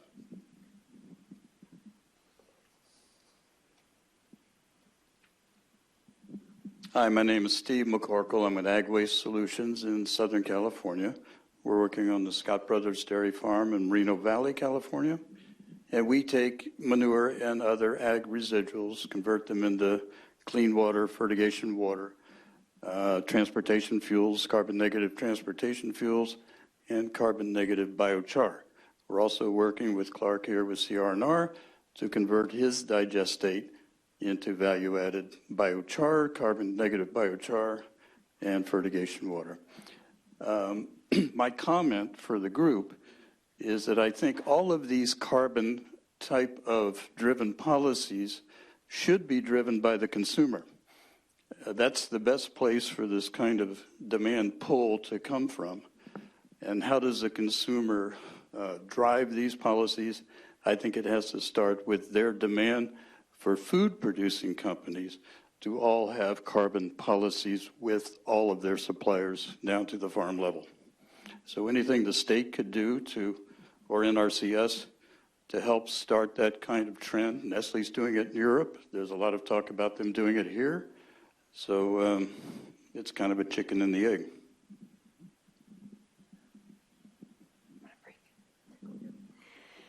Hi, my name is Candy Manhart, Glenn County RSD, and one of the hats I wear is to manage the sub-watershed group in the Sacramento Valley to help growers meet the irrigated lands regulatory program. And so I just want to remind our regulatory agencies that We hope that a program can be built that can complement each other and not create a tug-of-war situation. And so when growers do have to meet regulations, that they're benefiting all of the resources, not just one particular resource, but it's looked at as a whole picture. Mind if I?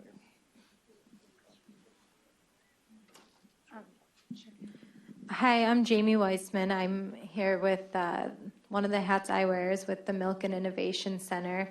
And I recently helped a grower in the Imperial Valley apply for SWEEP. And I noticed that one of the things that helped a SWEEP applicant become successful was one of four things. One of them was soil improvement practice. But I know that we had talked about today wanting to create demonstration sites and spread the word about whatever gets done through the Healthy Soils program.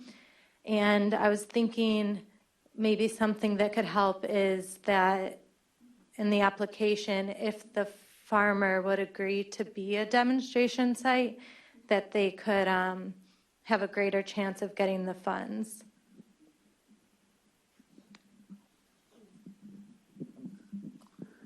My name's Scott Park. I'm a farmer, organic farmer.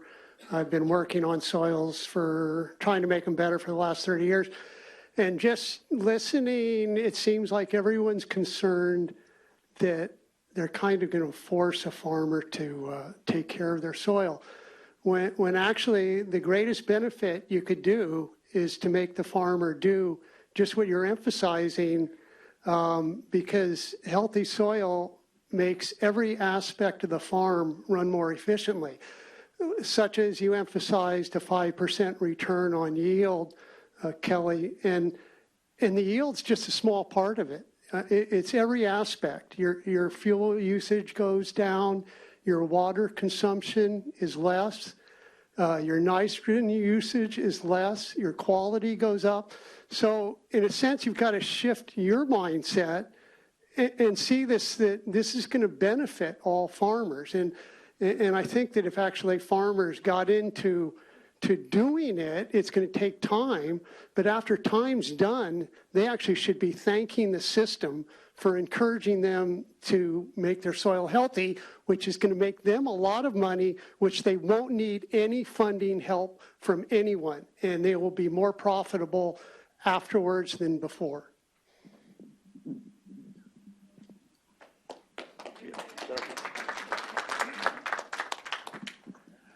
Dan Noble again with Association of Compost Producers. There is a lot of discussion about organics, and what I found when we form various bioproducts out of those organics, there's folks who focus more on the carbon and then folks who focus more on the nitrogen. And so organics contain both, of course, in the carbohydrates and the proteins that make up the organics mix. And also, when you look at the pollution, whether it's air pollution, water pollution, or solid waste, all of those same compounds create, in the various forms, create pollution like, methane or N2O as powerful greenhouse gas, short-lived climate pollutants. Also in water pollution, of course, most of the water pollution, especially from ag lands, but even from landscapes, is sediment, soil loss. And the sediment is attached to, the other, mainly BOD and nitrogen pollution. So it seems like healthy soil is also about not only carbon management, but nutrient management together, because it requires water. 90% of the water in our state is used to grow things. So, whether it's landscapes, mostly ag. So managing these resources, that's why I was really encouraged by the whole systems management approach, which is being fostered by Alan Savory and that whole group. So part of how we work together is how do we get all these disciplines and regulators to work together. I'm just going to make a comment here. You know, when I brought the elephant, it was just sort of a cute gimmick to help people recognize when we were hoping they would wrap up. But the common parable with the elephant is what?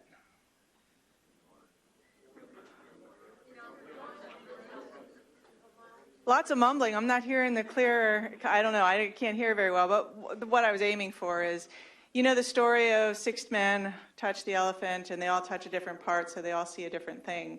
And I think that's coming through here today, is there are several people who are helping manage what to one person is a waste stream, to another person is a resource. So trying to hear one another and understand how do you find the people in this room, the people outside this room that are going to help move you so that your private sector business gets in a position where it can be of help to somebody farming who wants. Did you say wiggly worm? Is that the name? Mass wiggle. I like that. So connecting these things and understanding that we're all kind of looking at it a little bit differently is, I think, important to recognize. And the research scientists, many of them that are here today, haven't been at the front of the room. And one of the things that I hope is, and I'm going to ask a specific question now, what knowledge gaps would you want the research community or the on-farm trial folks to be thinking about? What knowledge gaps would be helpful have you seen as barriers to moving us to adoption of, and I would posit that there are almost all management practices could be considered soil health management practices. I'm not sure we need to limit ourselves to a short list. Thinking broadly is really what leads to an outcome that is beneficial for long-term productivity of the soil resource. He's got a real short answer. So Dan already said it. For us, it's the combination of nutrients, carbons, and microbiology. We found that's the kind of mix that we need to see more research and field trials on. Nutrient availability, what? Yes, it has to be available nutrients, obviously. Right. But if you just apply carbon and not nutrients, sometimes you'll see the yield actually go down. We've seen that with some competitive biochar that's woody-based, carbon only. So you need this right mix of carbon, nutrients, and the microbiology to create the healthy soil kind of sponge. How many fertilizer people are in the room, too? How many fertilizer people? Organic or Hi, I'm Scott. I work at a company called Trace Genomics. And following up on the microbiology, so we have a measurement that we do that's for below ground biodiversity. So we're measuring the microbes in the soil underground and using that to look at using that as a soil health metric. So right now we have an initiative that we just started, and we're looking for growers and farmers to participate in that initiative. So if you are one, or if you know anybody who would be interested, come and find me, get in touch with me, or get in touch with us, and we'll try and help you out. So it's free enrollment for growers and farmers at the moment. Thanks.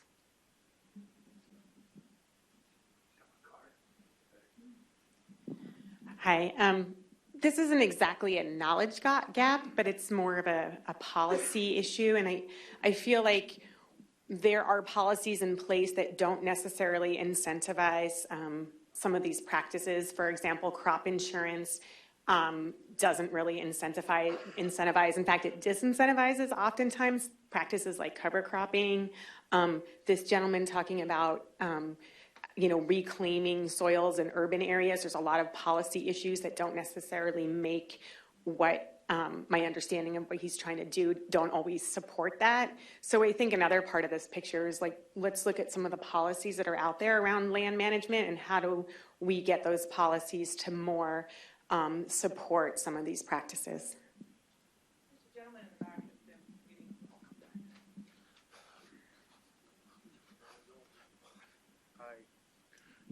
Hi, Jacob Collins, ListTech International. One of the educational gaps that we might have is some of the food safety concerns off of the artificial fertilizers compared to some of the other organic market fertilizers that are coming out. Maybe we can help some of the farmers know that using those type of fertilizers are safe and are sustainable.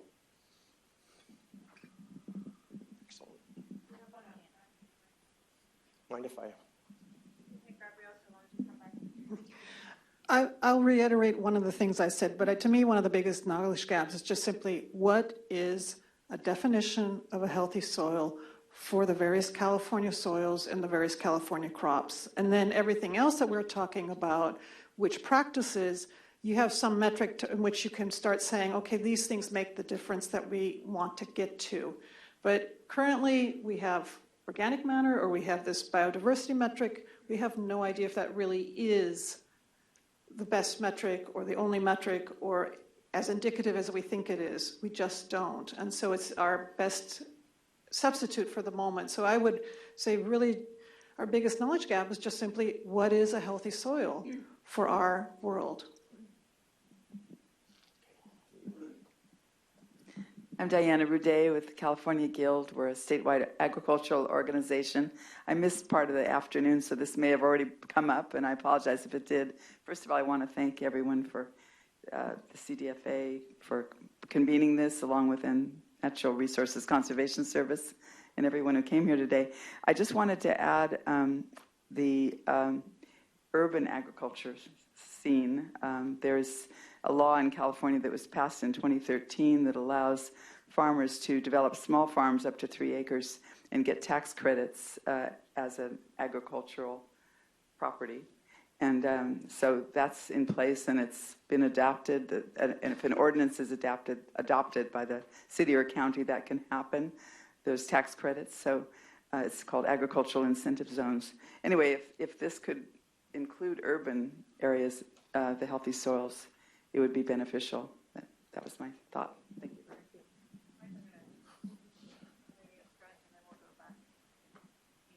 Thanks.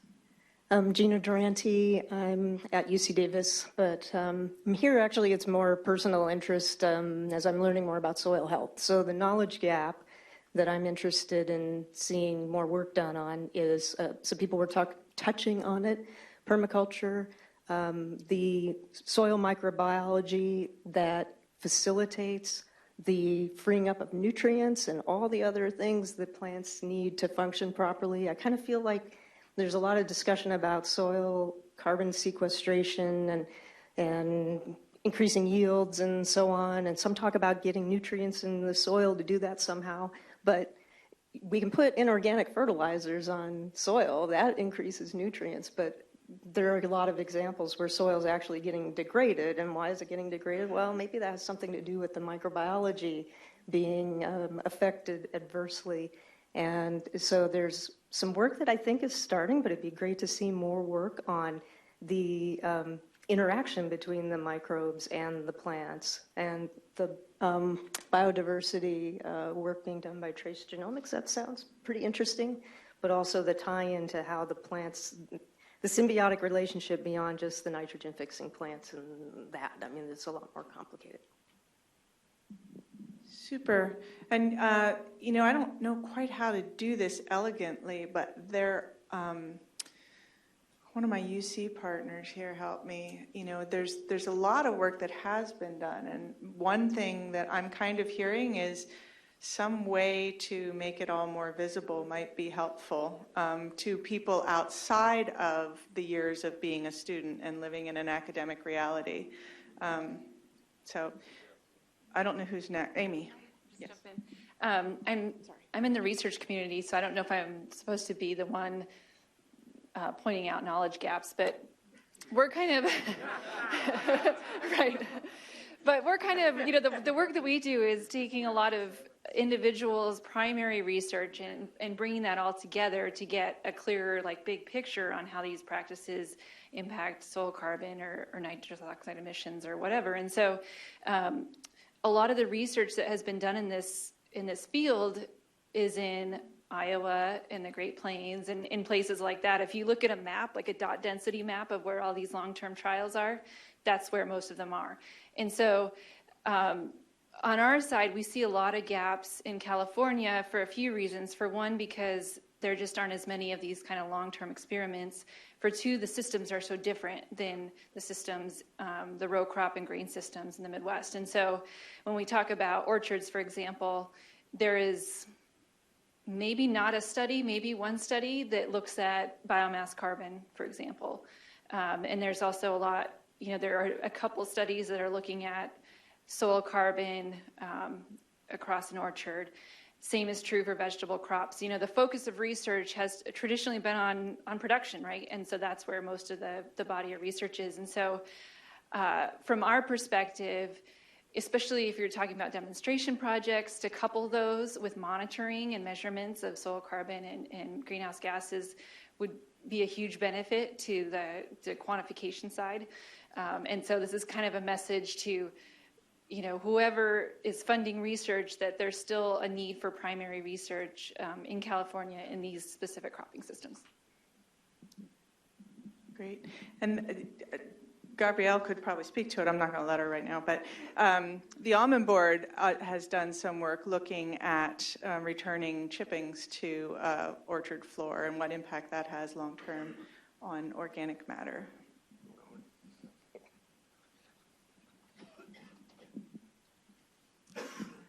This is a policy thought.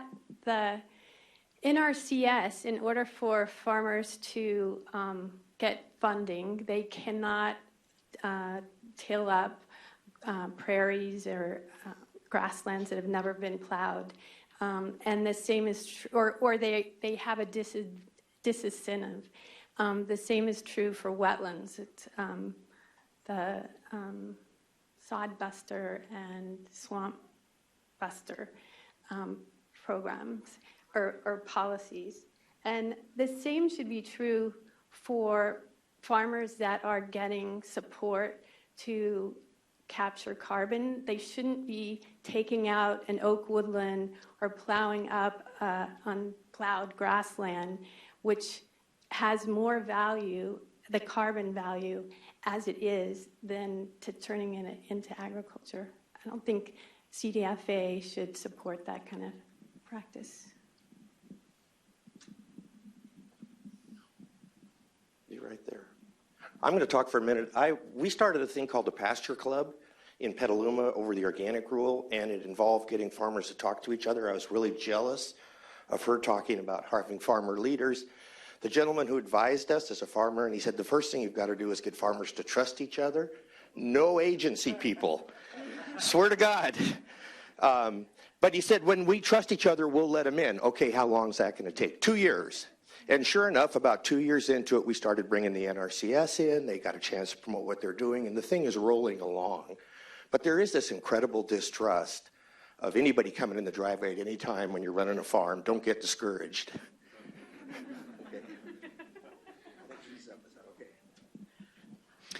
Hi, Joseph again.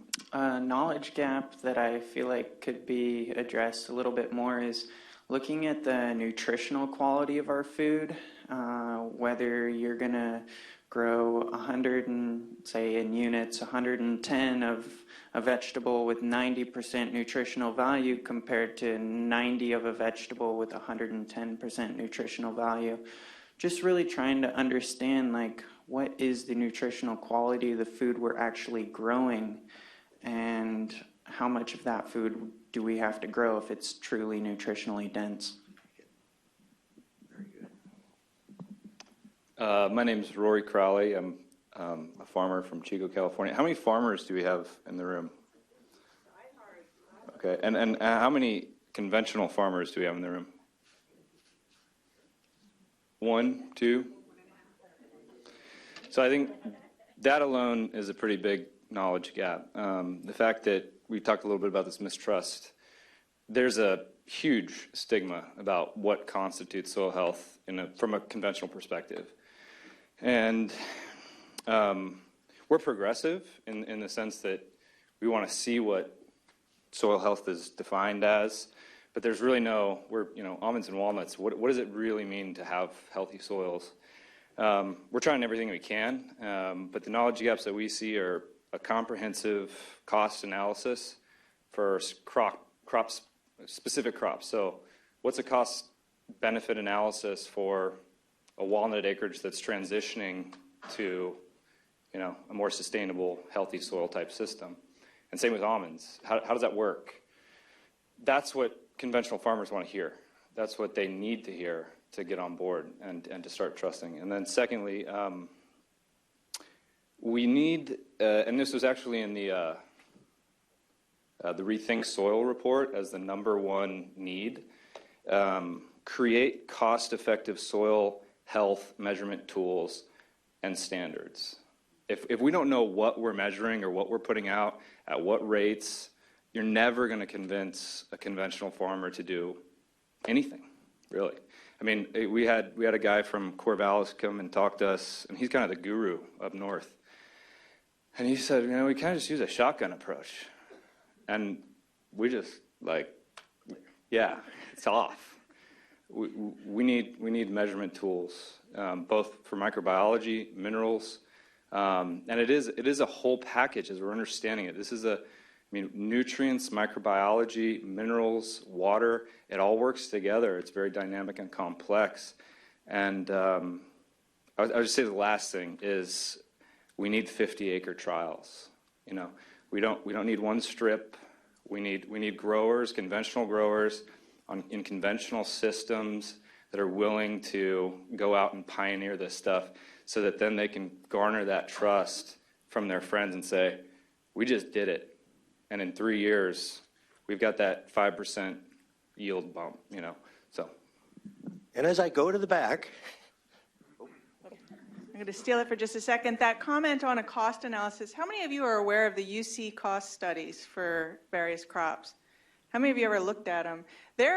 I work with some of the advisors who work on them, and they're always asking us, what should we do? So maybe this is a piece of feedback to that team that it would be interesting to see an analysis of a particular practice. They've done some of ours. They've looked at some NRCS conservation practices and looked at what's the return on investment and how long does it take and what systems does it work best in, that kind of thing.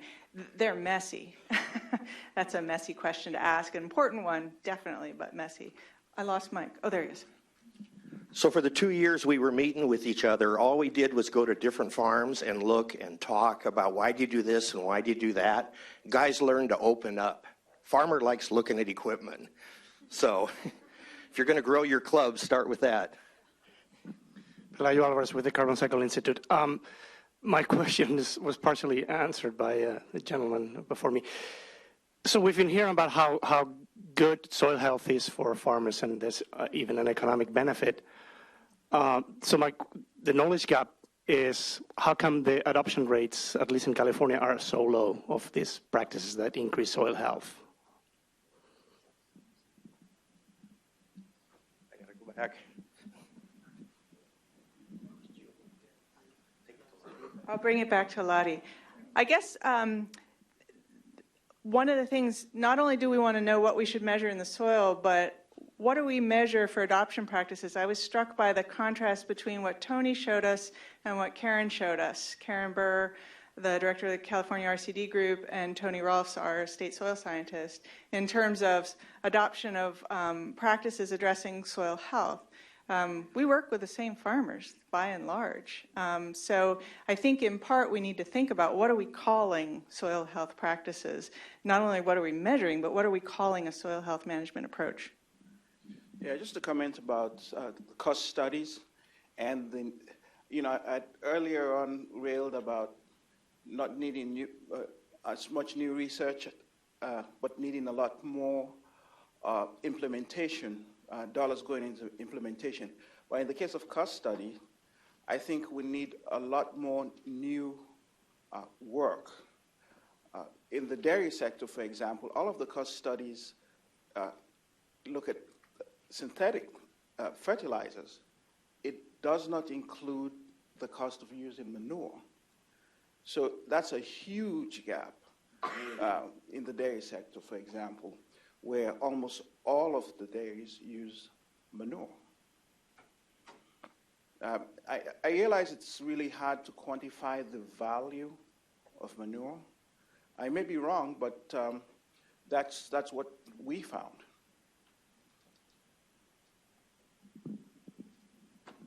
Ooh, look at them. 2 of them, 3 of them.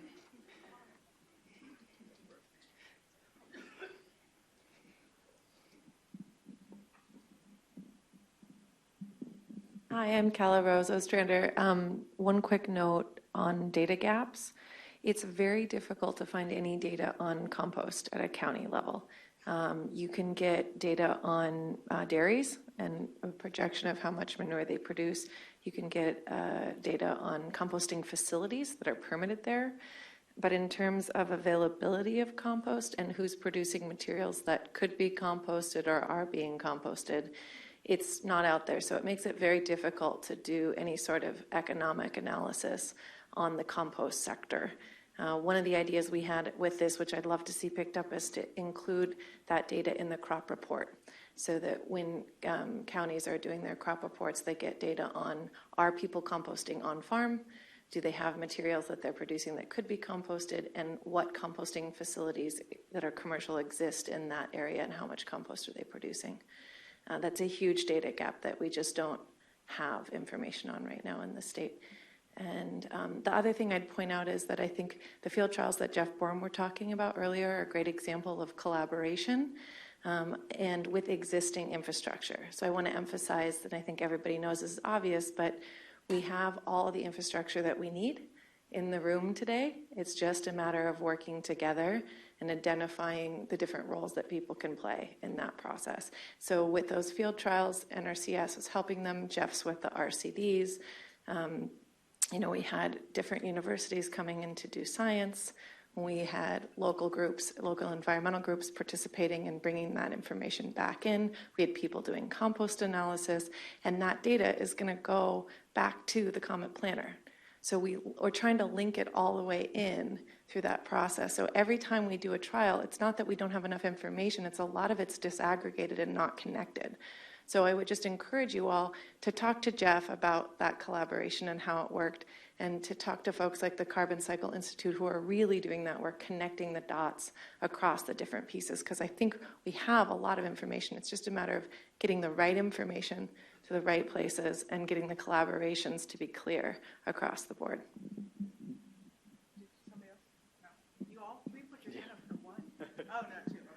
Ryan Flaherty with Sustainable Conservation. First thing, just to build on Calaro's, I think practices in general, so we work on conservation tillage and have tried to do several studies of adoption of conservation tillage, and it's tough. So if we can build it into existing crop reports, that would be excellent as well. But I guess I wanted to try to connect a couple of dots, and hopefully I'm successful. Your question about research gaps, the elephant parable, Gabrielle's point about value judgment. I think in this space there are very little practices that don't have a trade-off. And so I think from a research standpoint, and I realize this is ambitious, but looking at the economic, but also across media environmental impacts of a practice, because and we work with dairies and specifically in manure management. And from a producer perspective, they get people coming to them saying, do this to reduce methane, do this other thing to improve water quality, do this other thing to reduce air quality problems.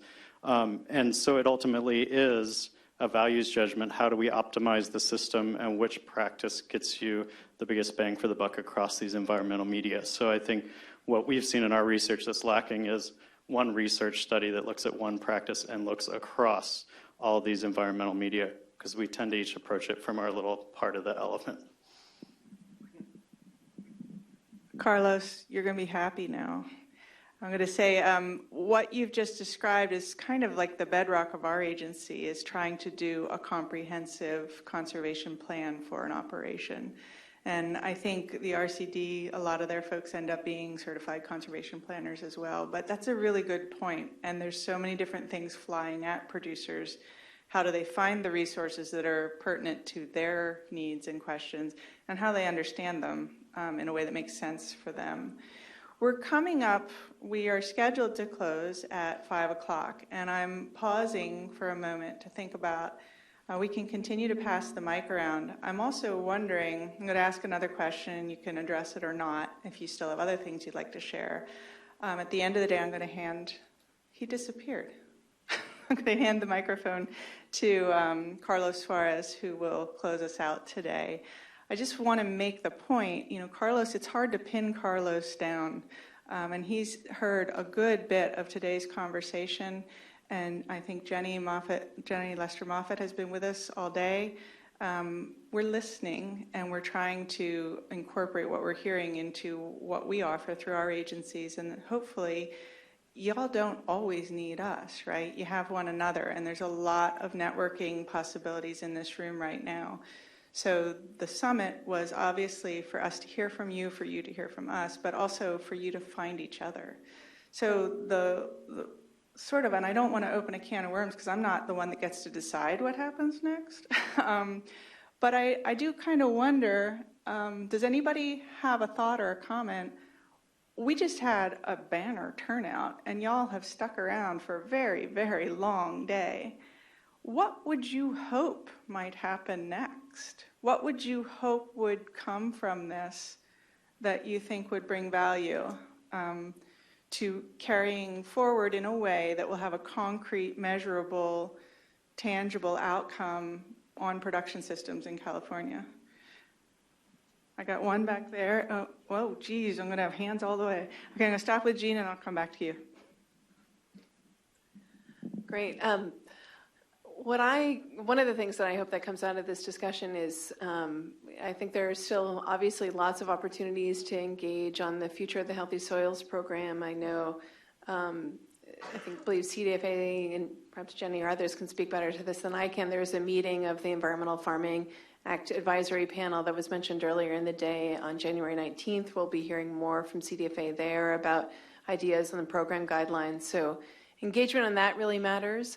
But there was a moment in the budget debates around climate change program funding in the state legislature last year, a couple of moments where there was no funding proposed for Healthy Soils because a largely urban membership didn't see the value in funding the Healthy Soils program. So we still have a lot of work to do to build the political and constituent support for Healthy Soils, and that debate gears up yet again as we enter into another budget cycle. So it's important to be in touch with your Assembly and Senate members on these issues because it's not over yet.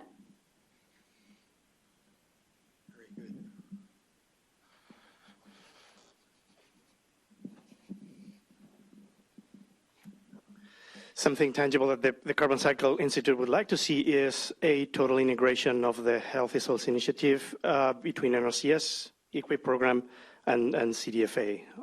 So make the program a one-stop shop for those who apply, make it seamless and as easy as possible. Again, leveraging NRCS funding with funding for the Healthy Soils Initiative.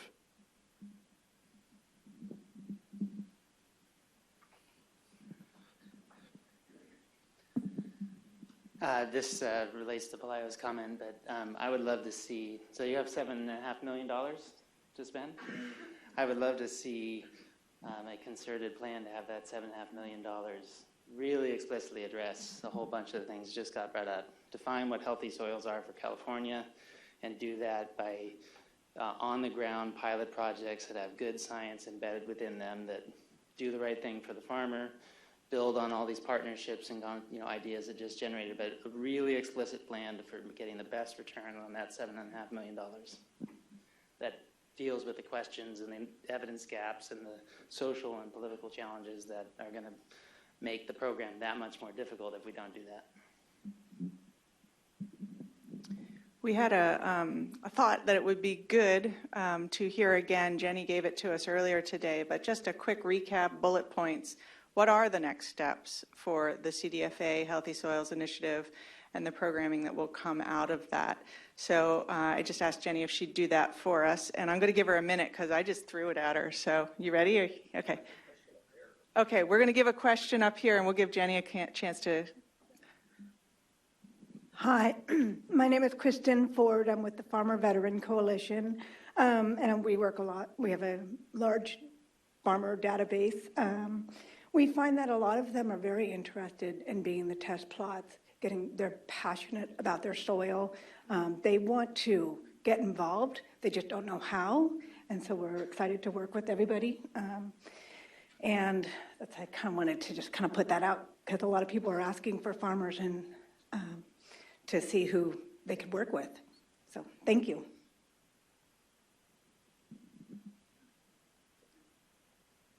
Jenny, should I keep walking? Poor Jenny, it's not fair. I can say a few things. So January 19th will be the Environmental Farming Science Advisory Panel meeting here in this room. And we will begin to really delve deep into program development. Some other things to bear in mind, there's certainly a lot of folks in the room who have an interest in compost. There is we call it a 1045. It's the legislation that enacted it, but there's a compost working group, and there will be more public sessions really looking at compost production, some of the barriers for not only the utilization of compost, but more on the development of compost, and both in the dairy area, but then also in urban waste as well. So that's another area, an opportunity to continue to have that discussion. And then there's a lot of work going on in the state arena with the climate change scoping plan. There'll be continuing to be public workshops there. There's the short-lived climate pollutant plan development that will continue, and I think my partners at CalRecycle have left now, but they'll be engaged a lot. But as far as the program is concerned, the science panel is that venue. The meeting will be next week. We expect to have meetings every other month throughout the spring. And if you can't participate in person, there are many other opportunities. I put some email addresses of both Gitika and Ami on that. Certainly opportunities to engage them are always welcome as well. Thank you. And I think, we still have a few minutes, but I think at this point, it's been a super, super long day. If somebody's got something burning to say, you can throw something at me right now. But I'm going to invite Carlos Suarez, the NRCS state conservationist, to the front of the room to just... I'm quite positive he'll thank you, as I am going to thank you for your patience and your good humor and your persistence, your resilience. And thank you very much, Jenny, to CDFA and to all the CDFA colleagues here, and to Secretary Ross. And thank you for, on the spot, giving that brief roundup of some next steps. So as I said before, what you all brought forward in this last hour, more than an hour, has been recorded, and we will make sure that that makes it to Jenny and to Secretary Ross, and Carlos and his team will certainly look at that. And thank you very, very much for all your time. And I'm going to offer it to Carlos, and he'll wish us on our way, I think. Thank you, Karen. First of all, if we can give a round of applause to Karen for her facilitating. Thanks, Karen. I appreciate what you did today and to keep us on time. And thankfully, the elephant didn't come flying, so it's a good thing. I want to thank you sincerely on behalf of Karen, Secretary Ross, and myself for being here today. And actually staying the course, staying the whole day. Some of you had to leave early, but I know that there's a lot of feedback that was put in the back. Some people approached me before they left and gave me some ideas. I know they approached Jenny, approached Secretary Ross, and so forth. So I want to thank you so much for being here today. This doesn't stop today, and I don't want this to, you guys, for you to feel like, okay, we participated today, we left, and then what? And a lot of effort, sometimes, unfortunately, happen that way. And that I can guarantee you that's not the case with this one. For me, as a conservationist for over 24 years, soil has always been the paramount of what I do. Before being a bureaucrat, I consider myself a conservationist. Consider myself, every time that people that know that I visited out in the field, they know how much I enjoy going out, getting out of my office in Davis and being out on the field and so forth, because I see the work that has been done. see what we're accomplishing. And when I say we, it's not NRCS, what all of us are accomplishing, especially farmers and ranchers.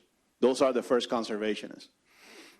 What they're doing in conjunction with other, whether it's RCDs, NRCS, other non-government organization, extension service, and so forth, is outstanding.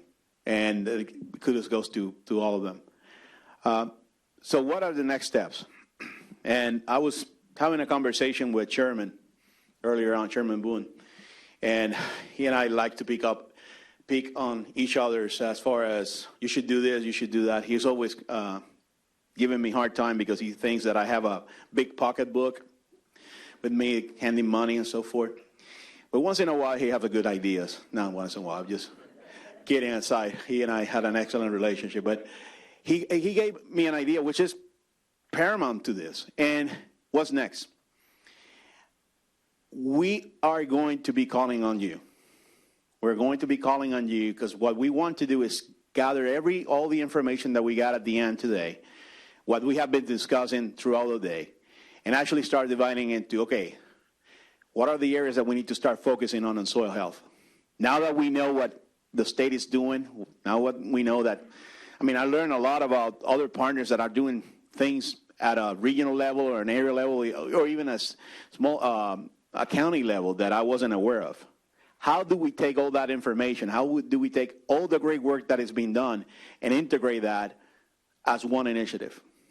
And it's not the CDFA initiative, it's not NRCS initiative, it's the California Conservation Initiative on soil health. That's how I want this to be. So that if I'm looking at Candy, I'm picking on Candy right now, I'm looking at Candy, or I'm looking at Sherman, I'm looking at John Wick or Jeff, that everybody's speaking the same language. Not because that's what we want everybody to be speaking the same language, but because we all working together in synergy towards the same goals. And that's what I'm looking at. That's my objective. I know that's Karen's objective. We have resources. We have technical assistance. One of the things, just so you know, the $7.5 million that CDFA has, there's a glitch with that. It doesn't have technical assistance money attached to it. That's where we come in. That's how partners come in.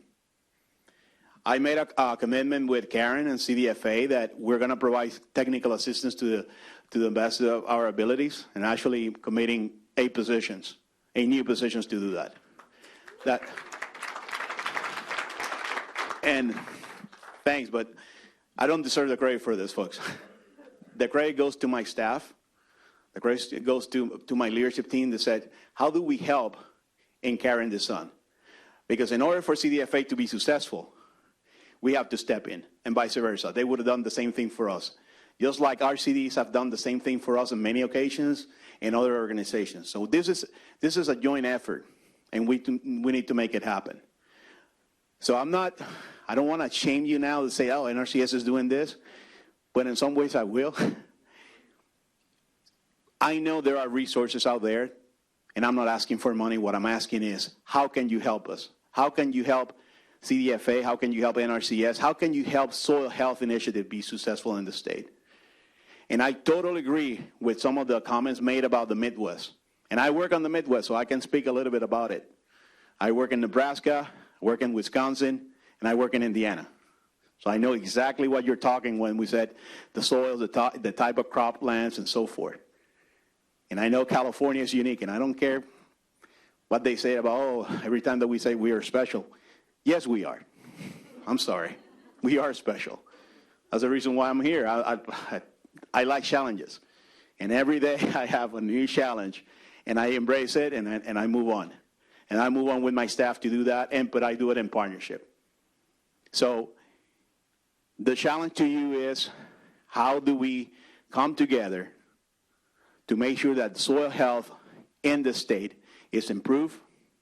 How do we I'm getting the 2-minute warning here.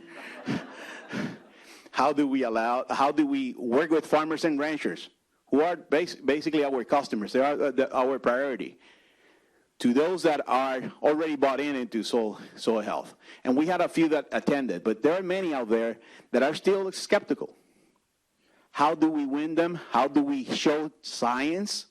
Not just information and salesmanship, but actual science to show that not only this is beneficial to the environment, but also this is beneficial to their pocket. So with that, folks, I really want to thank you so much for being here today, for attending. Like I said, we're going to be calling upon you in the next few weeks or months. This is a continuous discussion. This doesn't stop here, but rather this starts here. But thanks so much. Drive safely, and thanks again for being here.